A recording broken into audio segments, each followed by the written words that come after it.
Disclaimer. This show is for discussion and entertainment purposes only. The Finding Gnosis show is a platform for open discussion, exploration, and opinion sharing. The views expressed by hosts, guests, and participants are personal opinions and do not constitute professional, medical, legal, or financial advice.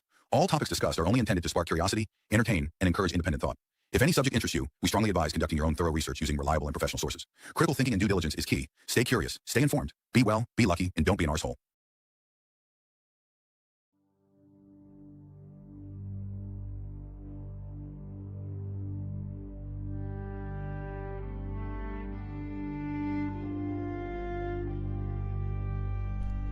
Relax and take a moment to go inwards, seek inspiration from what is going on inside your mind.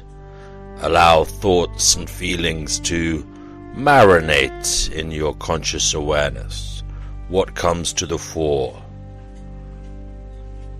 Meditate on whatever signs and symbols appear in your mind's eye.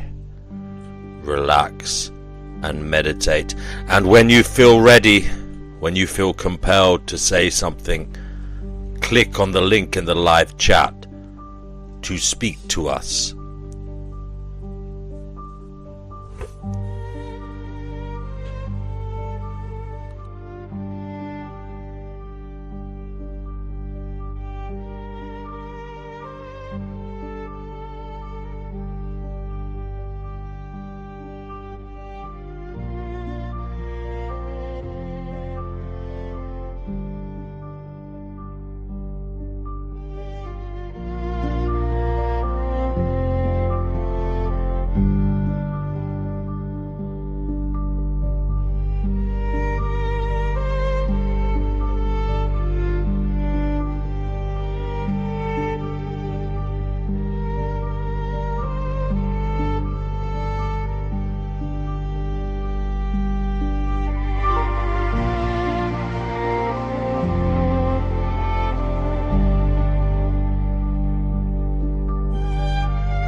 Relax and take a moment to go inwards, seek inspiration from what is going on inside your mind. Allow thoughts and feelings to marinate in your conscious awareness. What comes to the fore? Meditate on whatever signs and symbols appear in your mind's eye. Relax and meditate. And when you feel ready, when you feel compelled to say something, click on the link in the live chat to speak to us.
Hello. Welcome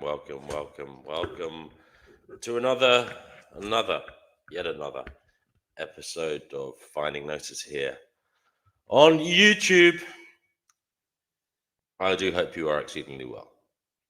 Hello to those of you who have already commented in the live chat. We have Retro. Good to have you here. Loho is here. Good to see you. D Prophet is here. Good to see you. And I think that's it as of yet. Anyway, welcome. We'll have a quick peruse of the news while we're waiting for joiners, people to come on the stream and tell us what they're thinking about in this strange existence we are all apparently sharing. What will I read about here?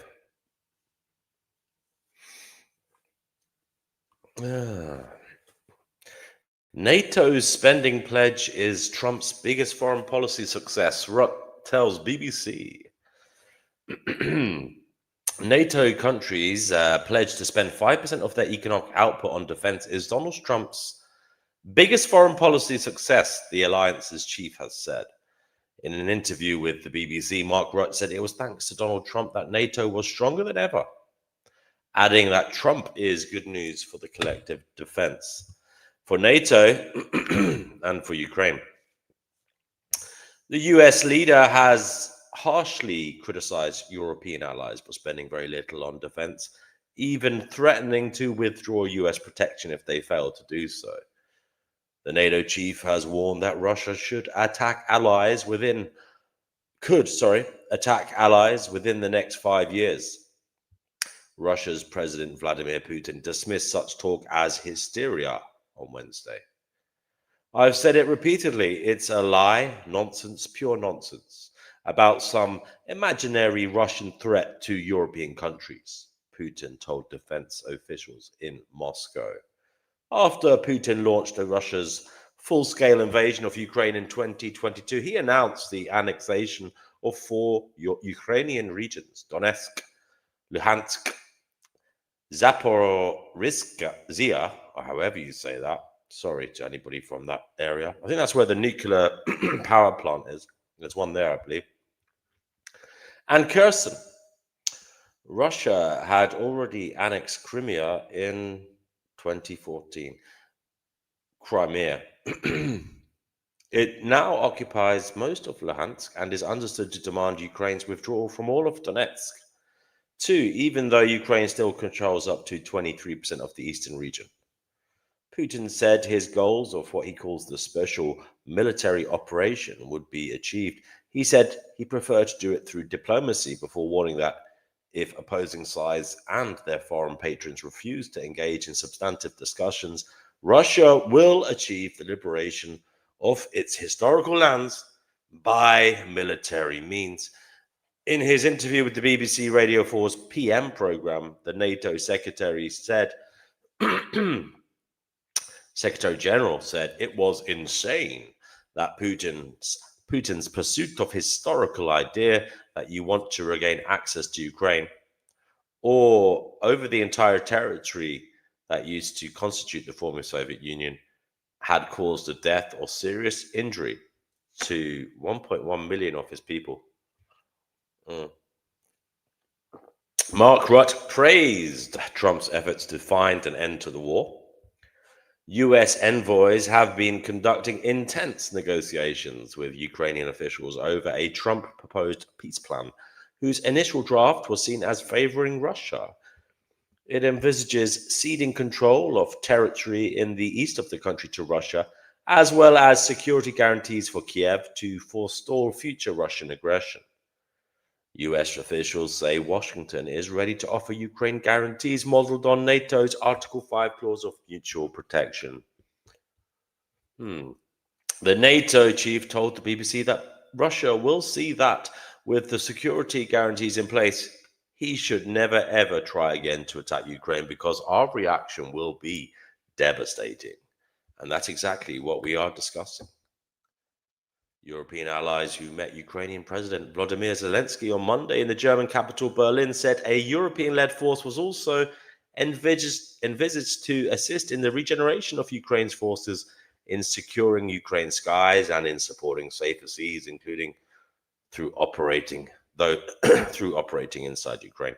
Guys, I'm waiting for somebody to come on to save me boring you with the news. It's glum, you know. And I noticed my voice is coming up fine. I think I need to go make myself a cup of tea. So I think I might do that. I think I need a warm, tasty hot beverage. And then I might read some of the Daily Hate, aka Daily Mail, to see what's going on there. So bear with me while I go and boil the kettle. I'll be right back. So we'll play some music.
Was that quick enough?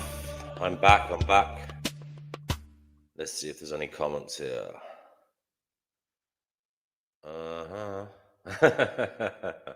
Loho says, don't dare touch the cupcake. There's no cupcakes here. I would not support the cupcake industry. I hope you would know that, Loho. No, there's no supporting of cupcake manufacturers in this place. Right, we have J.E. in the house. J.E., what's going on, brother? Hey, what's up? Nothing much. Had a very interesting stream yesterday. I went back and I listened. Yeah? Well, what was so interesting about it? For what is it? The occult Hitlerism or whatever? That was, I found that to be... I'm going to stop reading the news now. 1 second. Oh, you're reading? Oh, my bad. I was about to, but look, that was just to fill in some time. Oh. So it's fine. Port Perea, sorry. You can join the show using the link at the top of the live chat. It's pinned there. Yeah. Although I can share it here for you if you want to. If you want to come on. 1 second now. There you go. The link is there. Yeah. Yeah, like Loho said, right? The stream yesterday was also a barometer for the public civility. It really was. Yeah. I mean, it is an example, a demonstration of the fact that, people just can't see eye to eye on matters, Well, Loho thinks, true. And Loho thinks I'm part of that occult group. Sorry, I'm not a Nazi. I'm sorry.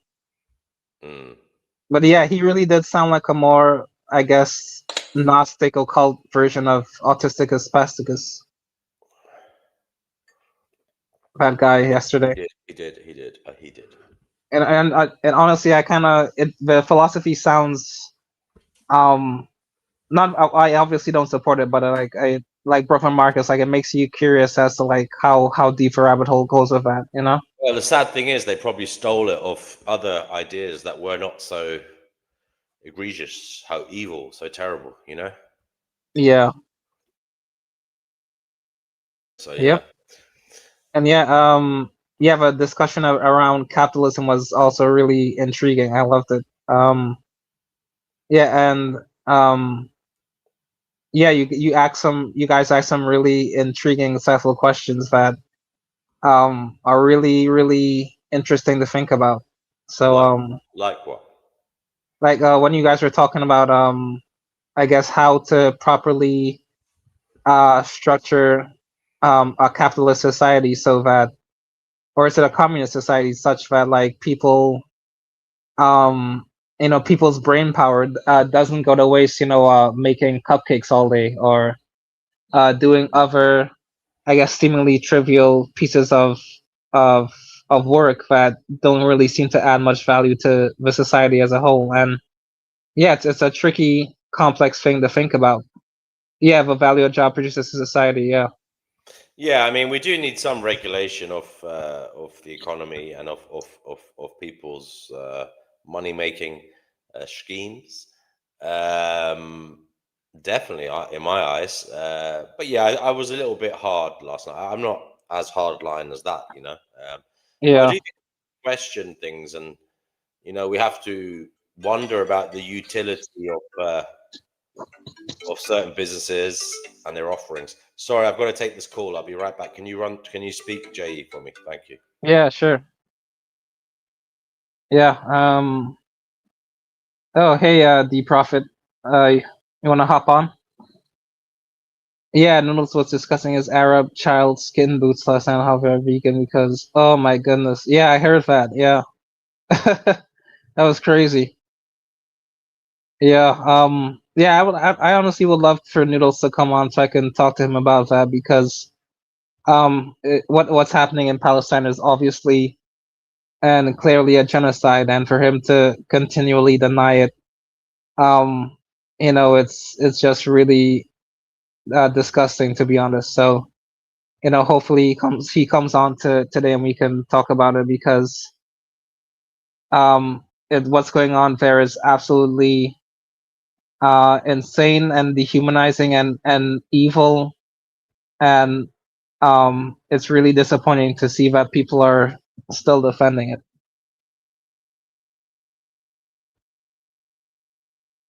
So yeah,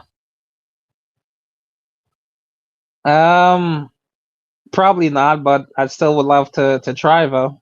Retro, because every you can't just let dangerous ideas like that go unchecked. You gotta, even if a person doesn't seem like they're willing to change, you gotta at least make an attempt. So um yeah, even though there isn't much of a likelihood that he's gonna change, I would still like to try.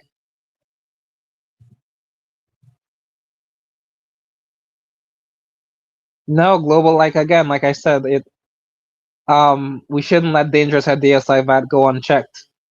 Well, I can't talk to him now because he's not on the live chat. So, Hello, hello, hello. Who are we talking about? I'm just got back. Noodles, I wanted to talk to him about why he is supporting a genocide. But Well, he's yeah, not here right now, so yeah, we can that's what talk. I was saying. Yeah, when he comes on, hopefully later.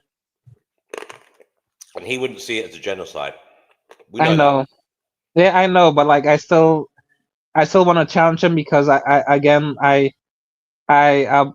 believe that we should let dangerous ideas like that go unchecked. Because in case someone in the audience is listening and they think like him, maybe I can change that person's mind. Right. Yeah.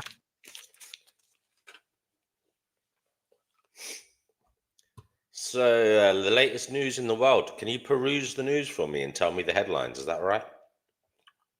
Yeah. If you can, you pull it up? Um. Yeah. What? You can't do it? No, I can't right now. Ah. I don't have my laptop isn't yeah it isn't working as good these days. Okay, 1 second then. Let I me think get on. Trump is gonna give a speech tonight, right? Did you? Yeah, I don't know what it's about, but I heard that he's gonna give a speech tonight about something. Right. Yeah.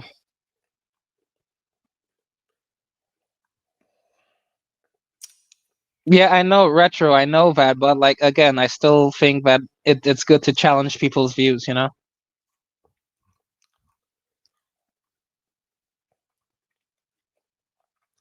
So Okay, yeah. what do you want to read? Daily Mail, the BBC, or the Guardian? Um I guess BBC, I guess. Okay.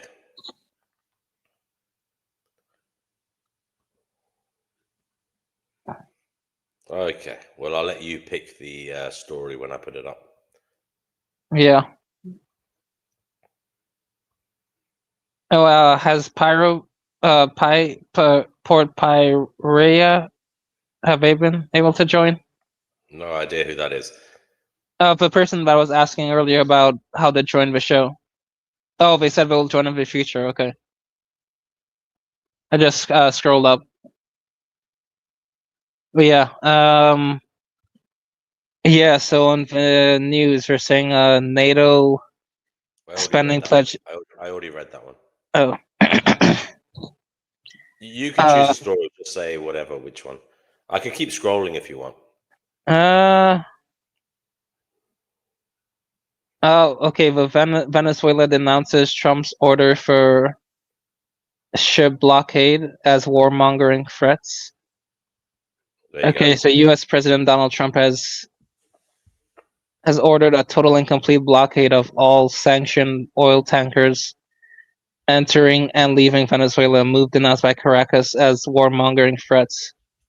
Uh, Trump wrote that Venezuelan President Nicolas Maduro's government had been, excuse me, designated a foreign terrorist organization, which FTO, which had also engaged in drug smuggling and human trafficking.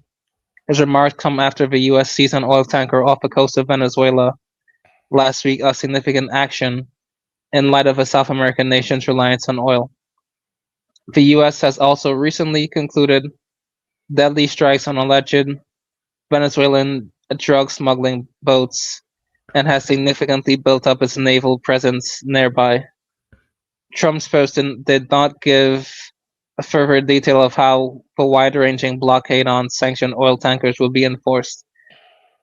As of last week, more than 30 of the 80 ships in Venezuelan waters or approaching the country were under U.S. sanctions, according to data compiled by tankertrackers.com. Multiple new U.S. sanctions on ships said to be carrying Venezuelan oil were issued after the tanker was seized. Sanctions were also placed on some of President Maduro's relatives and on businesses associated with what the U.S. calls his illegitimate regime. In his Truth Social post on Tuesday, Trump wrote that Venezuela was completely surrounded by the largest armada ever assembled in the history of South America. He added that it will only get bigger and be like nothing they have ever seen before. Trump also accused Maduro's government of using stolen oil to finance themselves. Drug terrorism, human trafficking, murder, and kidnapping. The president has repeatedly accused Venezuela of drug smuggling, and since September, the U.S. military has killed at least 90 people with its strikes on boats that were allegedly carrying fentanyl and other illegal drugs to the U.S. Wow, 90. Damn. However, it has provided no public evidence that these vessels were carrying drugs, be it fentanyl, which is mainly produced in Mexico, or cocaine. Tuesday's post from Trump suggested that a label the U.S. had previously applied only to Maduro was now being widened to his whole government. Last month, the U.S. formally alleged that the Venezuelan cartel de los Soles group was an FTO. The designation meant that Maduro was effectively designated as terrorist as well, because he was alleged to be group's leader, which he denies. In response to the recent U.S. actions, Venezuela, home to the world's largest proven oil reserves, has accused Washington of seeking to steal its resources. Damn. Okay, wow. Well, the most surprising thing for me there was that at least 90 people were killed, because I thought it was closer to like maybe like 40 or so. So to know that it was over twice that amount is pretty surprising. Yeah. Oh yeah, I saw this too. Yeah. Nick Rain. We can watch this 1 second. Today, I'm here to announce that our office will be filing charges against Nick Reiner, who is accused of killing his parents, actor-director Rob Reiner, and photographer-producer Michelle Singer Reiner.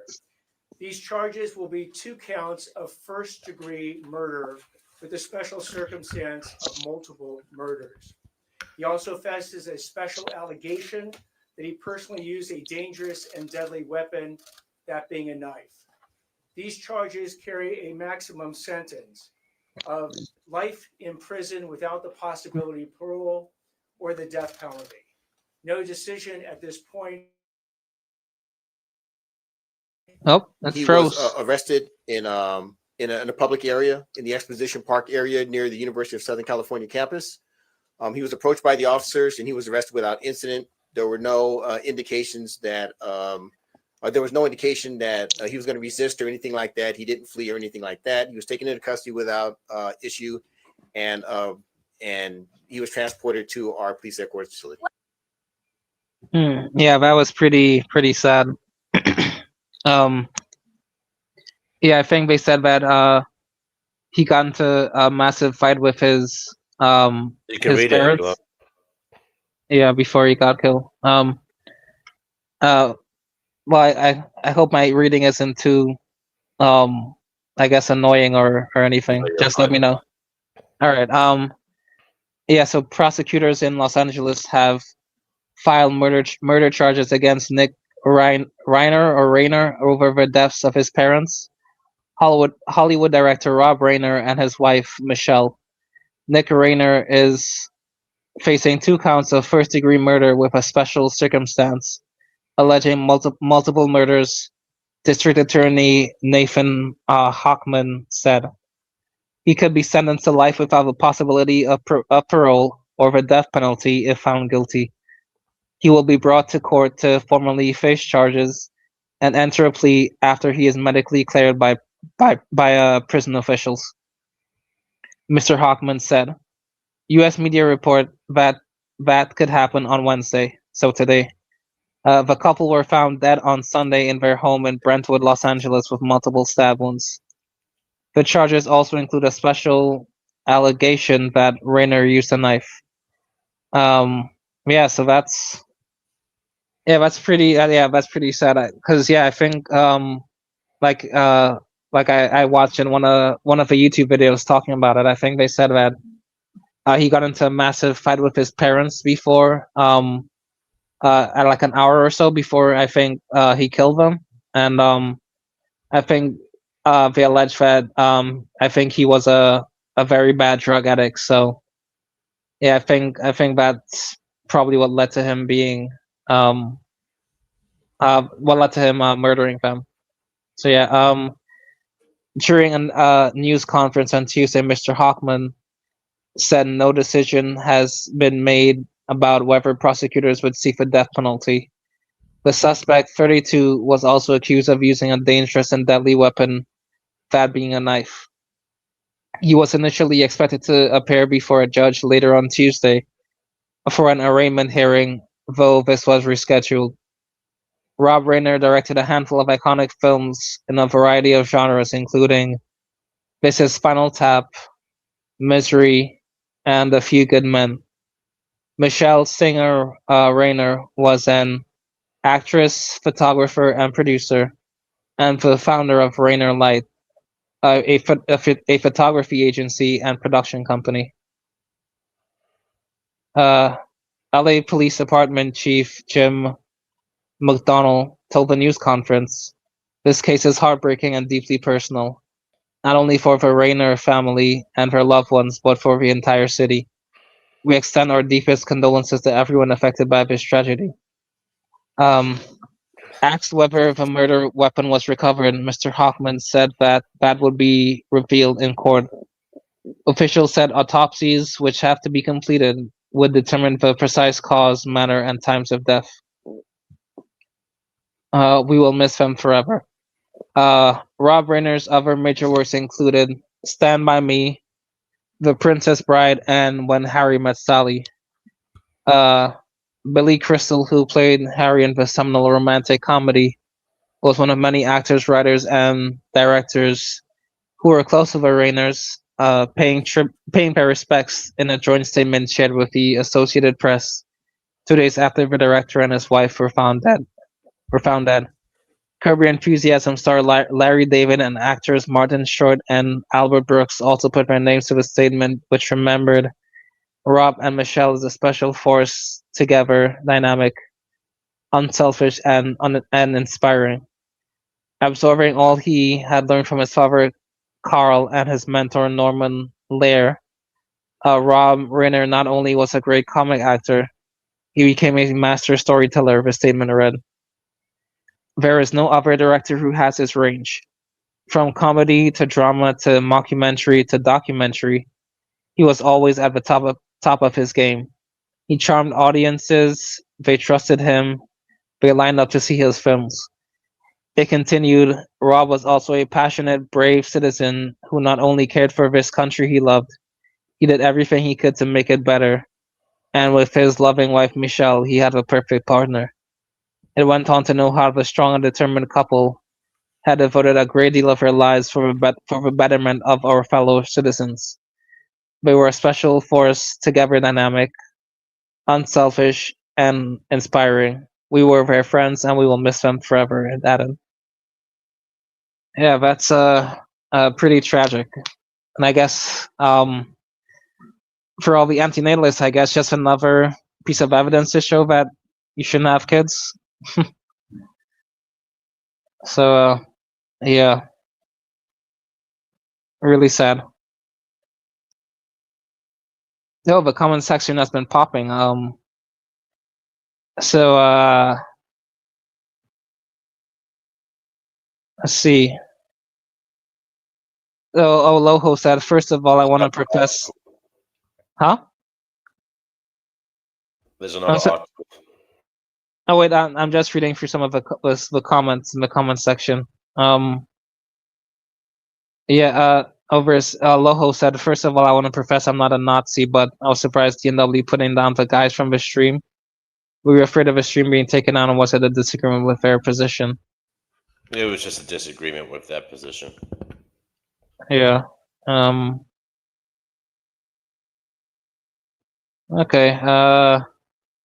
And then the prophet says, I recall Noodles looking up from the blasted out corpses of several Gazans, I guess, and as the vicious blood dripped from his face, he asked a horrified question, who wants a tofu sandwich on raw onion bread? Every 4 pennies thing. Oh, okay. Alright, yeah. Heavy rains worsen conditions for displaced Gazans, UN warns. Oh, yeah, climate change. It's getting worse and worse. Heavy rains over the past week have compounded the already dire living conditions of the hundreds of thousands of displaced Palestinians in the Gaza Strip, UN agencies say. UNICEF spokesman Jonathan Cricks told the BBC that the weather overnight had been horrendous, with the rain so intense that he had seen up to 15 centimeters or 6 inches of water on the ground near his office. Wow. He said he was extremely concerned that children living in tents and makeshift shelters and wet clothing would succumb to hypothermia and other illnesses. Gaza's Hamas-run health ministry has said one baby has died from hypothermia, and at least 11 other people have died in building collapses caused by the severe weather. UN agencies have stepped up deliveries of tents, blankets, and clothes since the Gaza ceasefire began 9 weeks ago, but they have said there's still not enough aid getting in. The UN and its partners estimate that almost 55,000 families have so far been affected by the rains, with their belongings and shelters damaged or destroyed, and more than 40 designated emergency shelters were severely flooded following downpours on Monday and Tuesday, forcing many people to relocate again. Last night was really horrendous for the families. The heavy rains were so intense that we could see from our office and guest house 10 centimeters, 15 centimeters, 46 inches, hey brother Marcus, of water at some point, and the winds were so strong. Jonathan Crick's chief of communications for UNICEF State of Palestine told the BBC's Today program on Wednesday. When I drove this morning, I could see that many people were trying with buckets to remove some of the water. He noted that most of the estimated 1 million people living in tents and makeshift shelters have been displaced many times during the 2 years of war between Israel and Hamas, and that they had no or very few changes of clothes. When I was seeing children this morning, their clothes were damp. I could see parents trying to dry some of the blankets they had, but it has been raining almost all of the time in the past 4 or 5 days, so it is extremely difficult to keep the children dry, he said. With temperatures about 7 degrees Celsius, 8 degrees Celsius, or 45 to 46 Fahrenheit at night, we are extremely concerned about children getting sick or even worse, dying from hypothermia. Many tents were also at risk of being blown away or destroyed by the strong winds accompanying the rain because they were only made from a piece of tarpaulin or plastic sheeting nailed to a fragile wooden structure, he added. Mr. Crick said UNICEF had been able to bring in more aid during the ceasefire to help children cope with the harsh winter conditions, including 250,000 winter clothing kits, 600,000 blankets, and 7,000 tents, but that it was not enough. We are working relentlessly to bring in that aid and to distribute it, but the scale of the needs is so immense that we still have thousands of people and children who are really suffering every night, he warned. Gaza's health ministry said a two-week-old boy named Mohammed Abu al-Khair had died of hypothermia on Monday, 2 days after he had been admitted to hospital and placed in intensive care. Another 11 people had so far died after the war-damaged buildings where they were sheltering collapsed, it added.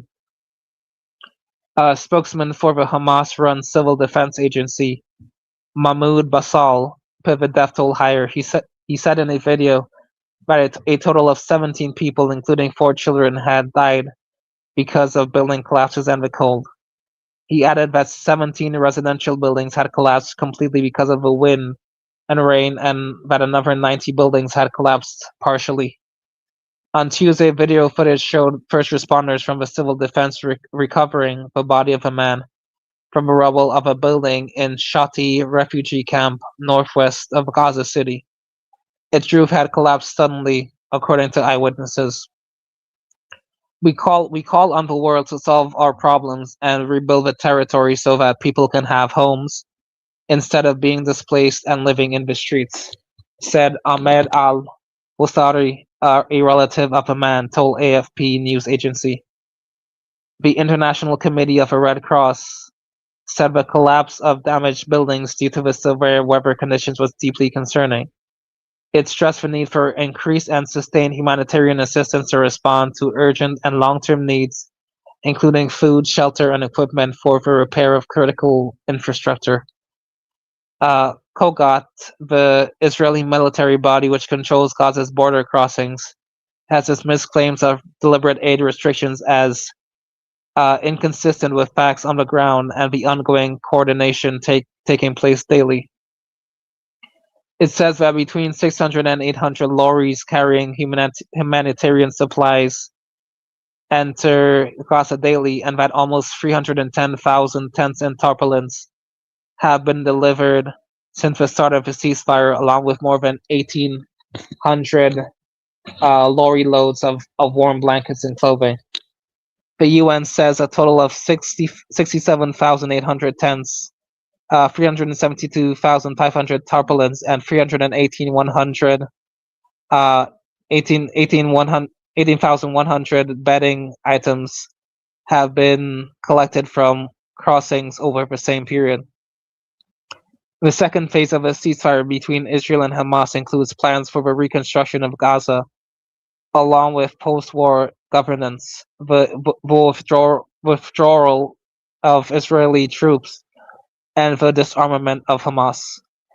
Last week, Israel's prime minister said the second phase was close with only the body of one dead Israeli hostage in Gaza still to be returned by Hamas as part of the first phase. The war was triggered by the Hamas-led attack on sovereign Israel on 7th October 2023, in which about 1,200 people were killed and 251 others were taken hostage. More than 70,600 people have been killed in Israeli attacks in Gaza since then, according to the territory's health ministry. Yeah, well, this is exactly the sort of thing that we need to show Noodles whenever he comes back on. Because, again, it shows once again that the Palestinians have no power whatsoever, and Israel is, actively, restricting their ability to be able to have a proper ceasefire. But yeah, and brother Marcus, I'd love for you to come on and is Trump going to start a war in Venezuela? I don't know. I don't know when this program airs, the one that we're on. Going to start a war in Venezuela. I don't know. I don't know when this program airs, the one that we're on right now. This thing's maybe live. We're live now, and then it'll be posted immediately. So now, my sense is, I don't know the answer. I've certainly been on the phone a lot about it. I have no power. I'm a podcaster, but I'm very interested. And so here's what I know so far, which is that members of Congress were briefed yesterday that a war is coming, and it'll be announced in the address to the nation tonight at 9:00 by the president. Who knows, by the way, if that will actually happen? I don't know. And I never want to overstate what I know, which is pretty limited in general. But a member of Congress told me that this morning. Wow, so we're going to declare war tonight? Start a war in.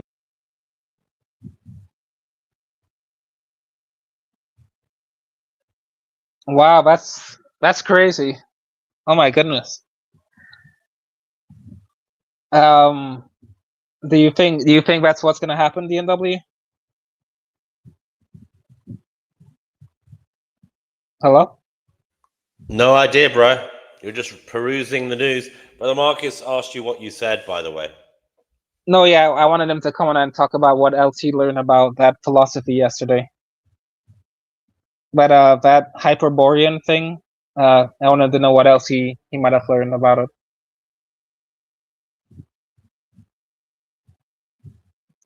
Because I know he said he was like doing a deep dive into it, so I just wanted to know if he, learned anything else. But yeah, that's crazy. I mean, if a war is declared tonight, I'm gonna have to skip work tomorrow then. Oh man, that's crazy. And not only that, it's a week before Christmas too, so that makes it even more distressing, It's crazy.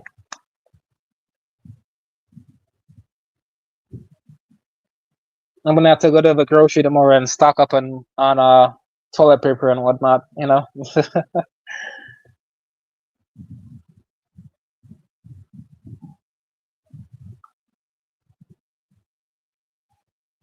Yeah. Wow. But I actually was on Twitter yesterday, and that's why I said earlier I heard that Trump was gonna go he was gonna make a speech tonight. But yeah, knowing that it's gonna be potentially about a war, it's Yeah, that's pretty crazy. Hey, Hyperborat. Hello. Wait, Yeah, is that you, Is that you, Retro? yeah, you were asking about Hyperborea. I didn't know what your question was, but I might be able to answer if you had questions. No, I was just like fascinated by what the guy was talking about. But yeah, it turned out that it's just like Nazism with an occult twist on it, I guess. Yeah, it was pre-Nazi. So the original German nationalists were looking for something pre-Nazi to in all kinds of writings, and they found these stories and the Greek text about a end to the earth and this place, and there was Hyperborea. And eventually it's actually a real place in Greenland. I believe they named that, which is where the U.S. New Space Force base is. Oh, okay. Yeah, Interesting. they call it something else, but that's where they put the mark on the map of Hyperborea many years ago, was northwest side of Greenland, I believe. And it's an American base now. Interesting. But it was where the supposed Atlanteans, another place that they were housed, or some pre-Germanic race that they thought was part of the Atlantean mythology that they were trying to associate themselves with in German history. A lot of the stuff, again, was pre-Nazi, meaning the German nationalist stuff was actually, a lot of it started before the Nazis existed. And the Nazis absorbed a lot of German nationalism to create their own history. And that's what they're looking for, because they were kind of jealous of another history and another group. Interesting. Yeah, they wanted to build their own, since another was claiming they were God's people. They wanted to be their own thing by looking through ancient stories and Greek stuff. And there was, different things, but most of them weren't exactly, they drew their own conclusions with them about, the German group being any part Greek, and the one group that the supposedly the Romans couldn't handle was the Goths or the Visigoths, so that's who they had to be as well.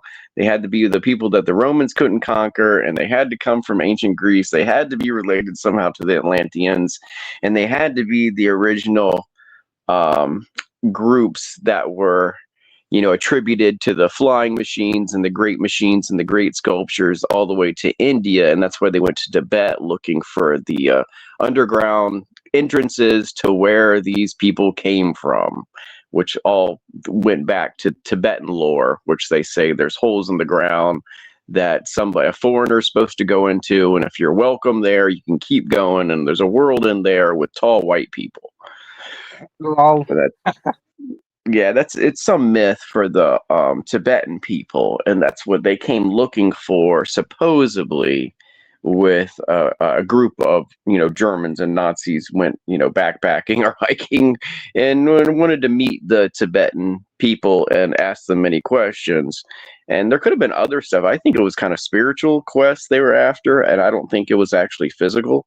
But I think that we are thrown off many things, and because the Tibetans know how to reincarnate at will. And I think that would be something they would be way more interested in than a hole in a cave in a mountain, covered in ice that they probably can't get to. Right, yeah. So the Tibetans understand, with the Dalai Lama stuff, they can will their own incarnation, and you don't have to be the Dalai Lama to do it. It's a practice thing that they can do at a certain level of their belief system. I don't know what this is. Asking for the public assistance Okay. in identifying and this individual that we're about to show you. Oh, this is a Brown University shooter.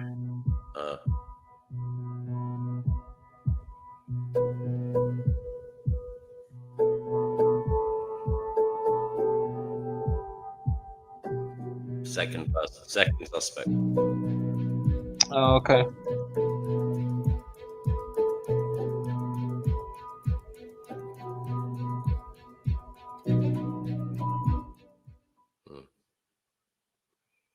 Okay. You can barely make him out though. That's a problem.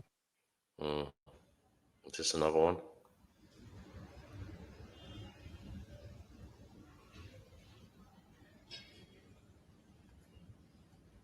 Wait, is that guy's wearing blue? It looked like, is it the guy in front of him or is it that guy? He walks really weird. That's a wide gait. Like his feet are very awkward. And why is it saying 2019 when it's happened in Oh yeah, 2025? maybe that's this is different ones. Yeah, this is just for some reason playing shitloads of fucking suspects. Extra crimes playing after that crime. Yeah. These are people Oh. walking away from random crimes. Yeah. Yeah. Oh, he is wearing blue there, and the other one I couldn't tell it was blue, but the guy in that weird hallway that looks underground tunnel thing, he's wearing blue, but his right leg is very awkward the way he's stepping. It's like he has something down his pants as well, or he's got some kind of disability. I don't even know if that was for the actual incident or if it was some other one. Anyway, as you were, gentlemen. So we say this lifelike toy dog is quickly becoming a Yeah, the closest they've ever found to Aryans and Atlantis people having anything to do with India is there's a village in India that actually was settled shortly after Alexander the Great, and it's leftovers from his group that came to conquer India, and they built a small village and they stayed there for several hundred years. I'm kind of left really? out. Yeah, and that got like rediscovered over time, and people thought they had really found something by finding this Greek village inside of India, and it actually wasn't old enough like to be, significant. It was after Alexander the Great, so it's like he had already been there. So these are people he left there that just set up shop. Yeah. So that's kind of a myth about the Aryan people, what we call Aryan, what they call Aryan, what he called, like he had his own idea of the word Aryan. It's actually the Persian people are Aryans, and it is supposedly they branched from India at some time and came to what we call today is the land where Iran is and where the Persian Empire was. But then the Germans believe that I guess they also descended from those people, I guess. Yeah, I mean, somehow they draw a line and don't think they're Persians, though. They think they crawled out of the mountains in Tibet as these blonde-haired, blue-eyed people. And I mean, historically, they're not right, but they're also kind of not wrong. There's supposedly a different mountain. So this is the Denivision Caves, and this is north of the Gobi Desert in, I guess, central Russia. And there's a very strange group of caves there that they keep finding stuff in. And they found several 100,000 years, I think, total of human remains in them, meaning they found Neanderthals and they found groups after Neanderthals. And this is the earliest people on Earth with blonde hair and blue eyes they've ever found. And they came out of some Russian cave. So it wasn't the Tibetans. So it's really odd. I mean, if you do look at it, that is the first genetic markers. The next ones would be in Ireland. They found in a 4,000 plus year old tomb, they found the blue-eyed people there. But before anything older than that with blue eyes, it was found in the Russian cave. I think they call them the Denisovran caves, where the Denisovran men were found. So they found several types of people. They found Denisovans. They found the the cavemen, Neanderthals, and they found semi-modern people remains. And somehow they knew some of them had blue eyes, and they're very old. And they predate the Irish. So I don't know if they're 7,000 or 10,000 years old. And then there's other thing that says that there was no white people until white people's stomachs created an enzyme that would allow them to drink cow milk. And that's what actually turns skin white. That's the scientific explanation for evolution, though. If you look up that's what science says, is eventually some people's stomach had an enzyme that let them get the nutrients from cow milk, and it started turning their skin white. And that's what science and evolution says, but I think there's other genetic markers and things that are involved there. But right, because didn't they also say too that white people became white because they lived in cooler climates or whatever, caves, but it actually takes way longer than That doesn't make sense. It takes more than 1,000 years. So it's to turn your skin white in a cave. So it would take so many generations, unless only albinos were breeding. Then that changes the numbers. Now that's what I think happened with Ireland and other places, meaning the blue eyes and the red hair became something that was more important, meaning you married off, your daughter was worth more if she had red hair or blonde hair and blue eyes. So it was preferred breeding to get someone with light hair and blue eyes in Ireland at some point. It was preferred stock. So that's who people wanted to create. They wanted someone in their family related to them or married to someone. So it caught on as a fad since 4,000 plus years ago. Oh, okay. So that's just Ireland, though. I can't tell you the other places, but yeah, Ireland had a thing where it became attractive to them that they liked the blue eye thing, meaning they seemed it as a mark from God that those people were closer to their God for some reason. So they wanted, people with blue eyes in their family. So they just, people started marrying off their blue-eyed daughters and getting lots of money and land. And that created the, royal families of ancient Ireland, if you go back, was marrying off their blue-eyed daughters. Yeah. Interesting. I mean, okay, but going back to the whole enzyme thing, right? But that doesn't explain why, all right, black people who have that same enzyme, they didn't turn white, right? So. And there's people that can drink milk that aren't white. So that I don't understand it either. But scientifically, I've tried to look this stuff up of say when this occurred, or ask the internet, or you can ask AI these days. I don't know if I've asked AI, but it'll probably put on a watch list if you ask too many questions.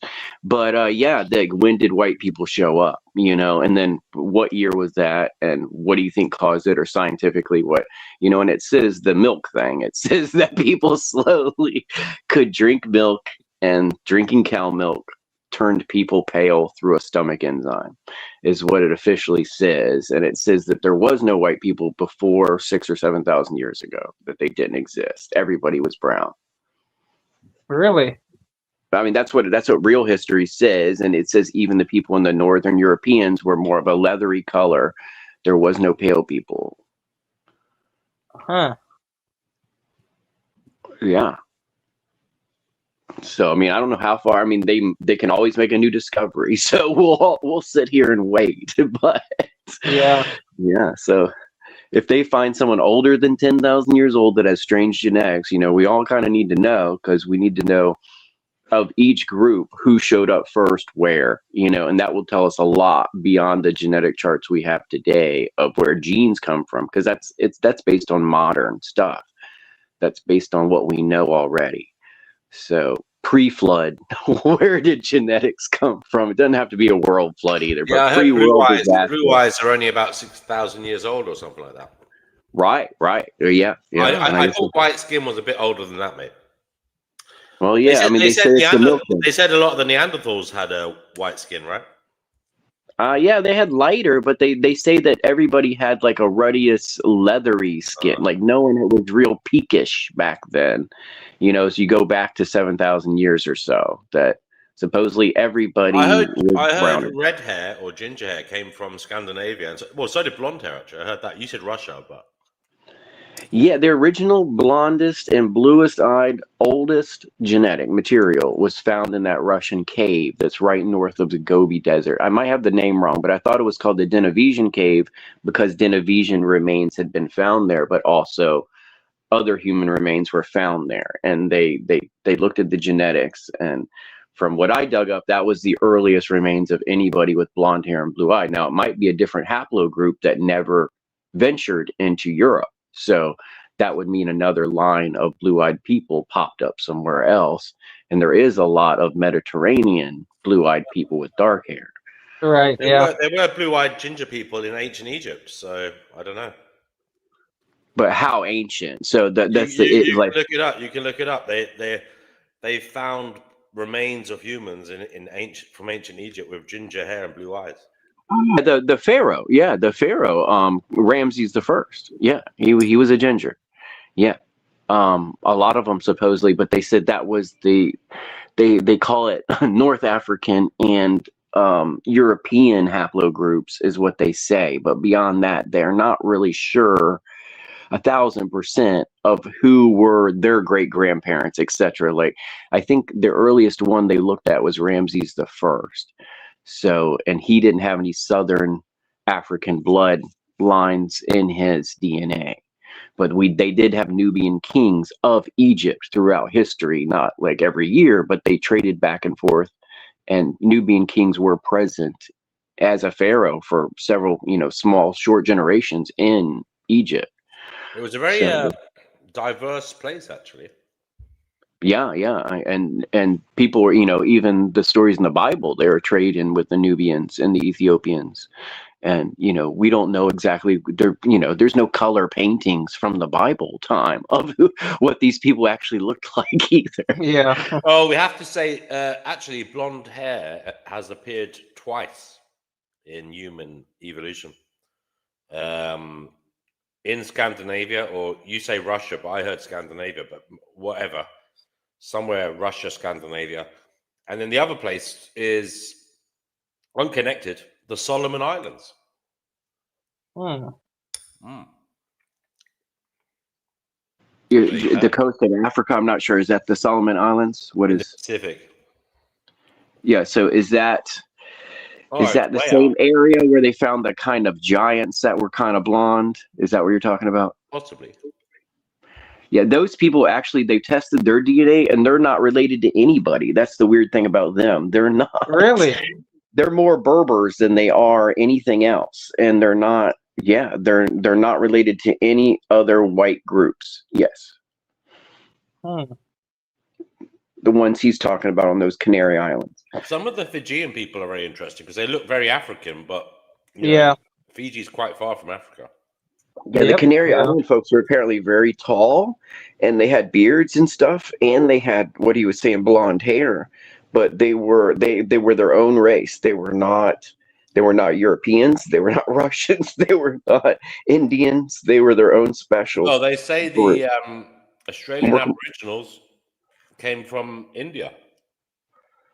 Yeah, I'm not the expert on that, but they're one of the oldest people that are still around. Is the Aborigines.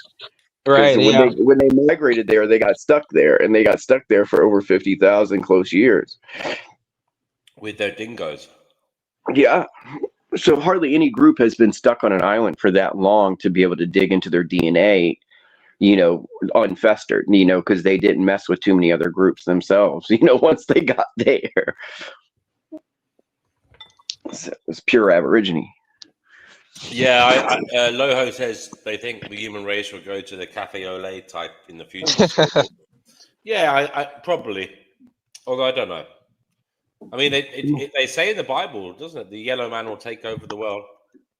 My stepdad believes that aliens are just like all of us. They have a race just like all of us, and they have some international, global, major galactic war, and they solved it by putting all of us here of their separate races to see if we could get along on one planet. Oh my God.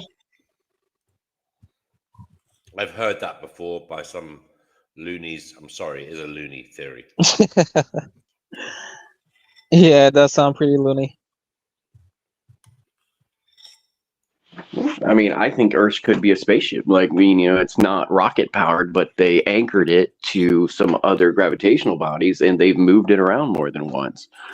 That's why I think we weren't always in this place in the solar system with this exact weather. Something has changed.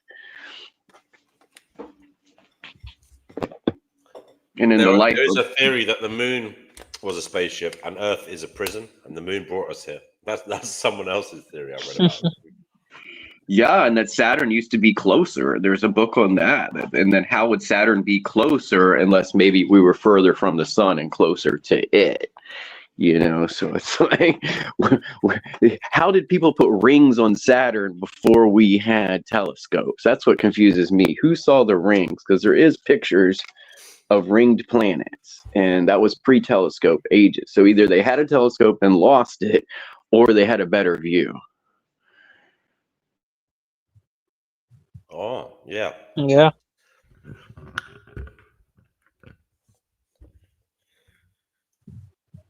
Yeah, this is, stuff I study and is when did people find things out? Where did history start? Where did it stop? Who invented the gods? Are they the same people? You know, are the gods the same? You know, a lot of them do match up between the Greek and the Hindu, but they don't like. It takes a lot of staring until you see some coincidences, but they definitely have very different names. The Greeks and the Hindus. Yeah, the Greeks and the Hindus do have some matches amongst their god groups, and it's you know who came first? Where did this stuff come from? Where did the first myths of these gods come from? You know, were these real people, pre-flood kings that these stories are based on, and they were given superhuman attributes to make them more than human? So When I say pre-flood, it doesn't mean biblical flood. I mean pre-deluge of any type. Natural disasters all over the world could have happened separate times, but it ended societies. yeah. Wait. So do the Greeks have a trinity like how the Hindus have a trinity? I don't think exactly. No, I don't. I mean, to me, they don't. But I mean, they have Zeus and his wife, you know, or whatever, Zeus and Hera. And I don't think it's really a trinity, but they always have an extra god in there. So it's just like, would that be Minerva? Would that be, you know, what did? I'm not sure. I mean, they have way more than three. So so do the Hindus, though. So there is no Kali, as far as I know, in the Greek. But they do have Hades and Cerberus. Okay.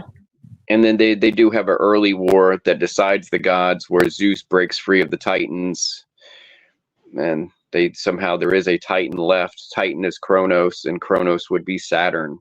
And then the Romans changed that to, you know, Saturn, which is Saturnalia, and it represents what they wanted to represent, which was supposed to be another version of Hera, which is Zeus's wife. Mm-hmm.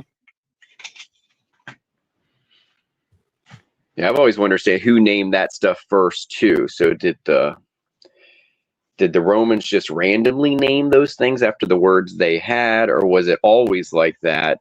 And they were just the newest to put their tags on it. You know, name the planets those names. Jupiter is a Roman word. You know, Mars is a Roman word. Mm-hmm. You know, so it's like, what were they really called? And I know we have Sumerian names for them, etc. But it seemed like part of propaganda, just like today with, you know, Trump renaming the Gulf of Mexico. Right. So the gods, it's weird though, because of Mars and Mercury, they're not exactly the same, but they kind of got mushed together back and forth different times between the Romans and the Greeks.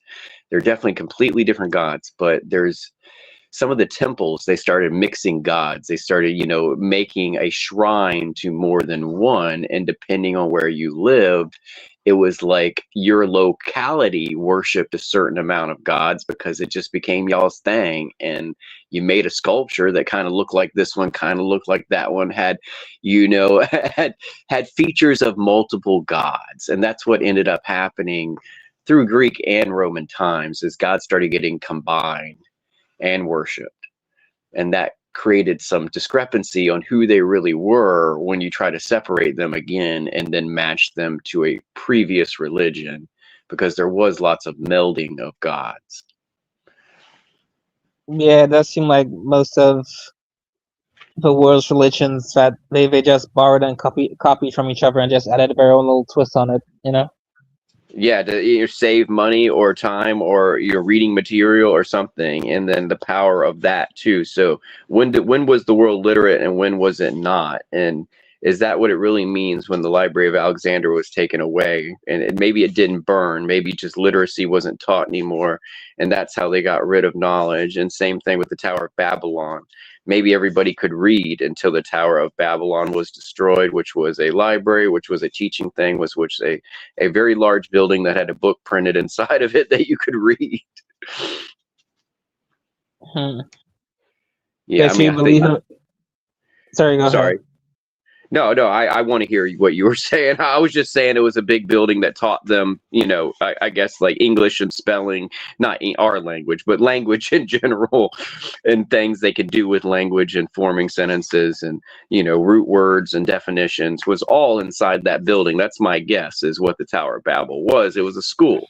And when you lost the school, that's why people couldn't talk anymore, because they lost all their books because it was written on the stone. Mm-hmm.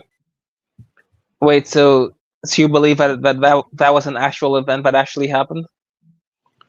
Yes, but it was, a lot of these events that actually happen, again, they put fantasy and they mix in stuff after the fact to make it seem more, majestic, more supernatural, more done by God. God struck it down. Yeah. God doesn't cause every earthquake. You know what I'm saying? It's like they happen, people get mad, and then they want to say it was done for this reason, for this moral reason, for this battle of these two gods, or this jealous God, or this God. The good God just didn't think you were worthy. So that's always the answer to natural disasters is we weren't worthy. God didn't think we were worthy. We needed to be punished, which isn't always true. There is natural disasters that just happen. It's not people's fault. They just picked to live too near the volcano. All right. And what about Ricardo can join us if you want to, brother. The link's in the chat. Hello, chat. Yeah. Say hi. Come on up. Oh, look who's here. The just the man I wanted to talk to. I heard you. I've been summoned. I will be careful quiet. what I you was wish not for. here yesterday. You guys talk. Keep it peaceful, please. Yeah, I'll come back to what we were talking about later, Retro. But yeah, Noodles. No Why? refugee skin tortillas today. Why are you defending a genocide, Noodles? It's absolutely psychotic. I thought you were supposed to be a compassionate, empathetic individual. When did I ever say that I was defending a genocide? Well, you defended Israel's actions on the stream last night, right? I defend Israel going to war with Hamas, and it's not a Right, but genocide. That's it a is a war. genocide. No, it is a Okay. genocide. Give me your definition of a genocide. What's your definition of a genocide? It's the illegal mass slaughter of a specific ethnic group of people. No, that's not my definition of a genocide. And pretty much for the most part, 99% of what Israel is doing is legal, but No, it's in not. terms of international law. No, even the International Criminal Court has said We that don't. Benjamin Netanyahu. No, that's one fucking person, dude. No, it's not. No, it's not. They have labeled it a genocide. The International Criminal Court. Yeah. A guy who has one guy who's trying to bring them to court has labeled it a genocide. Now, you and I both have different definitions of the word genocide. Well, that's the issue. You don't want to adhere to the actual legal. No, actually, you did not state the actual, like, if you wanted to go by textbook definition, that's not what a genocide. A genocide is a ethnic cleansing or removal of a group of people. Well, basically, you're trying to kill off a group of people, either the whole group or a major part of the group within a given area. Now, what you could say is they're trying to genocide Hamas. Yes, I could get behind that, and I'm totally for genociding Hamas. They are not genociding the Palestinian people or the Gazans or whatever you want to call them. They are at war. Bro. What are you talking about? No, there's no systemic genocide. They are not trying to. Of course, They're not trying to ethnically cleanse. There's no evidence that they're trying to ethnically cleanse. There's no evidence of a systemic ethnic cleansing of that region. They are at war. So if you're going to say that they're genociding Palestinians, by that epistemic standard, you would have to say that the Allied forces were genociding Germans in World War II. Would you agree? Oh, would come you agree on that now. Come on. There was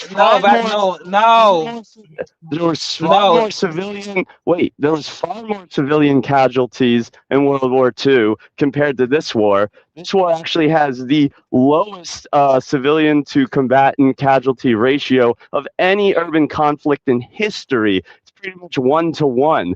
That's basically the lowest level of civilian casualties of any urban conflict in history. That's pretty good. That means that the strikes they're doing are pretty discriminatory. Now, people die in war. That is what happens in war.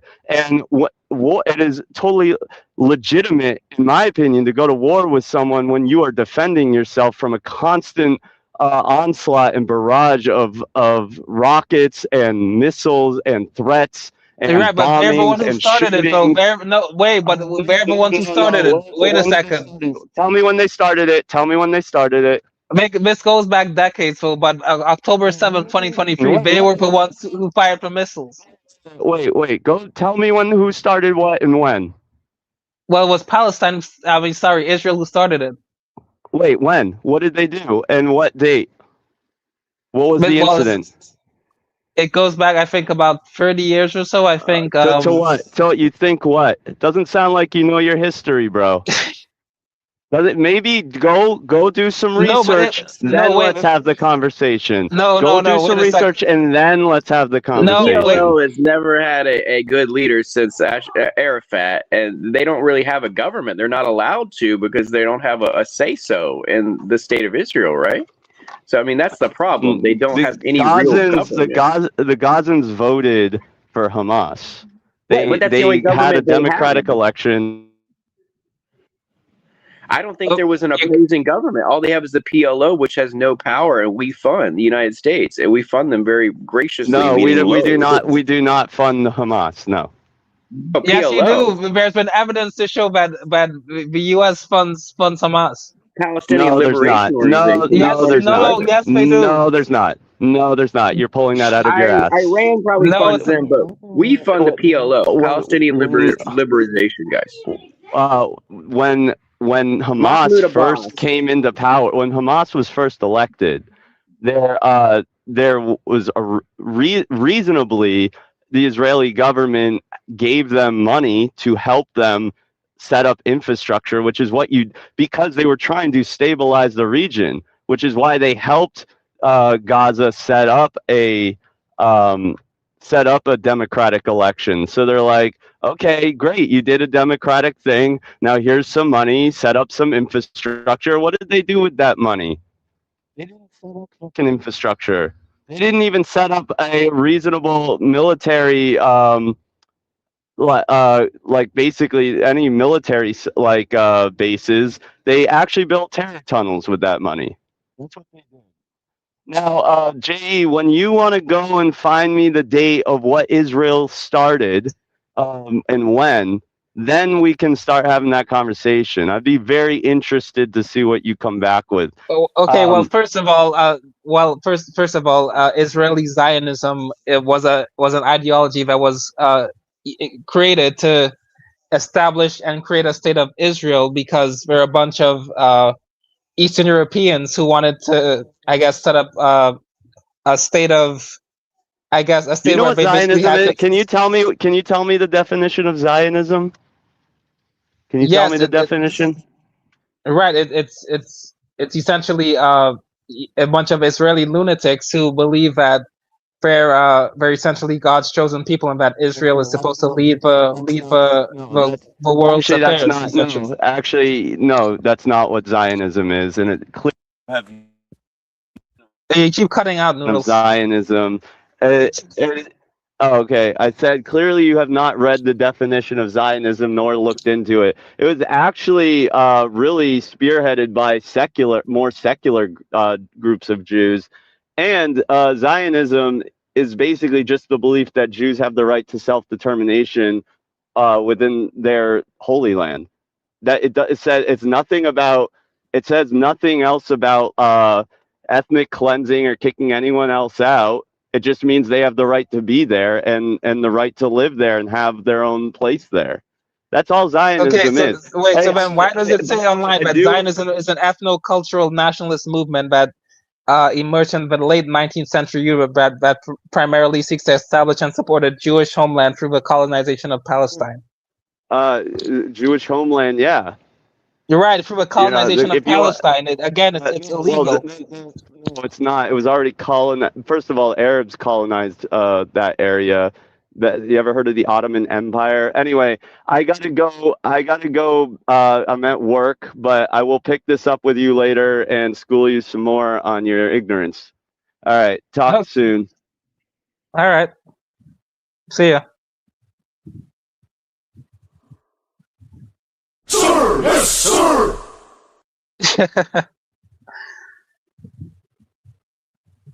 Okay, so Jay and Vegan Equilibrium can try and get to grips with that later, and hopefully reach some level of agreement. What do you think, DNW? Do you think it's a genocide? We have Vegan Gains here to school you, I'm no sure. one here caused the war. That's what we do know, and no one here actually supports it. Here we go. Vegan Wait, Gains. Vegan Gains, do you believe that what's happening in Israel, Palestine right now is a genocide? No, I'm not a beta male fucktard. What? No. Again, why do you have to come in so hot and heavy, man? I just asked a simple question. Yeah, I said, no, I'm not a beta male fucktard. But there's so much evidence to show that it is a genocide. What do you mean? There's literally zero evidence. What do you mean there's there's zero? more people killed within several weeks in Sudan than all that were killed in the 2 years going on in the Gaza conflict? You're telling me a bunch of African tribal fucktards with nothing but AK-47s and machetes are better at killing mass amounts of people than Jews when they have fucking F-35 fighter jets and most modern fucking artillery available? If you have modern targeting available, why are you targeting children? Can you answer that first? They're not targeting children. Where's the evidence that they're targeting They children? literally targeted hospitals. Where? So, the hospitals. You realize most of the hospitals in Gaza are fake, right? You realize they have What are you talking 8 about? times more hospitals per square fucking mile than anywhere in the United States. So they have way more hospitals than they could possibly fucking need. And if you look at any of these hospitals, they're empty. There's barely anything in it, or there's 2 rooms, and then there's an underground fucking shelter connecting to a fucking terror tunnel. So you have no fucking idea what you're talking about. No, maybe please show me the evidence that they're targeting children. You made the claim. Where's the evidence that they're targeting children, purposefully seeking children and blowing them up or shooting them or killing them? Where? The aid, when they dropped off the aid just 6 weeks ago, and then earlier when the aid convoys came through and they targeted them, which are unarmed people. Where's the evidence that they targeted unarmed people?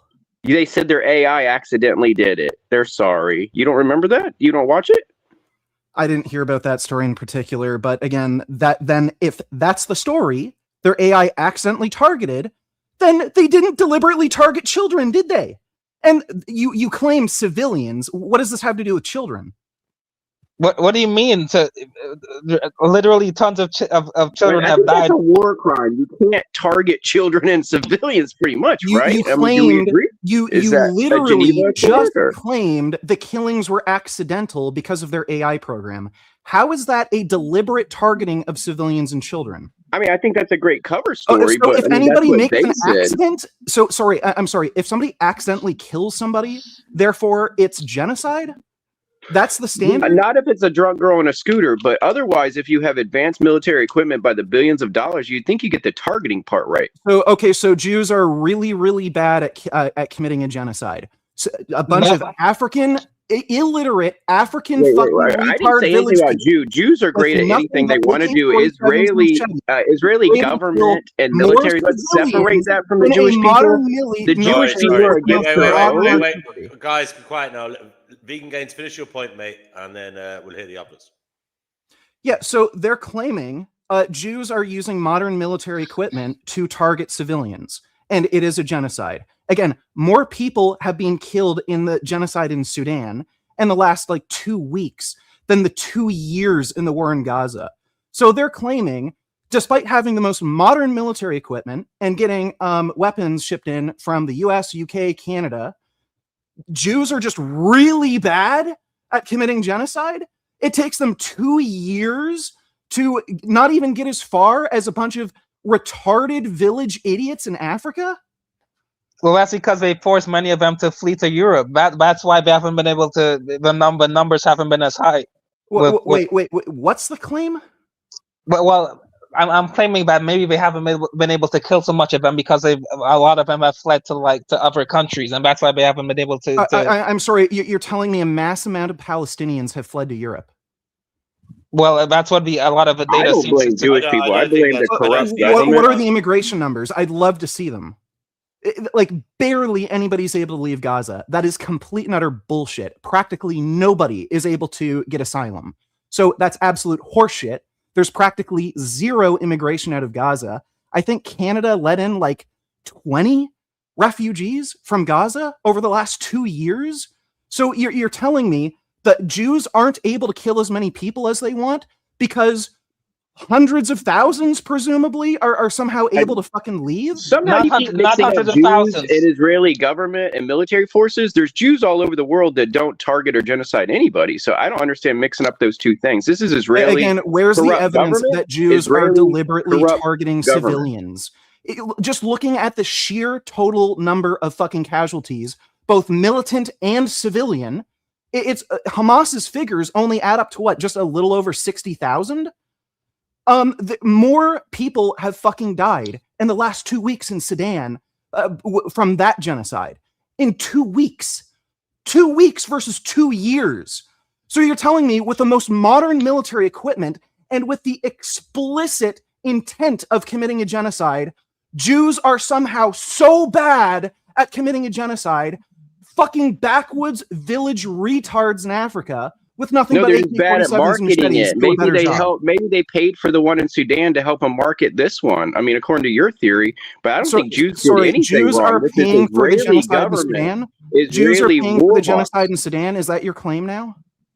I don't have any claims. So I'm saying maybe with your idea, maybe it would make sense for Mossad to fund that to make themselves please look good. Explain to me. Please give me some sort of rational explanation how a modern military that is basically as well equipped as the U.S. military, just smaller, cannot kill as many people as a bunch of fucking backwoods idiots in fucking Sudan with nothing but AK-47s and machetes. Well, to be how fair, are they so bad at it? Well, to be fair, there's also been there's also been a lot of underreporting of deaths, according to a lot of sources. You're telling me Hamas is deliberately underreporting deaths?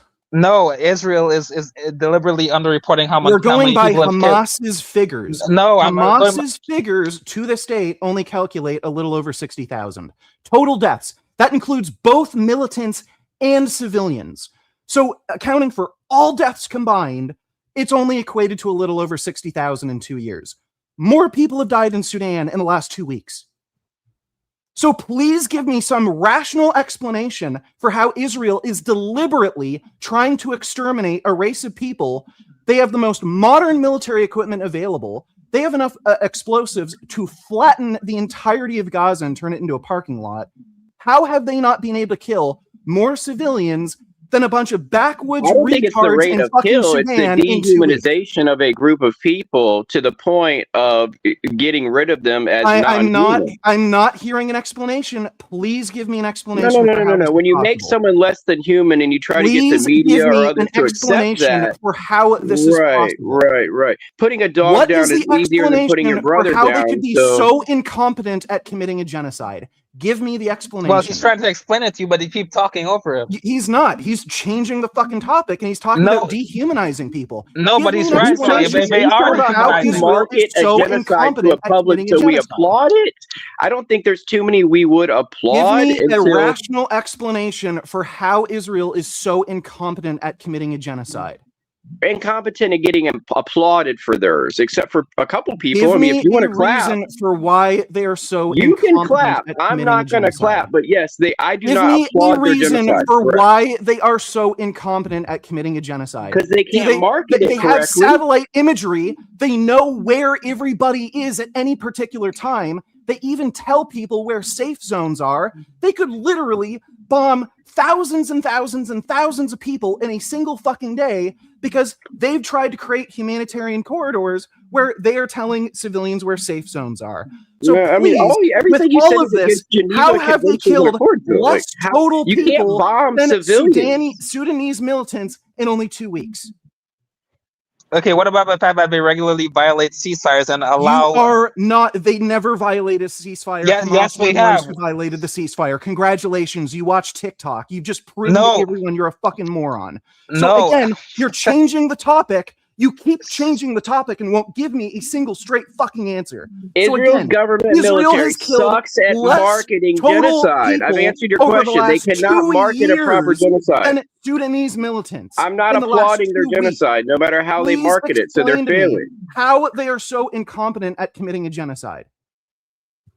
They're incompetent at marketing it to people to approve it. I do not approve it. We're Therefore, not they did not talking market about it well. approving it. We're talking about why they are so bad at it. Sudanese militants were able to kill more civilians in only 2 weeks than Israel has in the last 2 years. So please, Maybe they should have got they should have got them all addicted to fentanyl before they went in. There's You're other still ways not they could have giving me an done this. explanation. What's the rationalization? If they're deliberately trying to exterminate a race of people and they have much better modern military equipment, well, what about have they killed fewer civilians in 2 years than Sudanese militants have? Are you into the national politics of the whole region, or just So this you're one still not skirmish? answering the question. You're still not answering the question. I said they can't market it. They cannot market a genocide. So bad.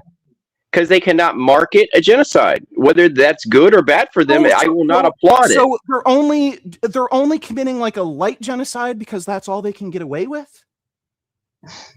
No. Okay. What about the fact that they've so many that's not your explanation? Then give me an explanation. Wait. What about the fact that so many civilians have starved to death because they haven't been getting There have been barely any starvation deaths. No, that's not true. You remind me of Mark Passio, my friend. I've never talked to you before. You remind me of Mark Passio. At risk for starvation deaths. They can literally die of starvation within a matter of days. Right, but a lot of them have been starving to death. That's the problem. Okay. What do you mean? Okay, proof that this is a genocide. That's exactly that. There is more food in Gaza right now than there was pre-war due to the sheer amount of aid coming in. The issue is with distribution. Working houses and cars, though, shelters, cars. To rent a car is $400 a day. About starvation. Do you need a car to eat? Yeah, because you have to get to the place where the food is. It takes what? 6 hours to walk from one end of Gaza to another. There's aid stations throughout Gaza, and again, you have 2 working legs. Not everybody else has 2 working legs. One of them got blown off. To move, they have set up aid stations near where people have access to food. People have families there, and they tend to have larger families than they do in the West because they have more kids. So like this idea that, oh, well, there's still so many people who can't have access to food. I still haven't gotten an answer, by the way. You keep changing the subject. Why is Israel so bad at committing a genocide? How are because they cannot market it? You cannot market a genocide, therefore. What does that mean? What does that mean? They can't sell it to the public. It's no bueno. What does that mean? What does that mean?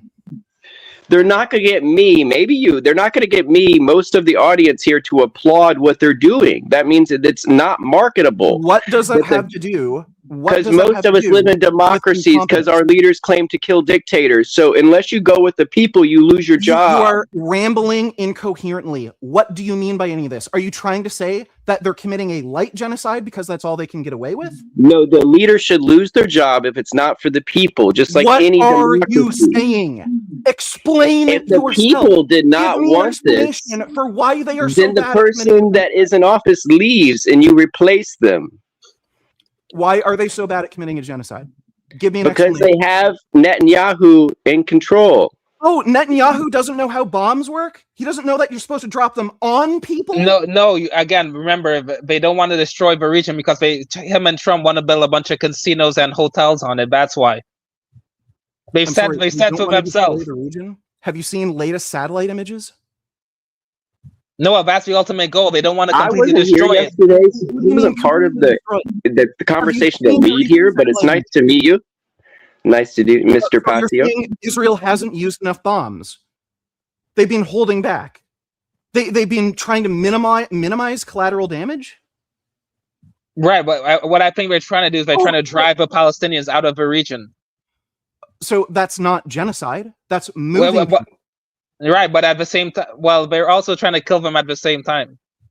Okay, so they're just really, really bad at it. So give me the explanation why they're so bad at it. No, again, their long-term plan is for them to take over the whole region and build a bunch of casinos and hotels on it. Trump said so himself.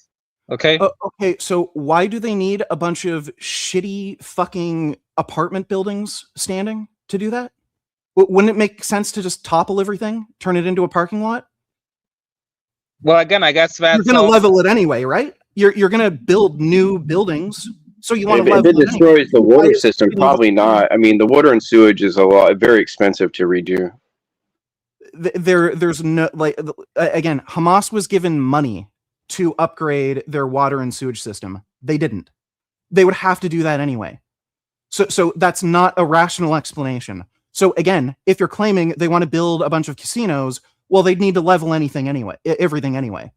So why aren't they leveling everything? Why aren't more people dead? If they want to exterminate everybody, get everyone to fucking leave, if they want everyone dead, why is there only a total of just a little over 60,000 total casualties? I think I understand now. Now you're saying because they haven't killed everybody, it's not a genocide, correct? They haven't killed everybody. Kill everybody. I'm claiming there's only a little over 60,000 total deaths. Chances are the civilian casualties are somewhere between 30 and 40,000.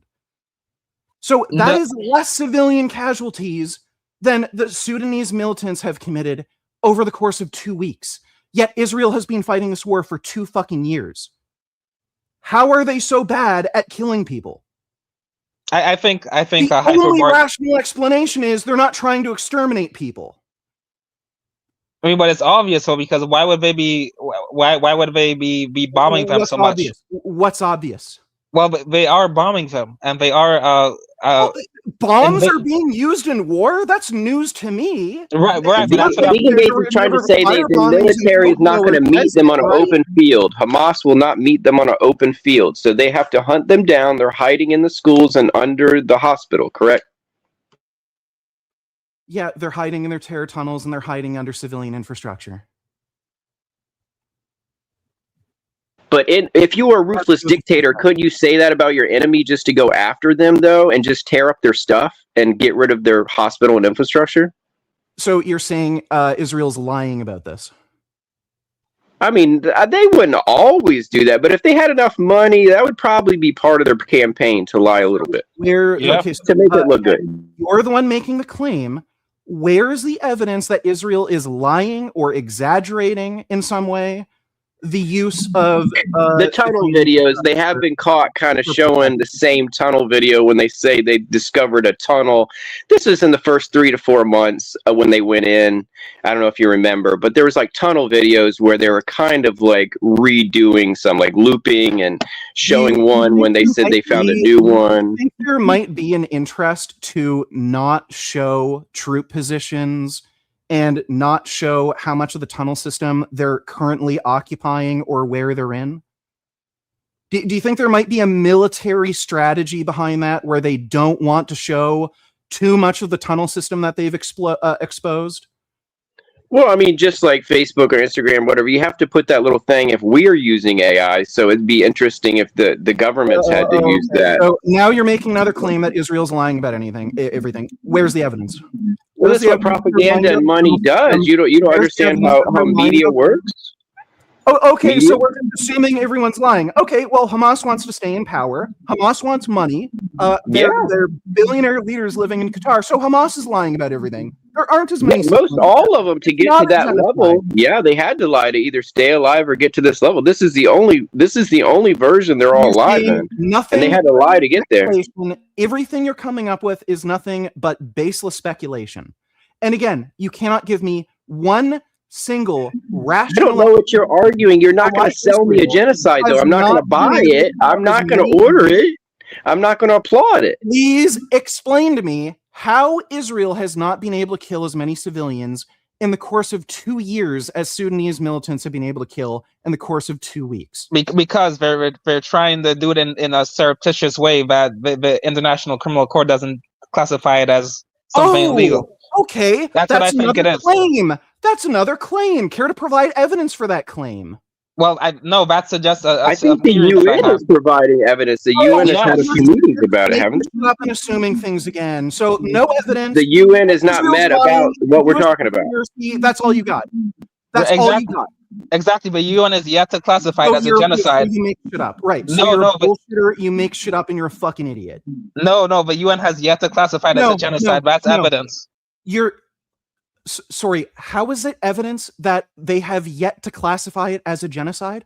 Because we're protecting the interests of Israel. Because Israel is no, they're not. The UN is the most anti-Israel organization fucking imaginable. Are you crazy?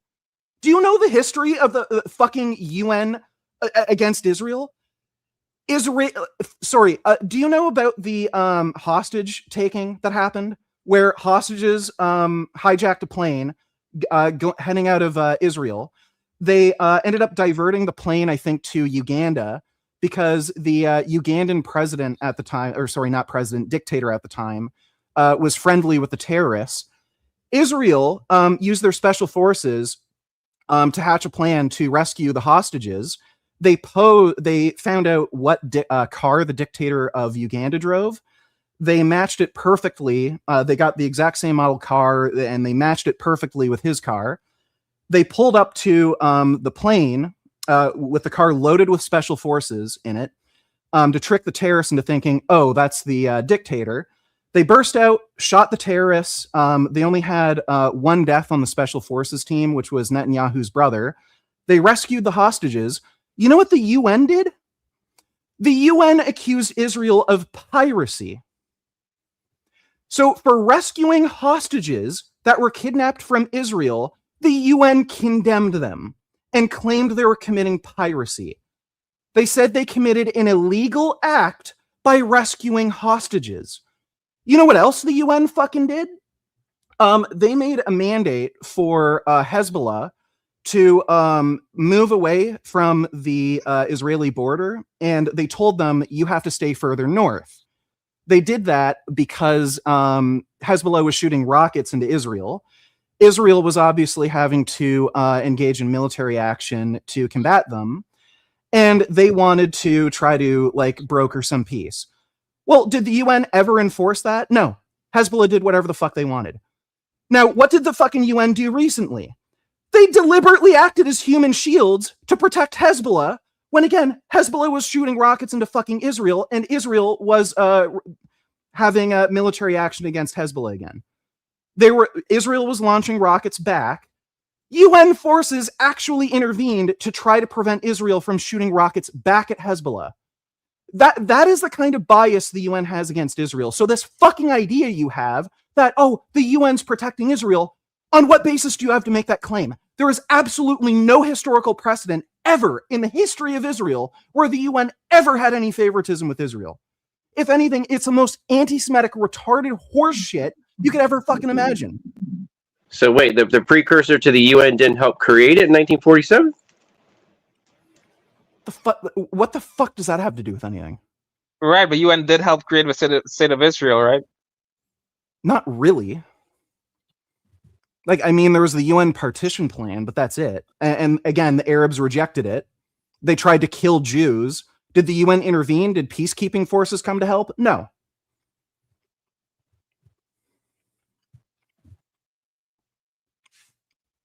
So again, until they all go to Montana or where it's all going to go down right over there. So again, the UN will not intervene when rockets are being shot into Israel.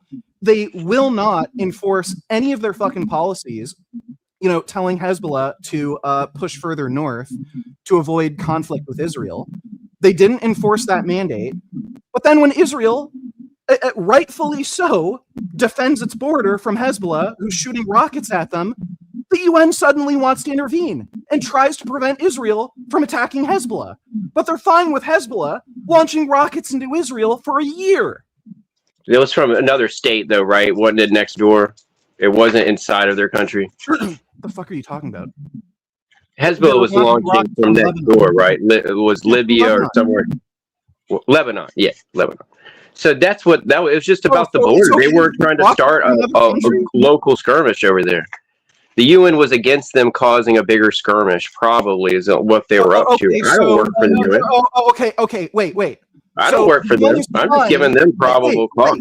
So the UN is fine with Hezbollah launching rockets into Israel when they make a mandate telling Hezbollah to push their forces further north to avoid conflict with Israel.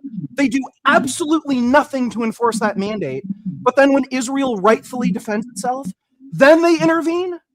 Well, Hezbollah, I don't think it's a militant force, but I don't think it's an actual military. So I don't think they have to abide by the exact same. Do Jews deserve to live? I think they're more of a guerrilla force. The Jews deserve to live. The Hezbollah people. Live? Yes, they have a right to live. Everybody has a right to live. Okay, so when people are shooting rockets at them, do they have reasonable? Do they have a reasonable basis to return fire and defend themselves?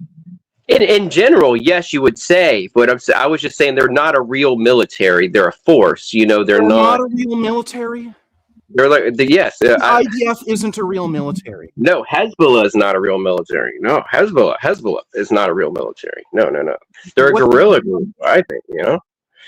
Well, I don't know if you could really say that. They're funded by Iran. They have modern military equipment.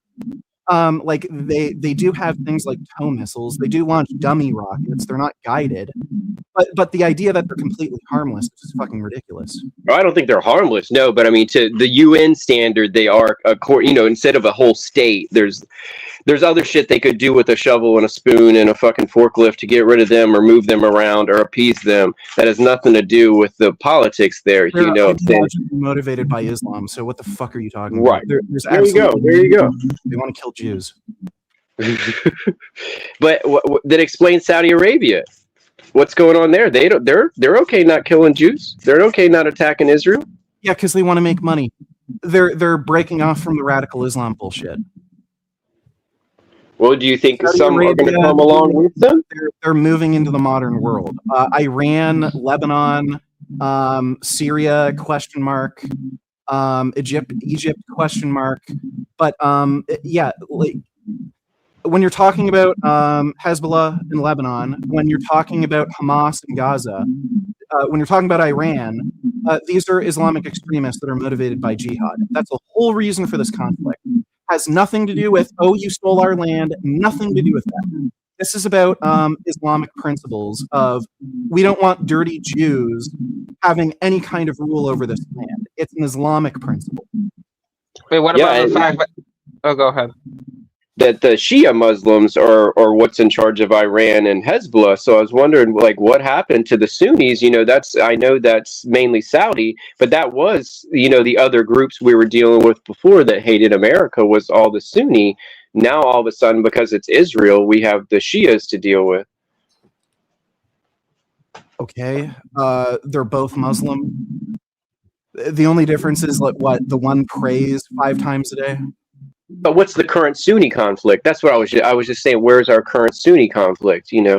For Western powers involved in Sunni conflicts right now. I don't know what this has to do with anything. Okay.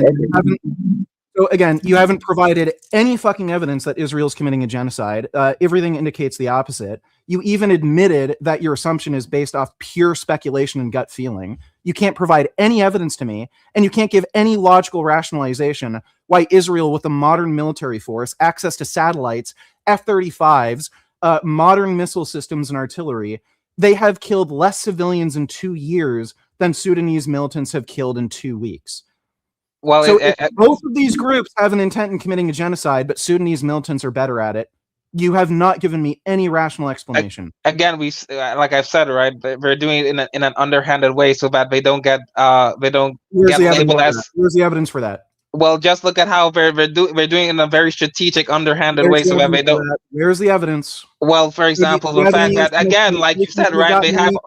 Have there been any whistleblowers in the Israeli military who have admitted, oh, top generals have this idea? Yeah, actually, I saw something like that. I did see something like that. I don't click on stuff like that for my own algorithm's sake. I don't, but there is people currying somewhere one time and then click on it. Yeah. Okay, thank you. Yeah, but exactly what you just said. There was actually people saying exactly what you just said. And yeah, it was from, I didn't click on or read, but yeah, I saw it, bro. Okay, cool. It's not worth arguing about, but if you want to waste your breath and air and oxygen arguing about it. You're full of shit.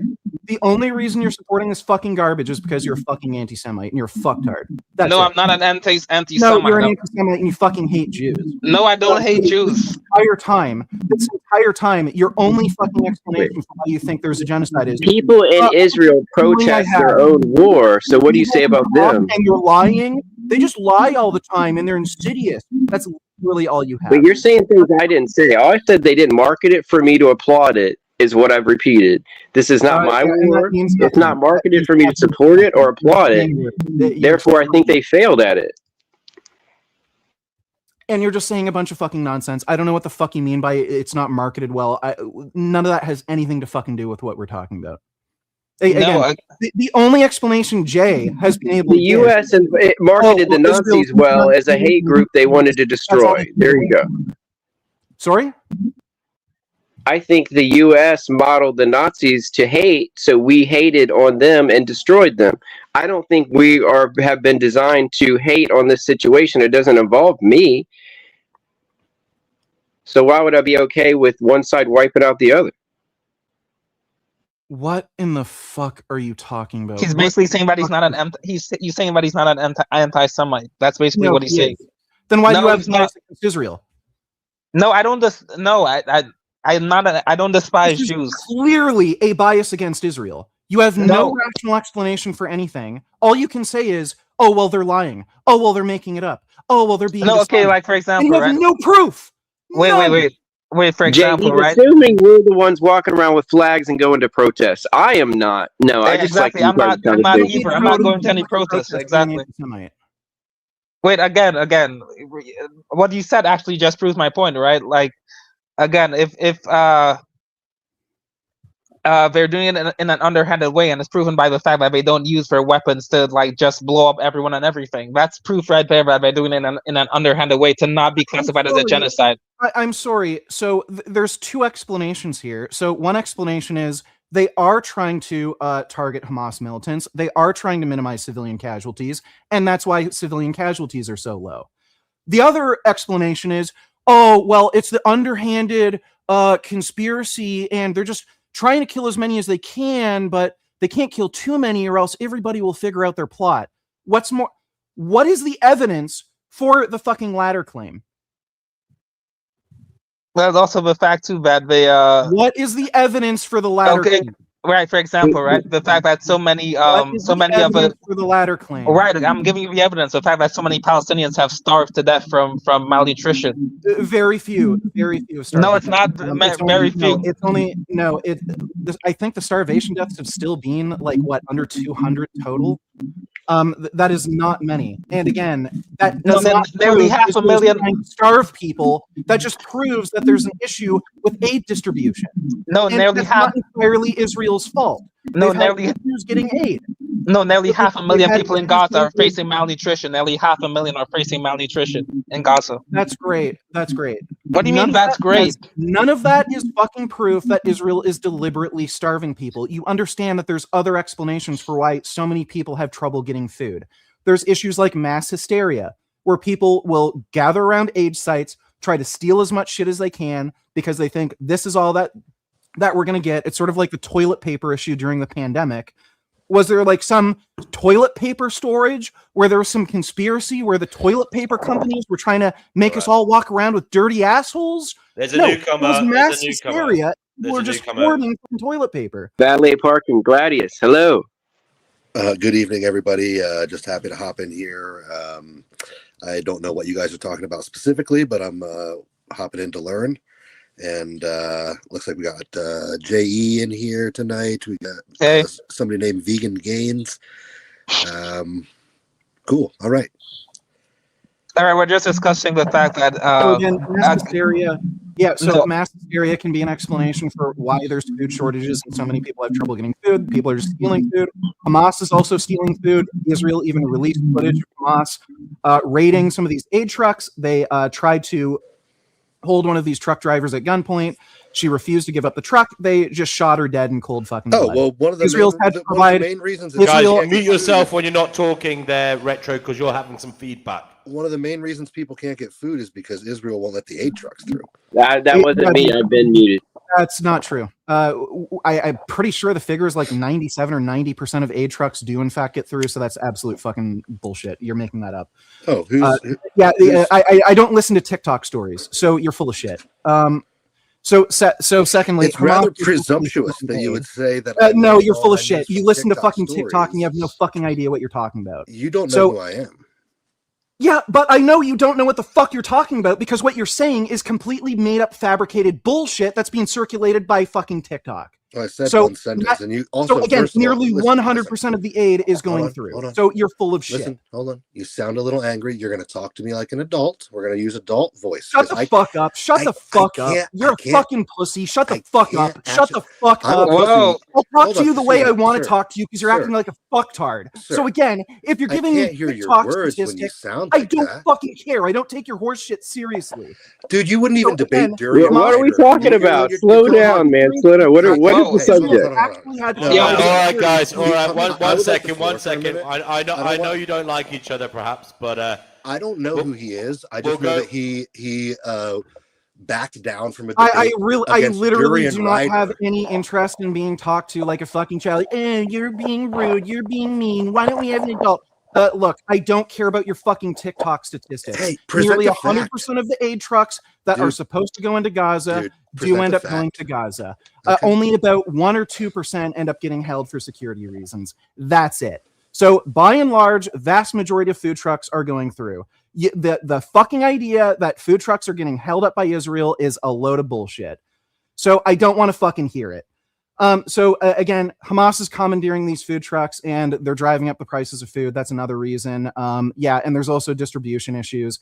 It's harder to get to certain areas of Gaza right now. That's why they're airdropping in aid in some areas.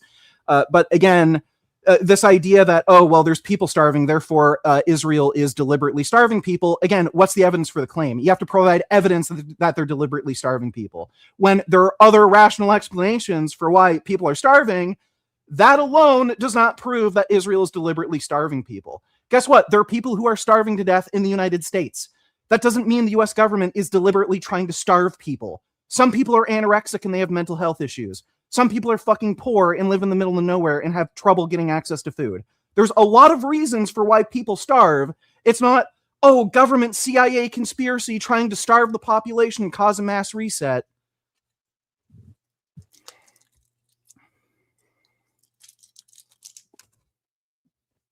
Can we speak now? Oh, go ahead. Say whatever stupid shit you want.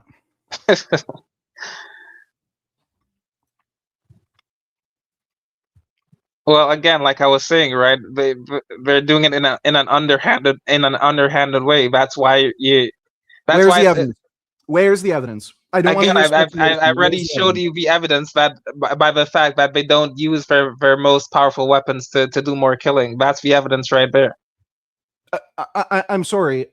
How do you think another explanation is they're trying to minimize civilian casualties? Is that a potential explanation? No, because they've said Israel has nuclear weapons. Okay, so it's clear Israel has nuclear weapons. So you're saying if the fact that Israel isn't using nuclear weapons, the only explanation for that is they're trying to kill as many people as possible. Does that make any fucking sense? When Netanyahu himself and the Mossad have declared that they don't care about any Palestinian lives whatsoever. They themselves have said that. That's why they're facilitating humanitarian aid. That's why Netanyahu. No, they're doing it because they're ordered to by the UN and by the international criminal court or whatever. So where's the quote from Netanyahu saying he doesn't care how many civilians die?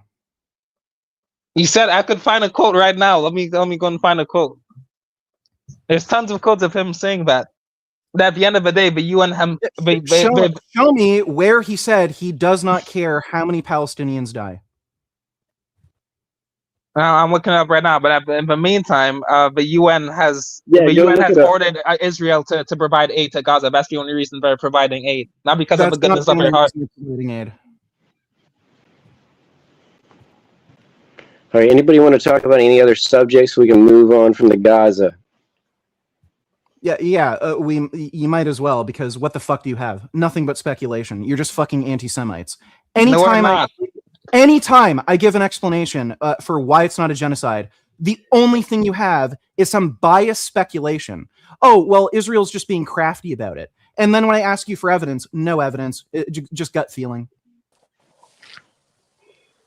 So again, you claimed Netanyahu is quoted as saying he does not care how many Palestinian civilians died.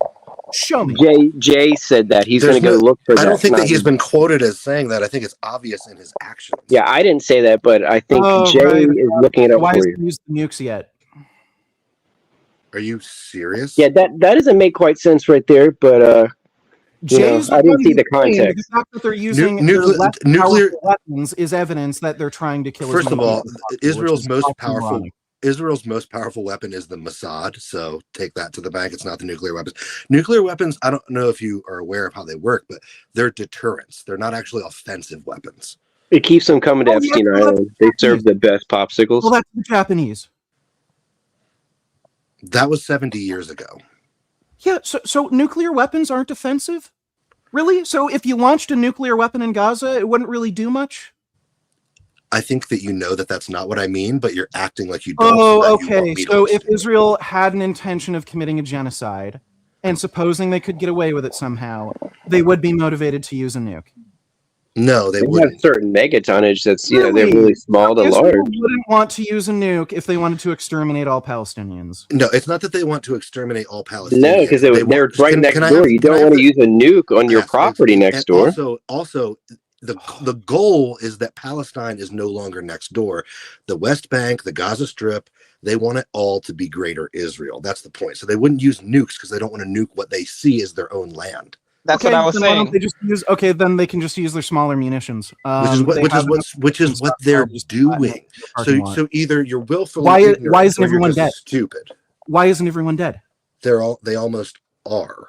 Oh, really? So Hamas calculates 63,000 deaths. I think that was the latest figure total. They plan. Hold on. Can you? How many people live in Gaza? First of all, the arrogant nature of the way that you speak is completely ridiculous. Like, how many people live in Gaza? Do you talk to people like this in real life? Hey, how many people live in Gaza? What is the definition of a Christian Zionist? What is it, like 2 million people live in Gaza now?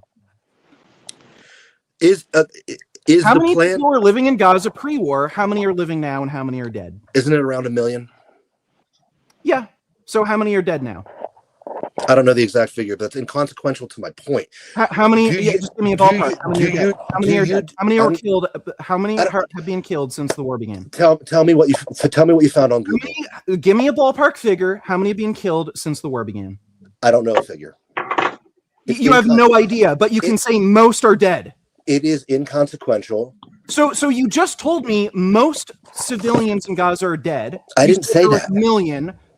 That would, if we're going by simple majority, that would mean at least 500,000 people. You know what? I'd like to get to a deeper issue. Why are you so angry and arrogant? Right. So you're full of shit. You just said most civilians in Gaza are dead. You said there were 1 million Gazans pre-war. Big boy. Well, now there's 500,000 dead. Big boy. Do you want to show me the figures for that?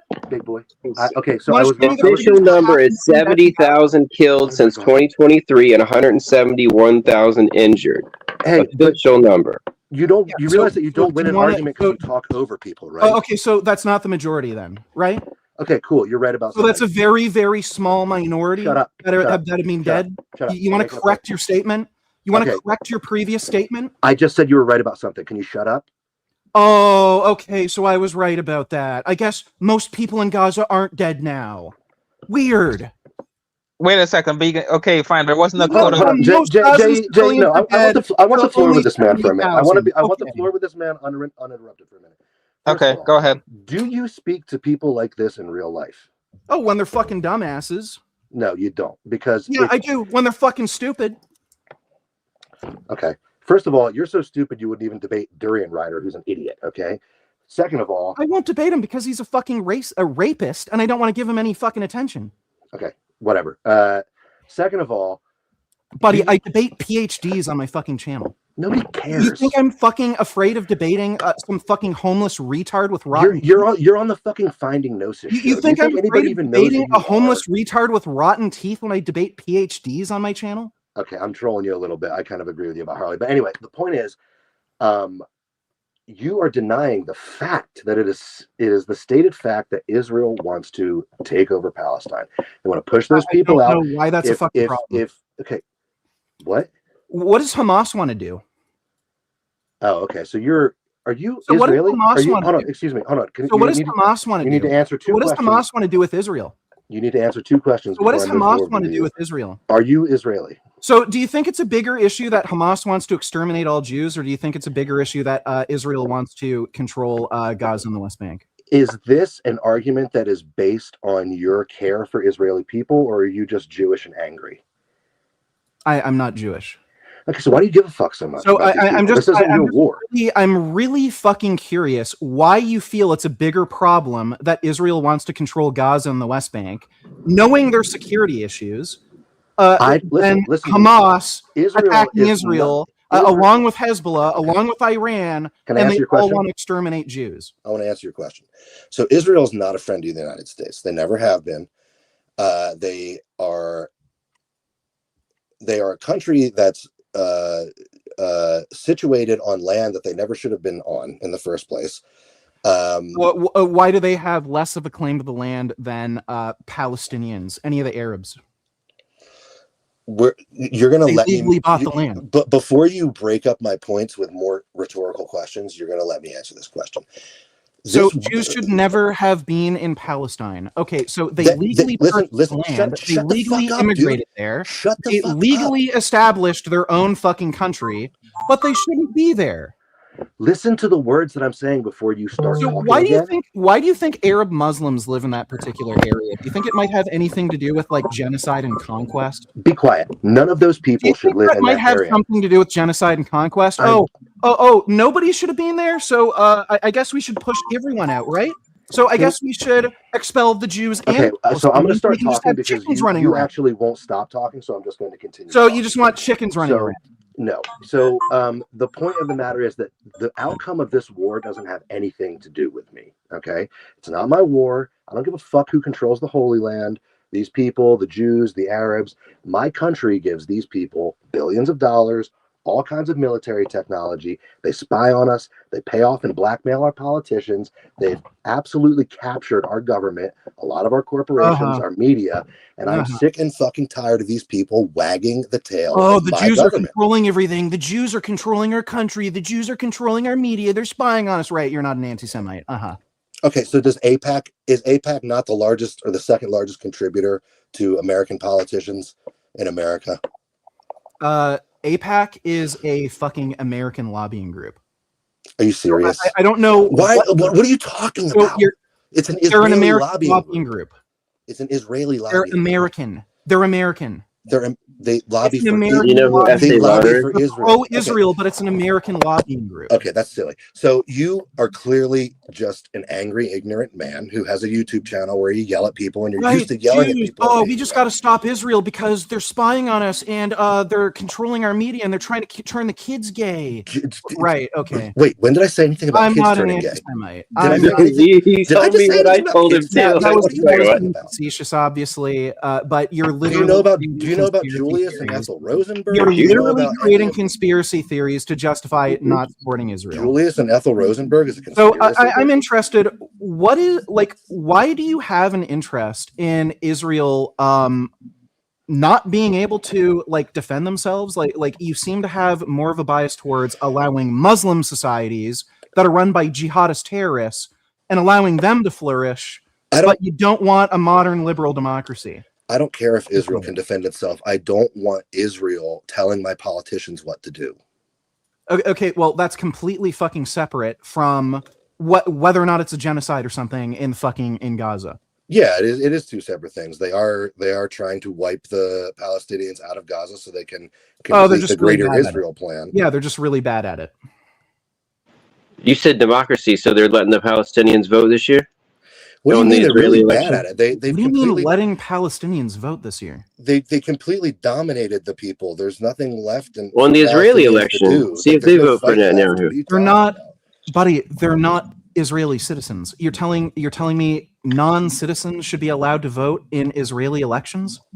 If I got your soldier peeing on my door, I should be voting in your election. Here's my question. Hold on. Okay, so Afghans should be Gaines. able to vote in I'm gonna pose American the question to elections? Vegan Gaines. Do you think the So, Vegan Taliban Gaines. should be allowed to vote in American elections? Vegan. You think the I think Taliban so at should this be point. Yeah, vote the in American kingdom. elections? Yeah, Mr. Gaines. in the kingdom elections. That Yeah, Taliban should be able to vote in American elections because Mr. Gaines. yeah. Mr. Gaines. Yeah, go fucking time wasting retard. So you aren't Israeli, you're not Jewish, but you are vehemently on the side of Israel. I don't like anti-Semitism. I don't like radical Islam, and people are you're for our government supporting radical all this Islam, support, and they're trying to collapse a modern liberal democracy. Okay, so how much you getting for this? Because you're an influencer. How much you getting for this? Oh, I wish I was getting paid. Did you get like $7 All I grand? get are fucking headaches. Did you get like $7 grand? No. I get headaches from talking to fucking idiots like you. No, it's weird that you got really quiet when I mentioned that because I have all these bullshit things to say, the Jews are paying people now. I mentioned that you're an influencer that's getting paid to spout a political opinion. So how about all the influencers influencers that are getting paid by Chinese billionaires and Qatari billionaires to do this pro-Palestine shit? Huh? Who's giving Greta Thunberg money for these fucking? They're a lot like you. So you admit that influencers get paid. How many followers do you have? Where's the evidence that I'm getting paid? How many followers do you have on your channel? Where's the evidence that I'm getting paid? How many followers do you have on your channel? It's like 320 or something right now. But That's again, it? where's the evidence that I'm getting paid? Oh, then you're probably not getting paid. Actually, It's 320,000. Where's the evidence I'm getting paid? Actually, you're right. You're probably not getting paid with that. Sorry, I brought it up. Right. So you're not an anti-Semite, but Jews are controlling everything. They're controlling the media. They're controlling the government. They're paying people like me to promote pro-Israel propaganda. I'm not an anti-Semite. I just think Jews are controlling everything, and they got their little Jew fingers everywhere. You're allowed to say it if you want to, I guess. You're in Life abolitionism is accusing Vegan Gaines of being life abolitionism. You got dealt with in a debate the last day, didn't you? Do you want to come on and talk to him again? I just think that he does sound like he is very passionate about something that he's very passionate about. No, but no connectivity. He isn't Jewish, but Vegan Gaines, do you have Jewish ancestry? I don't care if you do either way, but you don't have Jewish ancestry. The fact that you're so passionate about this leads me to believe you're either an evangelical Christian or you're being paid. I'm atheist, and I'm a nihilist specifically. Okay, so you're being paid because you're an influencer. A Zionist nihilist. Love it. Where's the evidence that I am paid? You're extremely passionate about something that only Jews. Because I'm passionate about something. Okay. Dude, you know why you win a lot of debates? Because you just talk. No, I win debates because I make more fucking sense. So again, the only thing you have to say is conspiracy theories. No. You just talk over. You just talk. You talk over people, dude. You don't win debates. Yes, he's completely correct. You just talk over people. There's 35, 40, or even more years of evidence of Israel doing human rights violations in the Gaza Strip, in Palestine, taking over land, claiming land that's not theirs, kicking people because out. when Hamas is executing fucking civilians en masse because they're paranoid about them either being Israel collaborators or just being political dissidents against the fucking regime, them torturing and killing thousands of fucking people. Oh, whatever. Yeah, Israel's evil. Israel's evil. Israel's saving them. Israel's going to save them from Hamas, then kick them out of their house and make them refugees to go live somewhere in like Ghana or something. They should live somewhere else. They keep fucking committing terror attacks against Israel. You sound like somebody. Do you understand? Do you understand that the this majority of people in Palestine are massive anti-Semites? They idolize Hitler, and they are by and large ideologically in support of Hamas. Hold on a second. Let me get this straight. They don't like how they govern the area, but ideologically they support Hamas. So there's a group of people that's different than them that they want to get out and move to a different place completely. Yes, different than them in the way that they want to exterminate them. I've heard it before. Where have I heard it before? I thought they called it the final plan. No, it was solution. It was final solution. I'm just curious. if there were a group of people with some sort of crazy ideological motivation to murder people like you, I don't know what race you are. I'm assuming you're white. I'm black. If there were, yeah, okay, you're black. Okay, Hell if there were a group of people who were ideologically motivated to exterminate you, and you knew they followed a particular religion, they came from a certain area right next door, would you want them to move if they kept shooting rockets and invading and committing terror attacks and mass stabbings and bombings? Yeah, but and wait, it went on and on wait, and wait, on? but Israel There's started a it. question for you. From Hold on. There's a Iran? question for you guys from Yerf Dogs. So he's asking you where you all Hobby get your rocket. information from. You can see it there. Vegan No, Gains he's can asking answer that Vegan question. Gains where Vegan Gains gets his, Yeah, I his know, but information. I think Hobby it can rockets. apply to everybody. But Vegan Gains, go I ahead. only The get my rockets they information launch are from Vegan very Gains. small. I Vegan just want Gains to say speak, guys. they do I'm hobby. going to mute you. I'm asking Vegan Gains. I have to mute the people who are talking over me. Vegan Gains, go ahead. Where do you get your information from?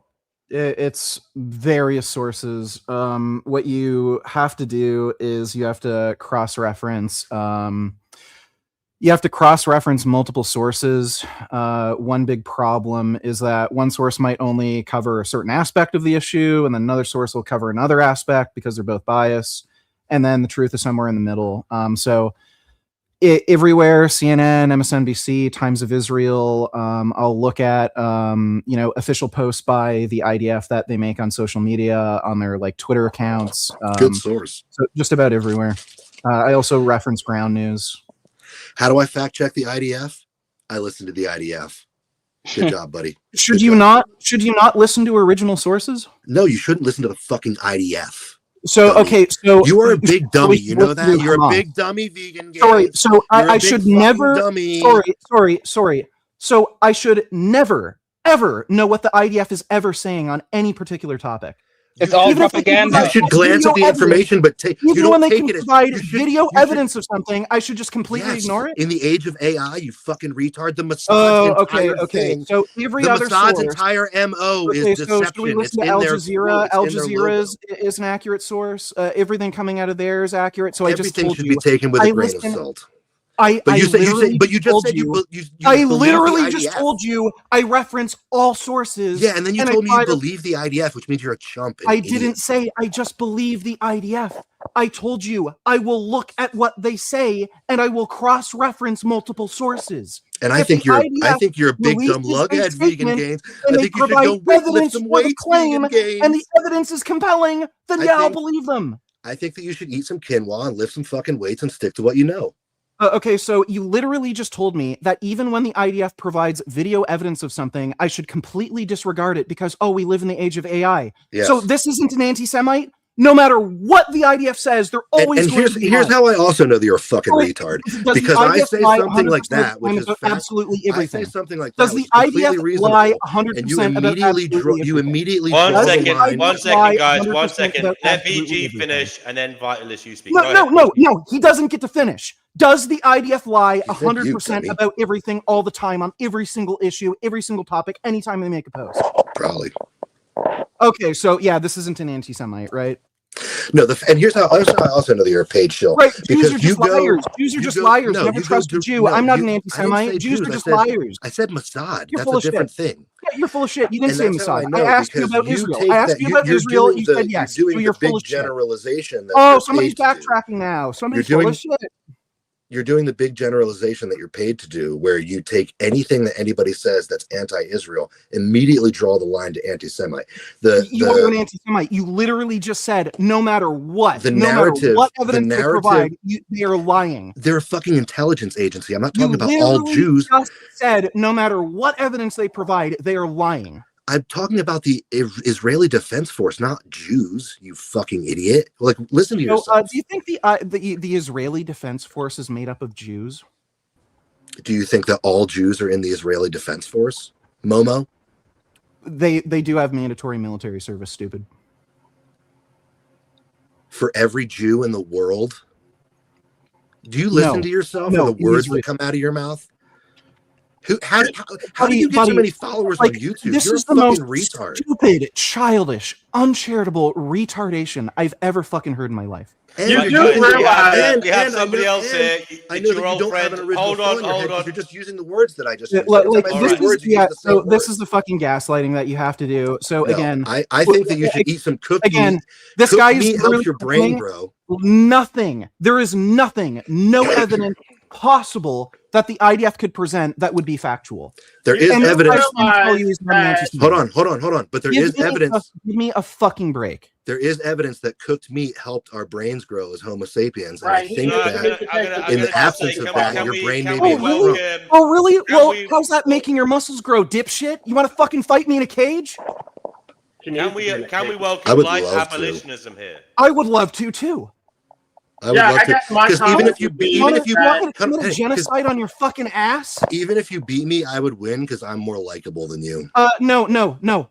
You would not win. I will take away your fucking memories. You're going to be eating soup for the rest of your fucking life. Oh, if you shut call up. that winning, then yes, let me fucking have you win. What, with Brazilian jiu-jitsu? Like, what are you going to do? Choke me out for 30 seconds? It's not called Brazilian jiu-jitsu. It's called picking you up, dropping you on your fucking head, and smashing your face into the fucking ground until the referee throws me out. Yeah, and then is this supposed to be the WWE or something? You're not an intellectual. You're fucking stupid. All you want to do is threaten people because you can't win a fucking argument. No. You're fucking retarded. I'm You dumbass motherfucker. You're Go a eat some fucking fucktard. tofu, The bitch. only language you understand is getting your ass. Go eat some fucking tofu. I Go tried reasoning. Oh, shut up. Hey, come on now. So what we children. have here- Listen, children. Hold on a second.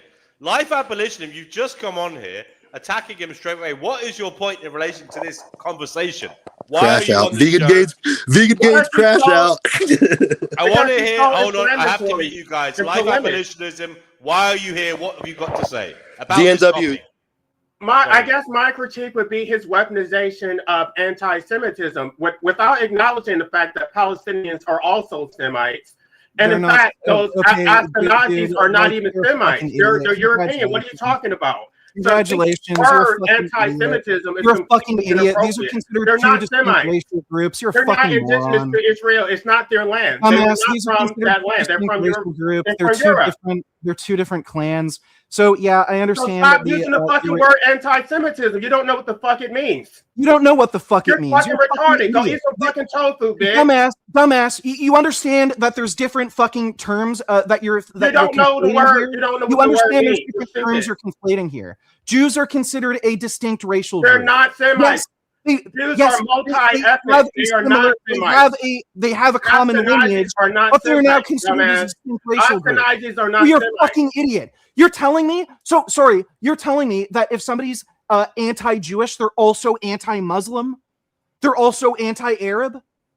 Palestinians are Semites. If you're saying they're both Ashkenazis are not Semites, you're telling me if somebody is a Nazi and they hate Jews, are they're also the anti-Muslim? You're the Sorry, if you're anti-Semite. saying there's no distinction between these racial groups, they're one racial It's group. not a race. You're It's telling an me? ethnicity.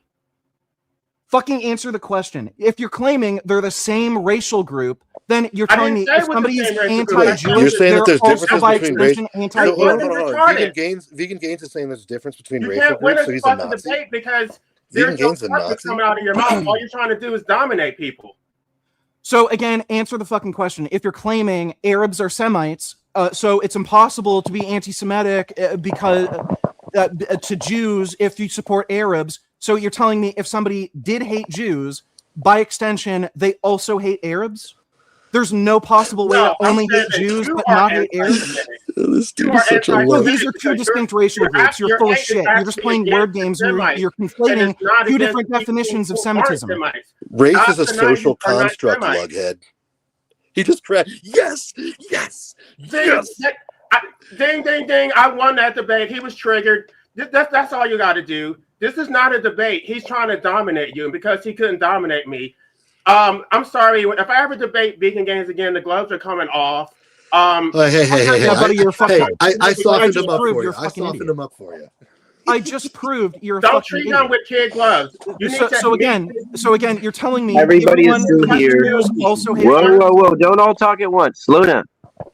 He wants to Life dominate everybody, abolitionism- though. That's the reason. Life abolitionism, is it possible to only hate Jews but not hate Arabs, or vice versa? Not using the word only hate Arabs but not hate That's what Jews? you have to do. It's not anti-Semitism. Say it's Jewish hate or something like that, but it's not anti-Semitism. You're conflating two different No, you're definitions conflating it of because you don't know what the Semite. fucking word means. You're conflating two different definitions of Semite. You're conflating or if not three. Israel with Jewish people, which is anti-Semitic. No, it's not. And absolutely. What is the point of Israel existing? Create a Jewish state.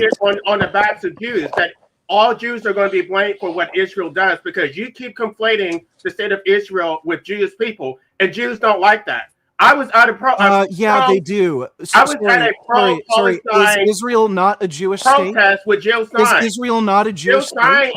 Is Israel not a Jewish state? That is the problem. Is Israel not a Jewish state? So you're going to create a Jewish state? Is Israel a Jewish state? Yes or no? Is Israel a Jewish state? Yes or no? Whose fault is that? Whose fault is Israel a Jewish state? Yes or no? They created a Jewish state to give themselves impunity. Okay, so Israel is a Jewish state. So it makes sense to conflate Israel with Judaism. It should not be an ethno state for anybody. It's not an ethno state. They have a 30% Arab minority. They have a 30% Arab minority. You just said it was a Jewish state, so that makes it an ethno state by definition, you fucking idiot. Sorry, because you're fucking retarded. It's an ethno state. You're not smart at all. Go take a What is an ethno state? What is an ethno state? An ethno state is the state of Israel. It is a Jewish state. It is define ethno state. Citizenship. Define ethno state. I'm telling you what it is, and you would shut the fuck up. Define ethno state. Don't give me qualities about Israel. Define ethno state. Meet the definition of ethno state. Do not watch. Can you fucking mute this moron? Can you mute this fucking idiot? Citizenship is determined by ethnicity. No, it's not. There's a 30% Arab minority in Israel. The Constitution says that if you are Jewish, then that makes you eligible to be a Israeli citizen. Yes. What the hell are you talking about? Yes. How does that make it an ethno state? You're so fucking stupid. Anybody listening knows what the hell I'm talking about. Again, the state of Israel was created to help protect Jews. So obviously, if you're Jewish, they're going to allow you to get citizenship. You just said it was a Jewish state. That doesn't mean it's an ethno state. Of course, it's an ethno state. That, by its very definition, that's an ethno state. Give the definition of ethno state and explain how Israel meets that definition. He's so fucking retarded. He is retarded. He is a really Give the definition of ethno state and explain how Israel meets that definition. Vegan Gains, everybody on this panel thinks you're fucking retarded. Oh, so you can't actually make an argument. Okay. So are we just going to play this game where I have to ask you 20 times over and over again and you're just going to keep dodging and then you're going to say, oh, look, he's having a fucking meltdown. He's going crazy. So again, no, I think that everybody's just decided that it's not worth Israel arguing meets with the you. definition of I'm going to read your fucking definition, bitch. An ethno state is a vision of a nation state where citizenship and political identity are based on a shared ethnicity, culture, and ancestry, aiming for a politically dominant majority group, often at the expense of minority rights, differing from multi-ethnic democracies that emphasize shared civic values like the US or Switzerland. There you go. Okay, so please describe how Israel meets that definition, because Arabs have the same rights under the law. It's self-explanatory, you fucking retard. If it's self-explanatory, then it should be easy. Do you think that the government of Israel would let Arabs have a majority in that land? Oh, I'm sure they try not to. Just like how I'm sure. So it's an ethno state. So, okay, so I guess Gaza is an ethno state. I guess Iran is an ethno state. I guess all these other Muslim countries get to have ethno states, but Israel's the only one who doesn't, right? Right. So you agree that Israel is an ethno state, right? You agree? There you go. Yeah, no, yes, I don't. You just because did. The definition you gave does not meet the definition. Does not qualify Israel as an ethno state. It literally does. So just because they have a political motivation to avoid Arabs from taking over the country, that doesn't make them an ethno state. So I guess the United States is an ethno state? It's weird that the United States limits immigration from other countries. Claiming makes no sense because the Arabs were there first. So what the hell are you talking about? It's weird that Arabs he's a were not vegan. there first. Jews were No, on they the immigrated there That's my from joke fucking out. Europe, dumbass. They immigrated. They are fucking settlers. It's weird that he's a vegan. But he Okay, has so hamburgers more for brains. anti-Semitic conspiracy theories. They're not real Jews. You realize that's an anti-Semitic conspiracy. No, they're not. Stop, dude. Do you really get paid enough They're for not. this? Not even supported by indigenous evidence. to the state of Israel. They Gaines, are you got settlers. $7,000, bro. Was it worth it to like get on podcasts like this and go through this rigmarole? Right. So again, How much you did still get paid, can't explain Dickie? why Israel meets the definition of How an much ethno did you state. get paid for Please this shit? explain Because why you're Israel really meets the talking out of definition your of an ass. ethno You're state. propagandists. So you gave the definition of You're ethno an state. entire Why does propagandist. Israel How meet the much definition of an did ethno state? Because it is in the Israeli ideal to have a I won't use the word, a homeland for the Jewish people. It is Theodore Herzl's dream. If you will it, it is no dream. Do you know who Theodore Herzl is? No, he hasn't read the Jewish. How- No, he doesn't know. He doesn't know. He doesn't even know He doesn't what know the anything so about. baffling. He doesn't know He anything gave about the definition of ethnostate. Answer where the fucking question. He Gaines. literally Gaines. just gave the definition Gaines. of Answer the ethnostate question, where it's Gaines. required Answer the for question. minorities to be Gaines. suppressed and Answer driven the out. fucking question. Gaines. Did you read The Jewish State by Theodore Herzl? Yes Do you or know? no? Do you know who Theodore Herzl is? No, and again, No, he can't none even of that spell. fucking matters. He can't even spell Absolutely Theodore none of that None of that matters because I'm matters. asking He's you so fucking how retarded. Israel He's a meets the fucking definition idiot. of an ethnostate. I'm telling idiot. because I'm telling you He's that not the even man, worthy one of the of- man, He's the not even man with worthy the of founding. participating in this discussion. He's Yes, fucking the stupid. man with He's the not up founding to par. vision of Israel Okay. envisioned it as an ethno and then state you for get Jews. back to us. Okay, so is America a state of slave trading? Since the founding fathers never had the idea of abolishing slavery. The founding fathers debated endlessly doesn't about know anything. abolishing slavery. You Stop retard. No, they didn't. You know No, they nothing didn't. about history. No, they You know didn't. They deliberately kept it out of the Constitution because they didn't want. They wanted as many states to join the Union as possible. after endless debates. You know nothing about history. No, Stop talking. no. It wasn't no. endlessly Shut the fuck debated. up. Shut the fuck It wasn't up. Go eat endlessly quinoa. debated. Go eat quinoa. There were. I think there Go were eat two. quinoa and lift up something I think heavy, there were you fucking two lughead. abolitionists, founding you have fathers. you debate PhD There were like people. two abolitionist You debate founding fathers, and they PhDs. thought it Guess was what? more important You to just just have more states in the union at the time. You just got wrecked by a fucking butcher, okay? I'm a lughead, blue-collar butcher with no college degree, and I just painted the room with your ass. No, you go didn't. eat Because fucking quinoa after asking and you lift the 20 fucking times barbell. how Israel meets the definition of an ethnostate, you still have not been able to give And me I the explained reason. to you, I outlined the vision. Okay, because a guy who, because some guy 100 years ago had some idea, and there was a fucking father of there was a Israel. little diary You don't that know he had. what you're talking about. You're talking to big boys. You need to go back to the little kids table and I eat don't celery. care about one dude who you can take an excerpt from his journal and he said something that That's not who Theodore Herzl was, you fucking Momo. That's who you assume he was because for your argument. That's great. what it Explain is. why Israel's meets the definition of an ethnostate. You would need to read the damn Jewish State to understand that. I know. Read the damn We're Jewish saying State to prove that there is a statement written by a Since man. I'm not going to read that right now, how about you explain it to me? I'm not going to read. What I'm going to do is talk over you. You don't need to and read act like I'm anything. right. All you need to do is explain how Israel meets the definition of an ethnostate. Well, that's what he was. Again, That's what listen, hold on a second. Let me answer his question because I actually have read the Jewish State. Theodore Herzl was the founding father of the Jewish State. He wrote a whole pamphlet about why there was a need for a Jewish state because of none of this has anything to do with why Israel meets the definition of an ethnostate. What qualities does Israel have? What is in their constitution? What makes them meet the definition of an ethnostate? I don't care about Theodore Herzl. Why wouldn't you care about Theodore Herzl? Because it has nothing to do with Israel. No, he absolutely does. He was the founding father of the state of Israel. That's great. That's great. And founding fathers of America were slave owners. Does that mean America's pro-slavery? That's like saying, well, I don't care about Hitler. We're talking about the history of World War II here. Like it's integral to the No. history. We're talking about why Israel meets the definition of an ethnostate. Because it was reason. What is in their we are saying constitution that it's because that makes it was, them meet the definition of an ethnostate? Because it was. What are the qualities of the country?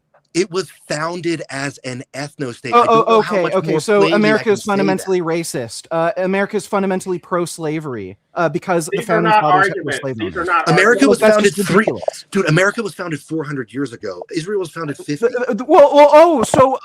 How far back can we go? How far back are we allowed to go? So we're not allowed to have How far back are we allowed to go? To what? What does that mean? How far? That was 400 years ago. So how far back were you allowed to go? Let's go down this line of retardation. Where again, how many times do I have to ask this?